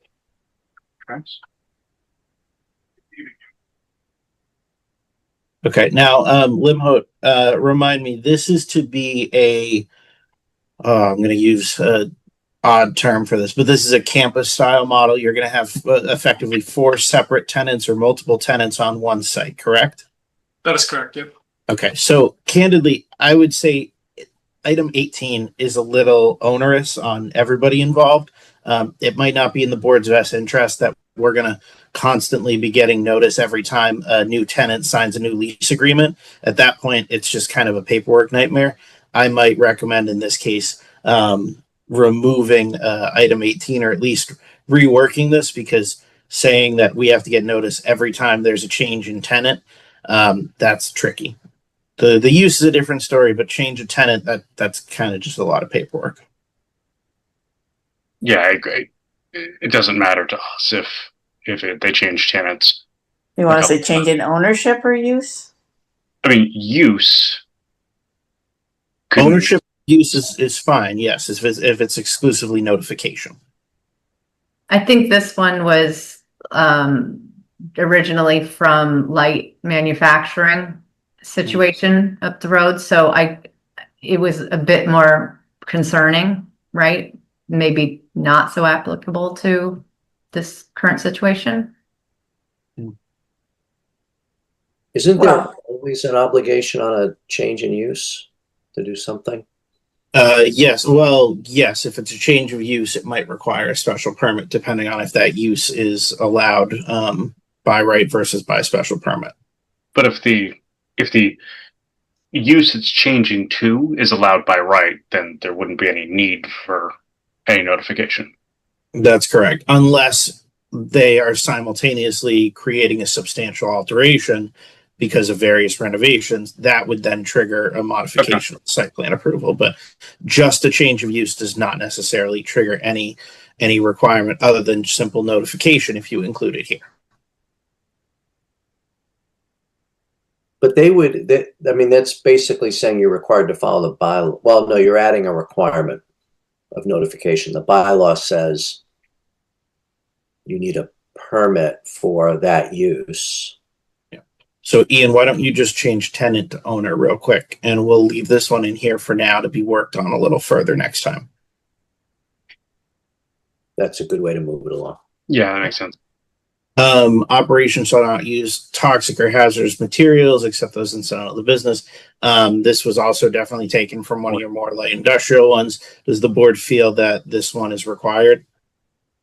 Other than each tenant is required to maintain industrial spill kits. I do recall there was an issue, and Sue might be able to weigh in, about each garage next door having the proper drainage. So I don't know if that's applicable here, but wasn't there an issue about, I forgot what you call them, but the drains inside each of the units in case they had Floor drains? the floor drains, I guess, yeah. That's covered by building code if they have vehicles coming into the building. Okay, so we don't need a condition here, because I thought it was an issue for the building next door. I think it kind of makes sense to keep this in, because if you have a roofer who has the tar and stuff like that, you want to have it just reiterate that they have to store it appropriately. And you don't want vehicle and repair work. You don't want somebody, servicing their lawnmowers if they're a landscaper or something on the site. Or doing major work. Yeah, but it's a board question. I agree with keeping it. I'd keep it too. Okay. Yeah. Item 20, applicants shall not use chemical fertilizers, pesticides, or sodium-based de-icer on site. Pretty standard for ours. 21, applicant shall provide the building inspector and planning board in hard copy the final as-built plans. Yeah. Yep, that's all our standard stuff. From this point forward, it's just our standard slate. So I'm going to take a break from talking because I don't like hearing my voice as much, and I'm sure you don't like hearing it either, guys.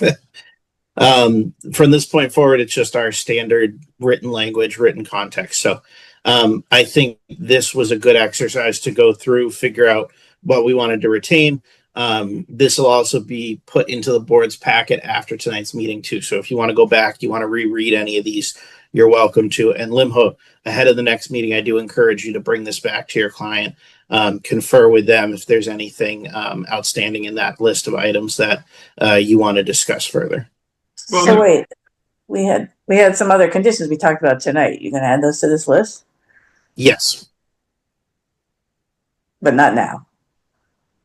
So board want to add more?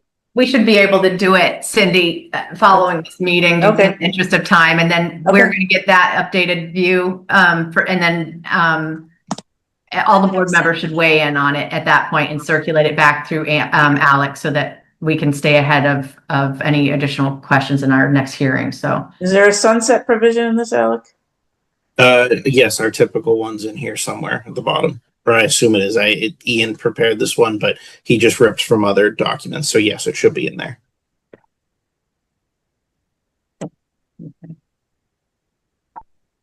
We're gonna forget these things. As long as you've got it open, just put a note in there. Lapse of decision. Right. There you go. Okay. Right. do you want to just do that? I mean, what was it? I had two comments. The lapse of decision in the sunset clause is right there. Oh, sorry. I'm sorry. I thought she was saying the comments that have been made tonight. Well, I did, but we want to move on. So Yeah, if they've got notes, I have notes, so. So yes, please forward any of your notes to me. As I said, this will be added to your Dropbox, so all parties can have it available to them as well. Thank you. Did you take the notes from tonight, Alec? You guys Yes, have I took things written down. Okay. Yes, I took some We'll notes. give you additional things as we need to. Okay, awesome. I just want to make sure I can assume that I don't have to redo those that we talked about today. Yeah. Okay. Okay, awesome. Okay, moving on. We have to make a motion to continue. Yes, so Limho, our next public hearing, which is 2 weeks from tonight, we can prepare a draft decision for that. We can of course incorporate everything we talked about tonight, and you would be second on the agenda that night. We have another public hearing that's already scheduled, but it is not the park at Beaverbrook. They have their own separate night. So are you amenable to a continuation to October 20th at 7:35 p.m.? Yes, I am, and I thank you for the pop up in schedule. Thank you very much. So does anybody want to make that motion? So moved. Seconded. Okay, moved by Chris, seconded by Rich. As I see, any deliberation on that? Did you have a time? Because I know we have something else on. 7:35. Okay, thank you. Okay, as I see you, Chris. Aye. Cindy. Markwood's aye. Rich. Bizardi, aye. And Werner, aye. Thank you so much for coming in and your patience as we got to you this evening. Much appreciated. Thank you, everyone. Have a good evening. Mary will be in touch on Wednesday. Thank you. Thank you. Does somebody want to reach out to Mark? Okay, yeah, that's right. That's you, Rich. We still need you, Sue. So maybe move to the Enclave update first so that you can get some sleep tonight. Oh, that'd be nice. Thank you. Good stuff. Okay. Madam Chairperson, do you want me to kick this off? Sure. Go right ahead. So, as the board has seen, there's been recent correspondence going back and forth, and the board had simultaneously been inquiring about the status on Enclave and the withdrawal in the construction access road. We did some digging back into records. We found that ultimately their notice of intent and the various permit extension acts pushed them to an actual November date, not September date. But simultaneous to our discussion, we also received indication from the home builder Toll Brothers that they had begun work on removing of the construction access road. Nearly simultaneous as well, we did receive a notice from an attorney on behalf of the Homeowners Association emphasizing and pushing to have Mass DEP provide input throughout that process. I will note that this was rather rapid, to use a neutral term. We received this notice suddenly. It was very simultaneous that they had done the work. Sue did very promptly go back out to the site. She took looks at it and provided immediate feedback. We did consider briefly a stop work order, but ultimately I erred on the side of caution that the changes they needed to make to erosion control ahead of some impending rain was more necessary and could do more harm than good if we stopped them from placing those measures in. I'll let Sue speak to the quality of the response since, but candidly, we were not pleased with the quality of the work that had been done to date, and ultimately the applicant had failed to notify Sue in advance of starting restoration and a removal and then restoration around that construction access road. But since there has been a series of responses and we have received indication that a stormwater expert has been retained by Toll Brothers to oversee the removal, replication, remediation, and such. So I'll let you take it from there if you want to talk about the response since. So Nina and I went out on, was it Thursday or Friday? I went out so many times last week, I've lost track of it. But we met with Jim from LEC. We talked about the replication area. He had some recommendations based on on-site conditions for making a shift in the replication area.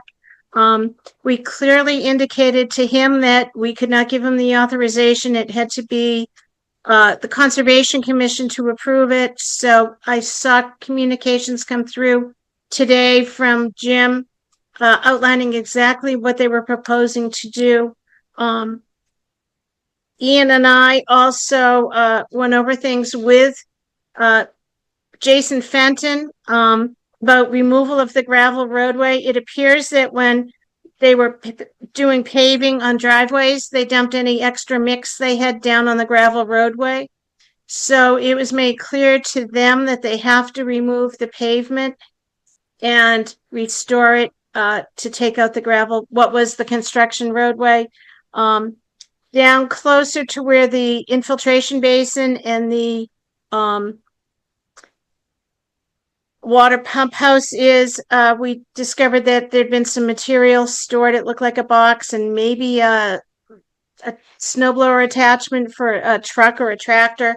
And we made it clear that that had to be removed. We also noted that there were shrubs and trees starting to grow on the berm to the detention basin, so they are not following their O&M. They need to get out there and brush hog it.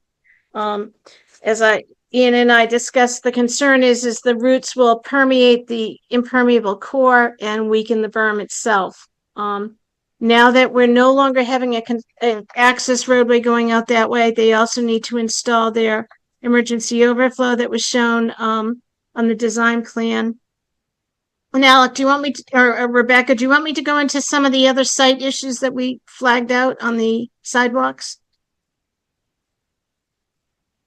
Okay. Oh, do you want me to go into that? I keep muting myself. I'm sorry. Yes, I think that's probably smart. Okay. While we have you. Thank you. So my understanding is that Toll Brothers had started to talk to Alec about a bond reduction, and I reminded them that they still are not in compliant with ADA. Ian and I drove around the site, particularly in front of the clubhouse, which should be accessible to all residents. The use of the Belgian block has created trip hazards, and it has more than the 1/4 of an inch of a lip, which is not in compliant with ADA. They also have sidewalks that are sloping directly into the roadway, which does not provide a safety, it's a safety issue. It should be a level landing as you come off the roadway. There also should be tactile detection strips. These are issues that I had flagged out when Alec and I walked it at least 2 years ago, and there've been no progress made in rectifying these issues. When we go around the site in general, a lot of the sidewalks go across a driveway opening, and they have the Belgian blocks between the two driveways to separate the, ownership of the driveway. But unfortunately, that is an impediment to ADA accessibility. In some cases, they're really steep. Other cases, they're just a really irregular surface. And we had flagged this out to Toll Brothers that they had two options: either to make it comply and have an engineer certify that it complies, or go to the Architectural Access Board and get a waiver saying they don't need to comply. And so far, there's been no activity that we can see in the past 2 years towards rectifying this. So in my last email, I said, this is a huge issue, and until it's rectified, they shouldn't even consider going for a bond reduction, because, this is a over 50, is it over 50? Isn't it over 50? So ADA, it doesn't matter. ADA is a very important issue, but especially in the fact that this is geared towards older adults, they really should be paying better attention to it. So that is a quick summary of what we found, and we're going to stay on their case to get it rectified. And I'll remind the board too, you did previously consider a request not for bond reduction, but for releasing the final certificate of occupancy prior to the completion of all site work. Ultimately, you as a board did resolve and decide to allow the issuance of that final certificate of occupancy. But at the time, you noted that you would hold the full term of the bond until such time as final as-bills were completed and the project was ready for complete sign-off. Go ahead, Rich. So the decision on the bond, that is a planning board decision? That's correct. Only the planning board may reduce or release a bond. And the sign off, like all these non-compliant, so like I'm like, the bottom line is until that's resolved, I'm not supportive of releasing any bond. But I guess and it's frustrating that, like, you know, Sue, you were there 2 years ago and there's the punch list and it's still not done. Where does that sit? Like enforcement of that? Is that in the code enforcement office? Where does that sit? Who enforces? No, that? so due to the various permit extension acts, they remain within the scope of their originally issued permit. I mean, this permit was issued at a time where it has fully capitalized on the COVID-19 pandemic. I mean, they have gotten this full breadth, and then the state has been generous in granting additional extensions. So until that November date, they're within their bounds to continue doing this work and continue trying to comply with these things in order to meet that final date. There is what I would term to be a hurriedness now to make sure those things are signed off on. They want both their bond released and certainly they want to comply by the deadline of all their permits. The notice of intent, most notably being one that, unlike a planning board permit where you can say they've substantially completed the project, I think they've reached that threshold by now. Unlike a planning board permit, a notice of intent, there is no substantial threshold. It's bottom line, done or not done. And that's their highest level of urgency. So they're working to achieve these things now, but they're still within their rights to be doing the work as it is an open and valid permit. And the date, so what's the completion date or the expiry date of this? I will pull it back up. I just recently queried this, so I know how to actually find it pretty quick. I thought it was the end of September. Was that the notice of intent? So. I had believed so as well, but ultimately, when we look back at it, we had made them calculate it out for us previously, and those calculations I then duplicated to confirm they were in fact a November date. Bear with me; I'm going to get to it. I just gotta. That's the 23rd of November, Alec. Okay, 23rd of November. Thanks, Ian. So after on the 24th of November, what happens? Can we issue a demand? Do we pull the bond? What do we do? I would refrain from speculating on any actions we might take. What I would say is that after that date, if the board wanted to, at their very next meeting, sit down, evaluate the current compliance status, at that point, we could discuss any actions we would or wouldn't take. But I would not recommend speculating on those in advance. Okay. All right. So they have another month to get it, or a month and a half to get it resolved, and then we'll discuss it. Yes, I will note the homeowners association has been in touch with the town on many an occasion to voice a variety of complaints, some that are civil and some that are not civil. But their most recent letter that they did send to the town noted specifically related to communications with Mass DEP, impacts of the removal of this road to their well radius. And so as additional filings are made and materials are given to the Conservation Commission, who has a more immediate urgency here, given that the restoration is underway, those can be forwarded to Mass DEP. Not an unusual practice, but noting that Mass DEP did a review and approve the original permit at the time, or had the opportunity thereof when this was before the Conservation Commission.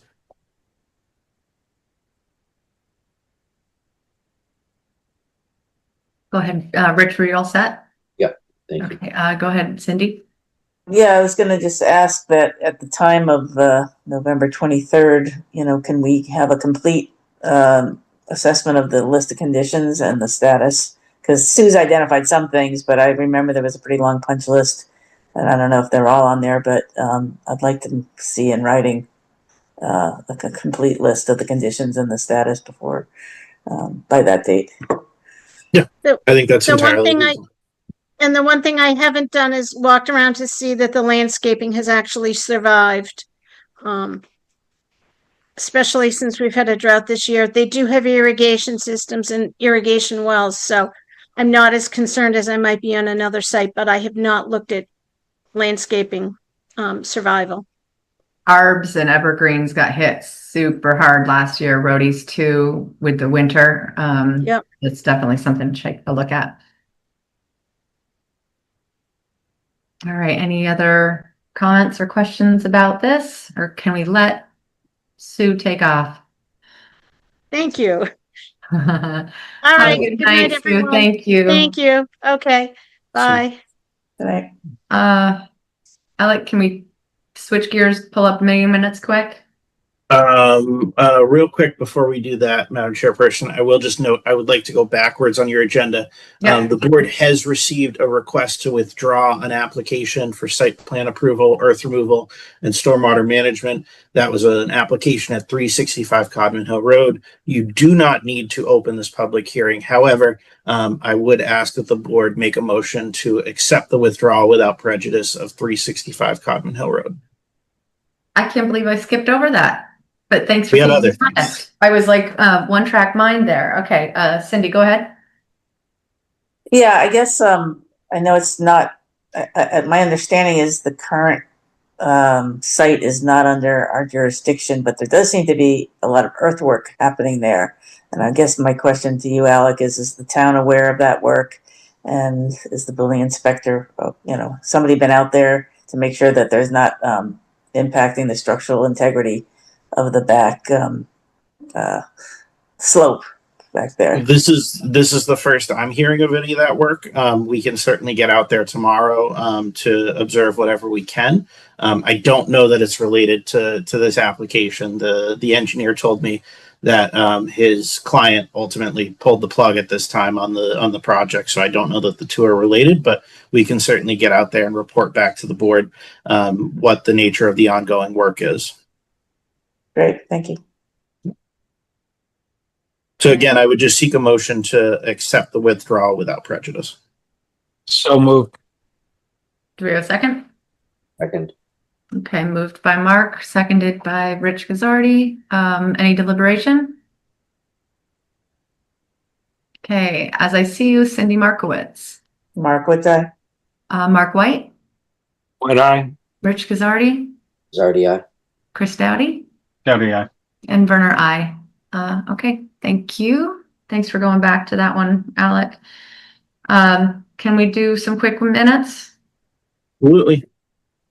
Let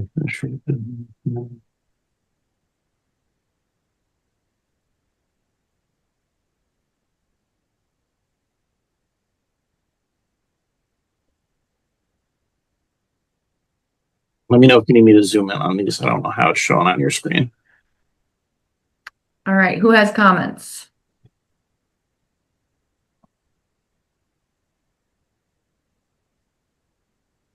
These were dense. They were dense. I hate to question what people said or may have said, and I don't go back to watch the video always. Yeah, it's okay. I skimmed for my name. Like, yeah, I think I said that. Yeah. Okay. If the board's feedback is that these are dense, would you like me to ask Kristen to pare them down once over and bring them back to your next meeting? I think there was a lot of additional information than we maybe needed in these ones. They're very quite literal, I guess, to that. So that would be my 2 cents. That might be helpful, and then we could punt these down the road for next review, if everybody agrees. Yeah. Cindy's got a comment. Yeah, I was just gonna, I thought they were within the bounds, except that I was gonna ask to strike the statement that was read and just leave the statement of support on behalf of the project. And this was read as their own personal opinion, and just truncate the rest of it. Delete that. But I was fine with the rest of the minutes. I thought that was okay. Are you referring to each individual motion? Sorry, line 58. Ms. Nealon's statement. I was just going to suggest that we leave it as a statement of support for the project on behalf of herself and her husband. This was read as their own personal opinion, period. And then strike the rest of that paragraph so that it's entered into the record that there was a statement of support. Sorry, go ahead, Cindy. That's all right, but I thought the rest of it was okay. It's just... Yeah, I guess it comes down to people read a statement. Like there's a lot of people who read statements. Some were longer than others. Like how do you, I hate to judge. Like I'm going to take this person. That's probably why it's dense, is because people specifically spoke. So either the methodology is so and so spoke on behalf, boom, end of story, or you put the whole thing in there. I think if we have the whole thing, we might as well leave it as is, because it's like some people can memorize their points and give an extemporaneous speech, and others would need to write it down. And even though they are literally reading a statement, that's effectively them still engaging with the board in the same way, or engaging with the hearing the same way. So I think it's fair to just kind of, document it as it actually happens, as close as we can get.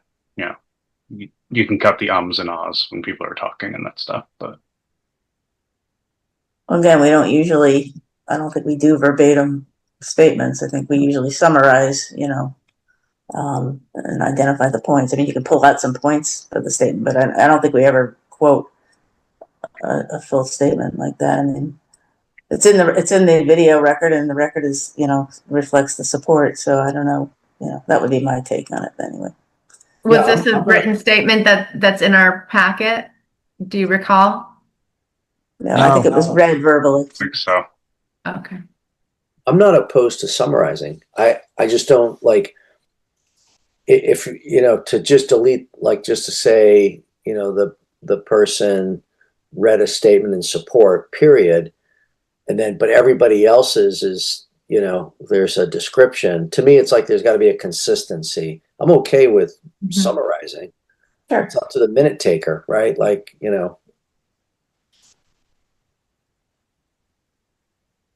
so either we just leave it on this one and, or she goes back and summarizes, but I'd hate to start editing each person's comments right now. I think that's a minute taker thing. And maybe that's why they were done this way, because it was like people speaking, right? Right. Well, there's statements. That's a thing. A statement is different than a discussion. Discussion you can paraphrase, but a statement, I could see why she wouldn't edit them. Yeah, erring on the side of keeping it exactly as it was given. Yeah. So I mean, it's here. I'd just say leave it for the record, but most of the time it's somebody spoke in favor and somebody spoke against. Go back to the video for it if you want to save paper. We just never quote full. I don't think we in the minutes ever do that, but the taker usually summarize it. It's not a big deal. I just it's out of character for minutes. It's a big project though, so I guess it kind of deserves a little bit more attention. I'm okay with it the way it is. Because I don't want to edit them down. I mean, Rich is right. You can't edit these. Yeah, because there's an editorial license you'd be taking by paraphrasing a statement, and I'm not sure that's appropriate. And that's why she did it the way she did it. That's yeah, it's like I understand why you did it this way. You didn't want to deal with that. So right, like if you did take the 81, 82 Rita Grossman, specifically that, if you started to edit this, you might take out the wrong thing. Like, the legal advice is not like you. People have read lots of statements at lots of meetings. I've just never seen it quoted direct like this. A select board meeting, there's been lots of statements read, and they don't quote them verbatim. Not disputing. Yeah, I'm not right. I think I'm just staring at this is what we have now, and like, do we really send as long it's here, it's in the record, but I don't think this is the way we should do it going forward. Why is it in quotations versus the rest? Is that because they're statements? That's why she did it that way. Even they all made statements. Exactly. I don't know. Which one are you saying? Line 59. Oh, yeah. Well, she presented it this way. Like I'm reading this statement as it was framed in such a more formal way, so it was recorded in a more formal way. Yeah, this was read as their own personal opinions, and then the quotation mark starts the written statement that she read. I don't have look. Just, I mean, I'm not going to nitpick this. Yeah, let's just keep going.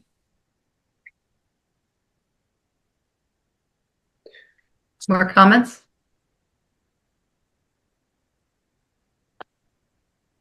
Can we put an S on line number 553, first sentence, most letters? Ah. You just saw that. All right. Any other comments? If not, I'd entertain a motion to. Can I do have one more comment? Line 166 says 144-foot wide pathway along the town line will be a valuable wildlife corridor. That was a statement by Mr. Dion. Is that correct? If I'm reading this right? Or John Rockwood. I think it was from John. Okay. Yeah. It says right there. So I guess, all right. I think that's I just want to keep that in mind in the conditions for that. I hadn't seen this statement before. I didn't recall the statement. So I want to make sure that gets, since that came from the applicant, that gets included, because I don't think the applicant had put that in their actual application. So, okay. Okay. Do we have a motion to accept the meeting minutes of September 15th, 2025 as amended? So moved. Second. Okay, moved by Rich Gazzardi, seconded by Chris Doughty. Any discussion? I think Mark seconded it. Oh, sorry about that. I was gonna let you have it. Yeah, he's like, I really don't care. Okay. As I see you on screen, Chris Doughty. Doughty guy. Cindy Markowitz. Abstain. Okay, Mark White. White eye. Rich Gazzardi. Gazzardi, aye. And Werner, aye. Okay, thank you. What do we got next? Recently, is there any reason to go through recently received correspondence? We received some. It's all in the packet. Nothing at this time. Planner's report, anything pressing that you want to get through? Nothing to report at 11:30 p.m. Okay, awesome. We did enclave committee reports. If you have something pressing to talk about, I do need to talk about the BLF. Nothing pressing. Nothing. Okay. Nothing. BLF met on the 30th to talk about upcoming town meetings and basically how to facilitate them. The PB is going to get their own table this year. They noted that, most of the articles are ours, so we get, instead of sitting in the front row, we're going to get a table. Big steps. They were also talking about December town meeting, special town meeting, and it was discussed by the fire committee that there would be 3 articles coming forth likely at that point. 2 sites would be discussed for potential public safety. And then they would also bring up an article to discuss design fees for the fire department. And then there may be a discussion of potential override discussion as well at that actually at ATM. That's for May. I'm so sorry. That's not for December. That's for ATM. That's all I got for that. General business. We have to I think this is the last thing we have to talk about. Oh no, almost. Presenters, PowerPoints are all due Friday the 10th by noon. I don't know if that went out to everybody, but I saw it today. We were talking about, I've been talking with our moderator about how these things should take place. So I'll be doing the motions. I think I'm doing the presentations, Alec. And then when it comes to the split vote for Article 1, Dennis has asked that Alec is the one that basically fields any questions that come in from the audience because we have a split decision from board members on recommendation. So he's saying, to keep it kind of level, let Alec be the one that's, the bipartisan one. So, and he will answer any questions after we get time to read our recommendations. Rich, what do you have to? Rebecca, I'm sorry, did you say you were presenting the articles? I believe I'm presenting the articles. That's my understanding from discussions. The discussions where? From the moderator and such. So usually we discuss that as a board as to who's going to do the presentation. I guess, look, I have no issue with your presentation ability, but the specific Article 1 was a split vote and you were in the minority. Does that make sense for a minority member to make the motion and to proceed that way? But it's more than that. I mean, the chair never does all the presentations. It's we assign the presentations to members who want to do it. We've always voted that as a board. Alec, I may be incorrect, but I'm going off of some correspondence that I've seen that maybe the board hasn't been totally privy to. I mean, it just sounded to me that is what was happening. Believe me. So I would certainly agree. I think it makes the most sense in the world for Rebecca to make every single motion. If the board wants to split up their minority and majority recommendations, I think that's reasonable enough. But the presentation is just who it's given to the floor. I do know historically we have done it that way, but I can't speak for any changes that Dennis has made. I do know that Dennis informed me that he wanted me to answer questions, so that's just reference to another change he's made. But I leave that to the discretion of the board.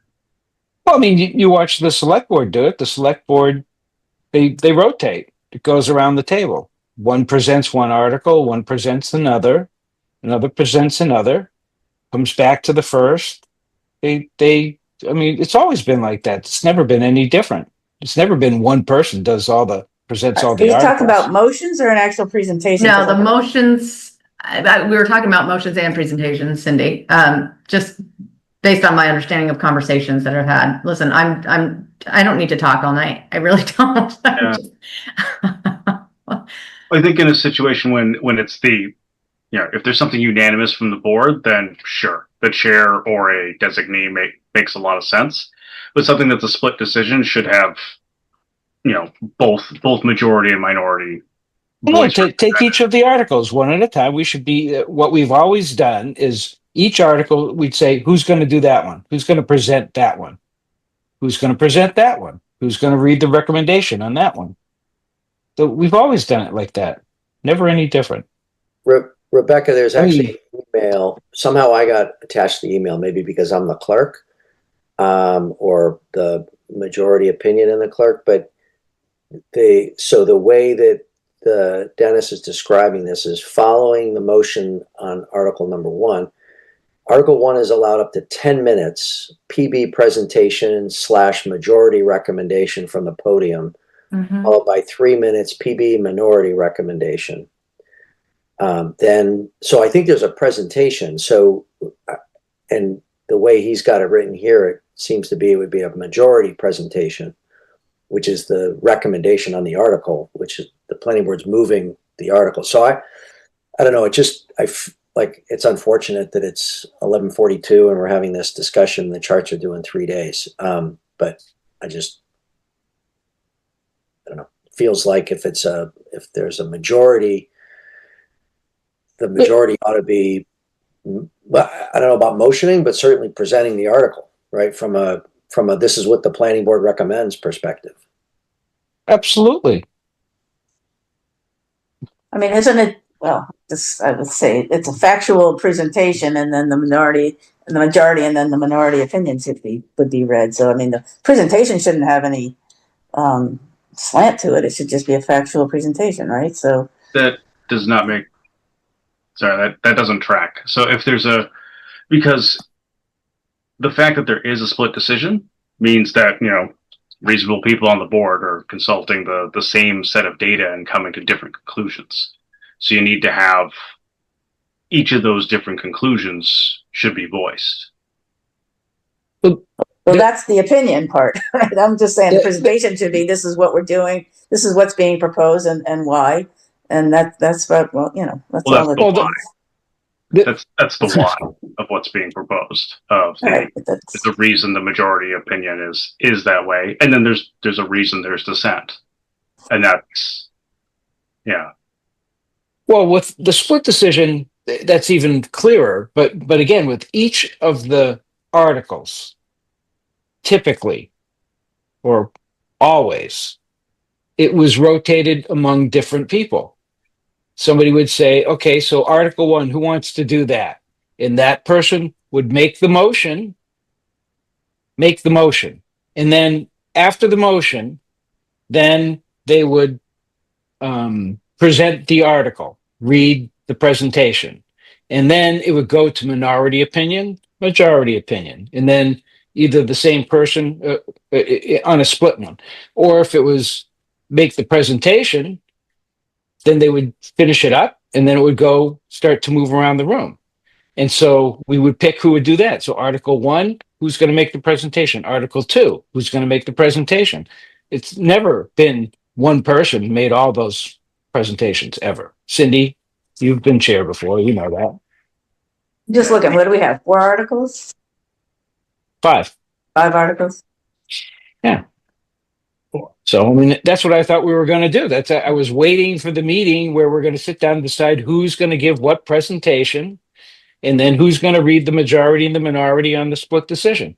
What are the articles? We have Article 1, which is the public safety. Service Article uses. 2, which is town center dimensional requirements. Yeah. We have MBTA communities. What else do we have? And Stonewall. So to reference and help with your discussion, so I've thrown this together real quick. You are responsible for Article 1, Article 2, Article 5, Article 6. Article 2, 5, and 6 were all unanimous recommendations, including the one that was made earlier tonight, but has yet to be written for Article 2. The only one with a minority opinion is Article 1. I have only been told to date that I'm preparing a PowerPoint presentation for Article 5, but the expectation is probably other ones as well. I've just gotten started on that given the history and density of it, but I threw this together in the hopes this would help organize the discussion. I thought Alec was going to do the presentation on Article 5. I mean, that was his baby, right? Yeah. Well, why not? I mean, it's a good time for him to get some face time with the town meeting. I mean, again, I think we have to assign each of these articles. Somebody has to say, I want to do that one, and then we'll decide who does it.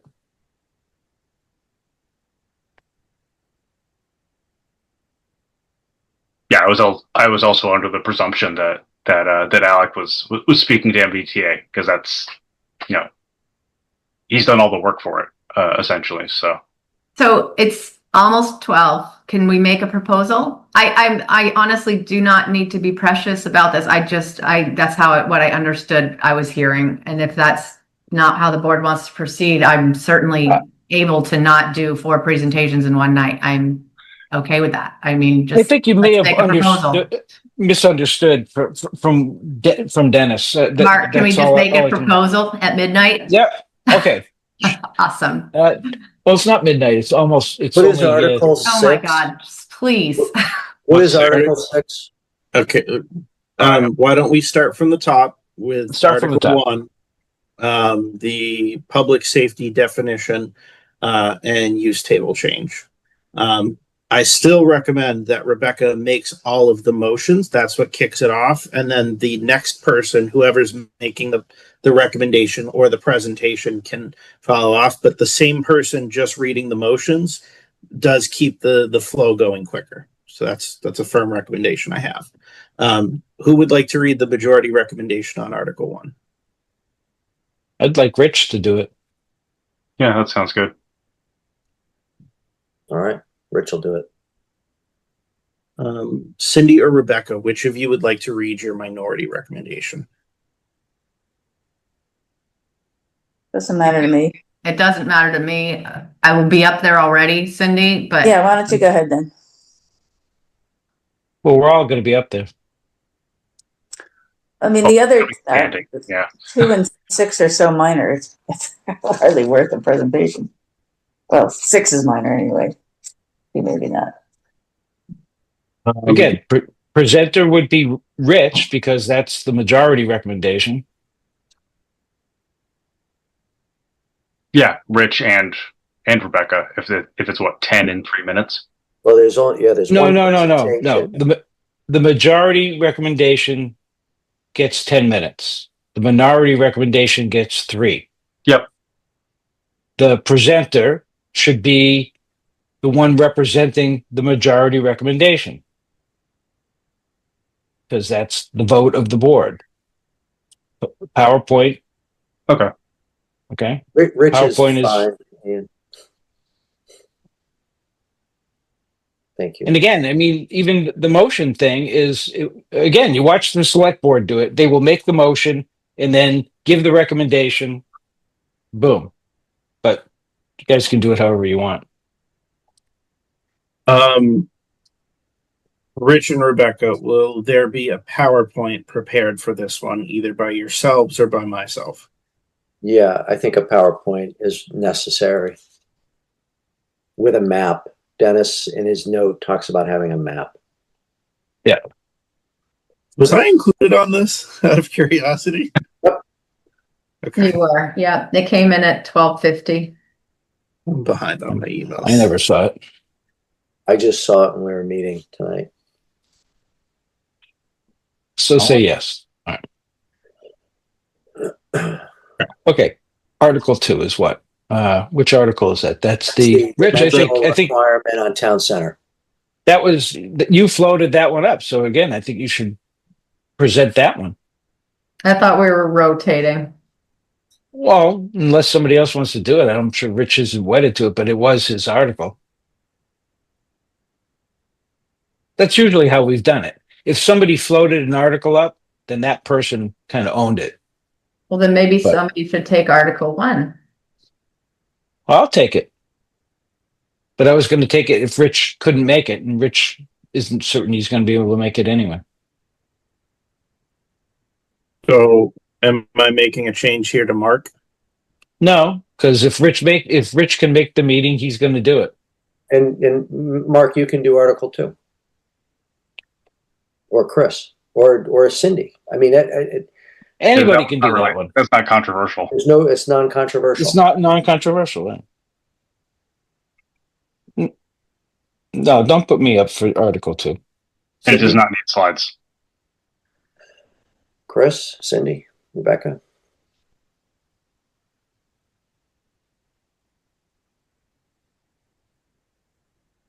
Chris, I think you should do Article 2. I mean, I can. It's not.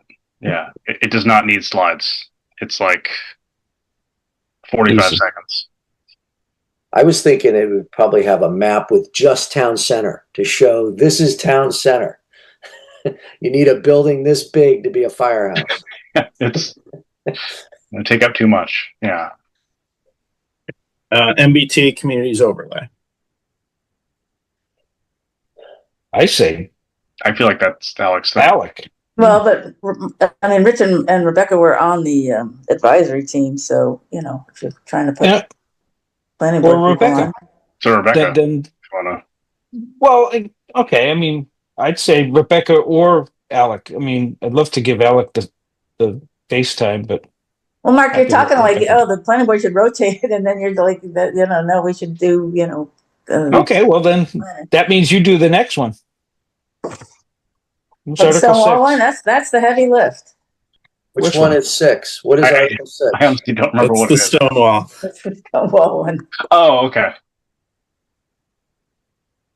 Sure, I'll do it. I don't think there'll be any Okay. slides for that one either.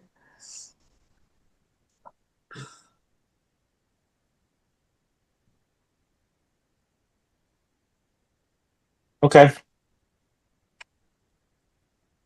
Oh, prepare no slides. That's easy.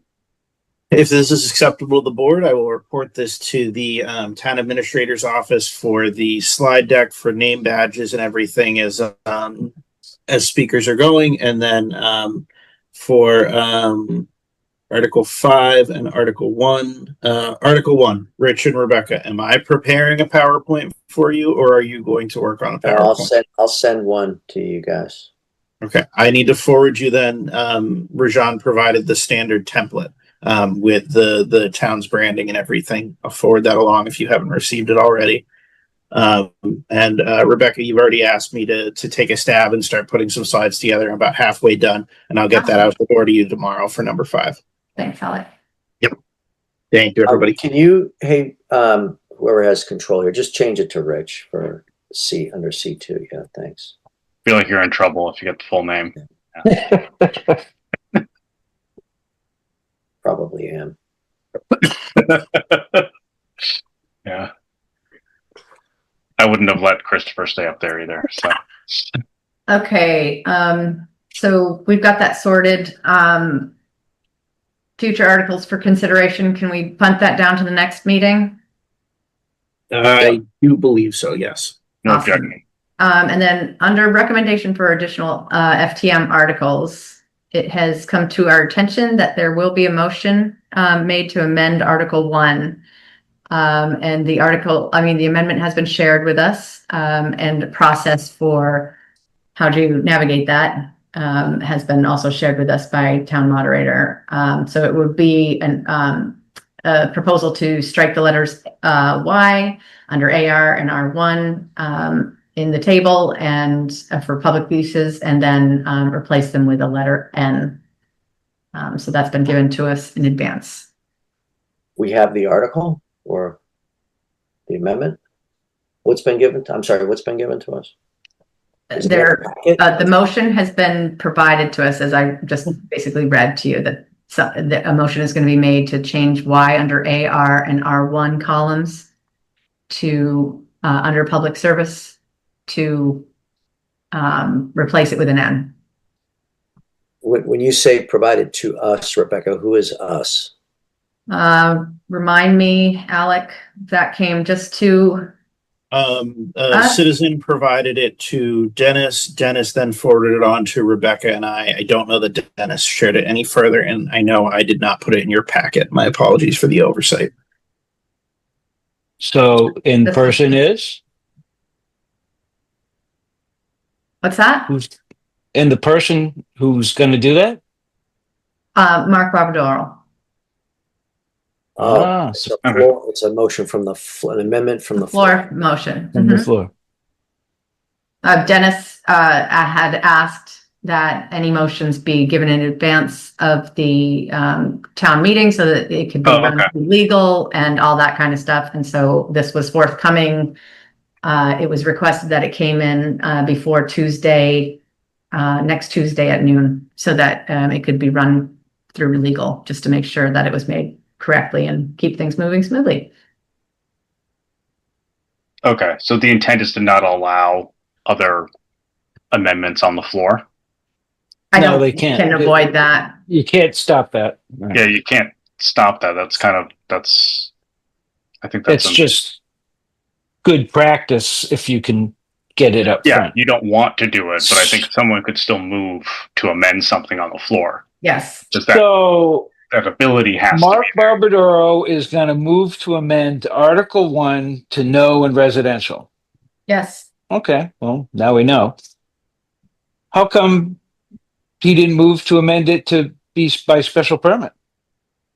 I am not going to speak on his behalf. I don't know. That's all we got was that motion. Okay. It came in, this morning. Oh, you had no idea. Okay. So I noticed the minority opinion talked about a special permit. which we didn't really, I don't know, did we, I don't know if we talked much about that in our deliberations or discussions. We talked about an overlay. Yeah, just interesting. The special permit then goes to special permit. And I mean, just an aside,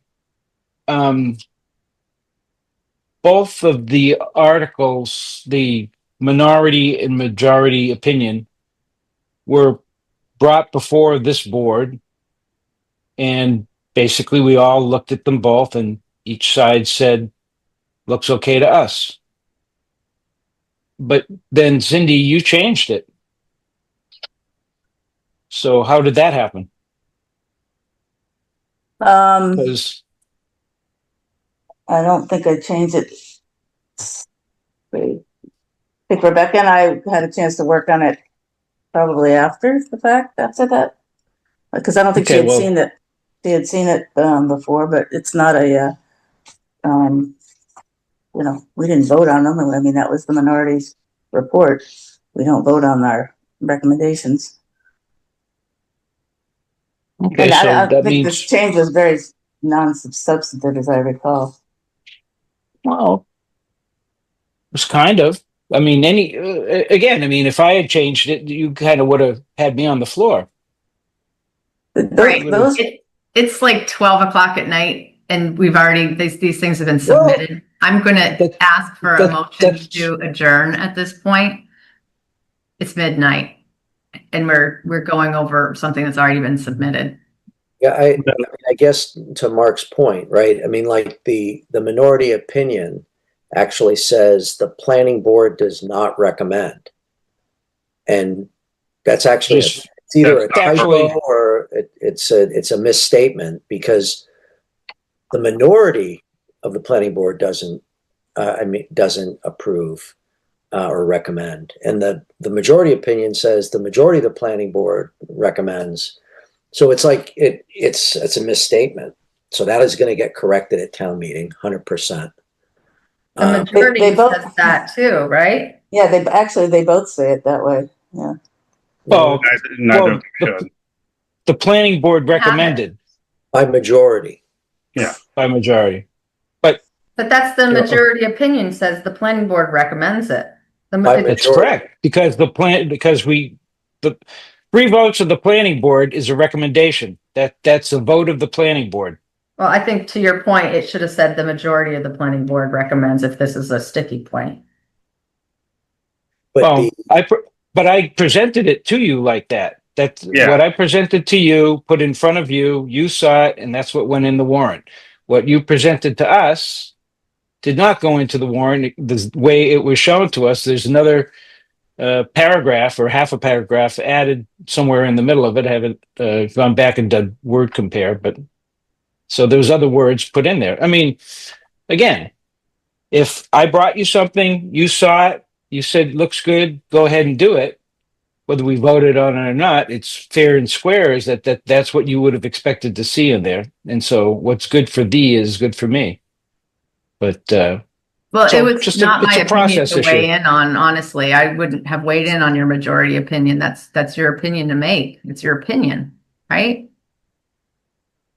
Yeah, but we did do this. I'm not going to edit it. We did this the last time, and I thought we'd had a pretty good approach for it, Rebecca, because we did go through and we each agreed that okay, that's opinion, but we sort of checked each other on facts to make sure that we weren't like misstating things. Well, I've been very uncomfortable about that whole process, honestly, since it happened, because I don't think that people should be weighing in on a majority or minority opinion if they don't agree. I've been very uncomfortable with that. I don't think that's right at all. And I think Rebecca referenced to Alec that we were going to do. She wanted to weigh in on the draft. Okay, just remember this in the future. Mark I this always one down. do, Mark. It always happens. So I remember. Okay. Awesome. So it's 12 o'clock, 12:02. It's now tomorrow. Are people Alec has his comfortable hand at this up. point? Making Alec a has motion? his hand Hold on, up. Alec, go ahead. I'm sorry, everybody, to take up more time. I do ask that we take up the revision to Article 5. I hope this can be quick and succinct. We are recommending one modification to Article 5. If this board agrees unanimously that this is the revision we want to make, then we can capture it in the motion rather than having to make a floor amendment. As was a reminder to me, as the annual town meeting process went on, if we can capture these things as the motion, not as an amendment, they are more successful. Clear, succinct description. It was not caught by myself or by the consultant, but legal counsel did catch that our definition of multifamily housing is wildly outdated. It is in complete disregard of what the MBTA Communities Act would find, and it could be a point of critical failure. Rather than revise the townwide definition, we can simply insert a definition only for the purposes of this district, which has been provided to you in Word document. I have also provided you verbatim legal counsel's full review of all the articles. This was the only one that they had little tweaks, little such, but as I spoke with Jonathan Eichman, he and I both agreed the rest of the article changes, those are all minute minutia. There's no need to make those changes, at least not at this time. If you want later on, you can go back and tweak those. But for consistency and the success of Article number 5, we do recommend inserting the one item, the definition, as has been presented to you. And again, if we have a unanimous vote of the board tonight to support that, then we can capture it right in the motion. So there does not need to be a second amendment and further confusion on the floor. Where is it, Alec? It is in your folder. I was provided to you earlier this week. I don't know that it made it into the packet. It was provided to you last week on Monday, though, and I will pull it up here. Yeah, I see the email. We are proposing 8.5.2 be renumbered for definitions, and then everything else would automatically bump down, but simply a definition for multifamily housing that applies only to this district. So adding everything in red. Yes. Make a motion to add 8.5.2 definitions to the, it was not the warrant, but the motion. MCMOD. To the MCMOD as printed. Second. Read. You have it. By Mark, seconded by Chris. Any discussion?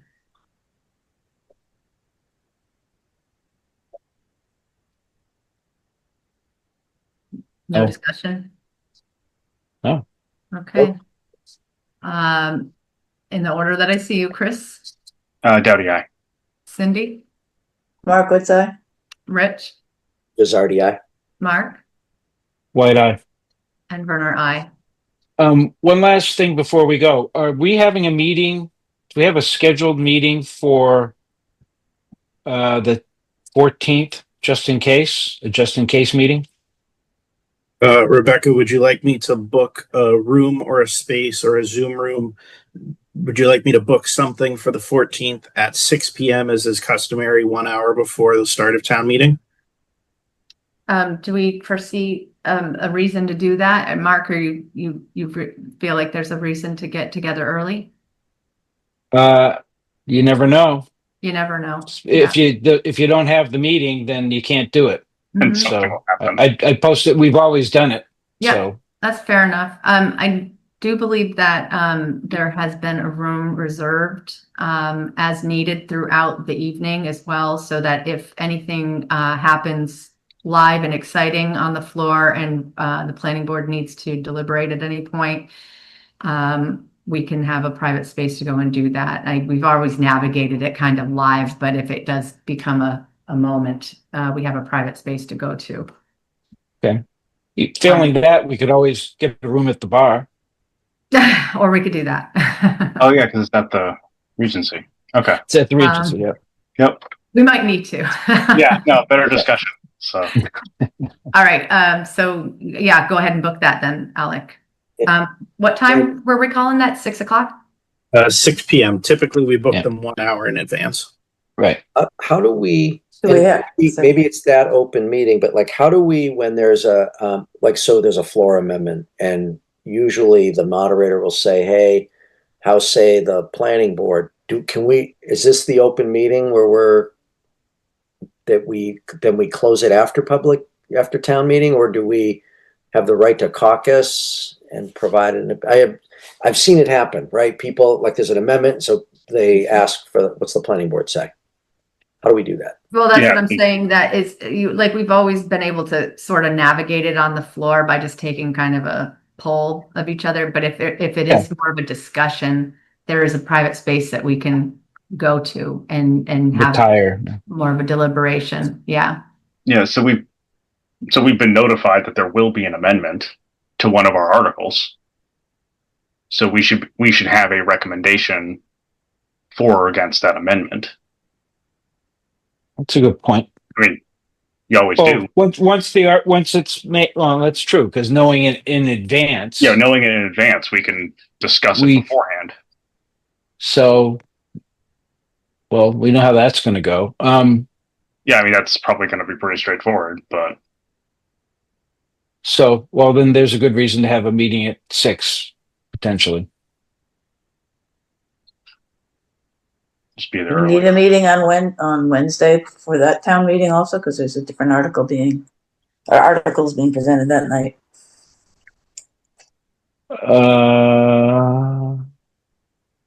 Potentially, yeah. I mean, yeah. We'll book Might that as well. Might as well book it. And But you're going to book meeting rooms at the Regency, not elsewhere, right? Yes, either directly Yeah. at the Regency or via Zoom, depending on what our capacity is.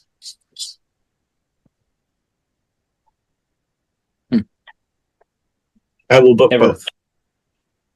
Might as well. I mean, again, if you've got it on the books, you don't have to use it. yeah, that's. Better to have it and not need it than need it and not have it. Motion to adjourn. Anybody second? Second. All right. Moved by Mark, seconded by Rich. Deliberation. Okay. As I see you, Chris Doughty, Doughty guy. Cindy Markowitz, Markowitz, aye. Rich Gazardi, Zardi, aye. Mark White, White eye. and Werner I. Okay. Thank you.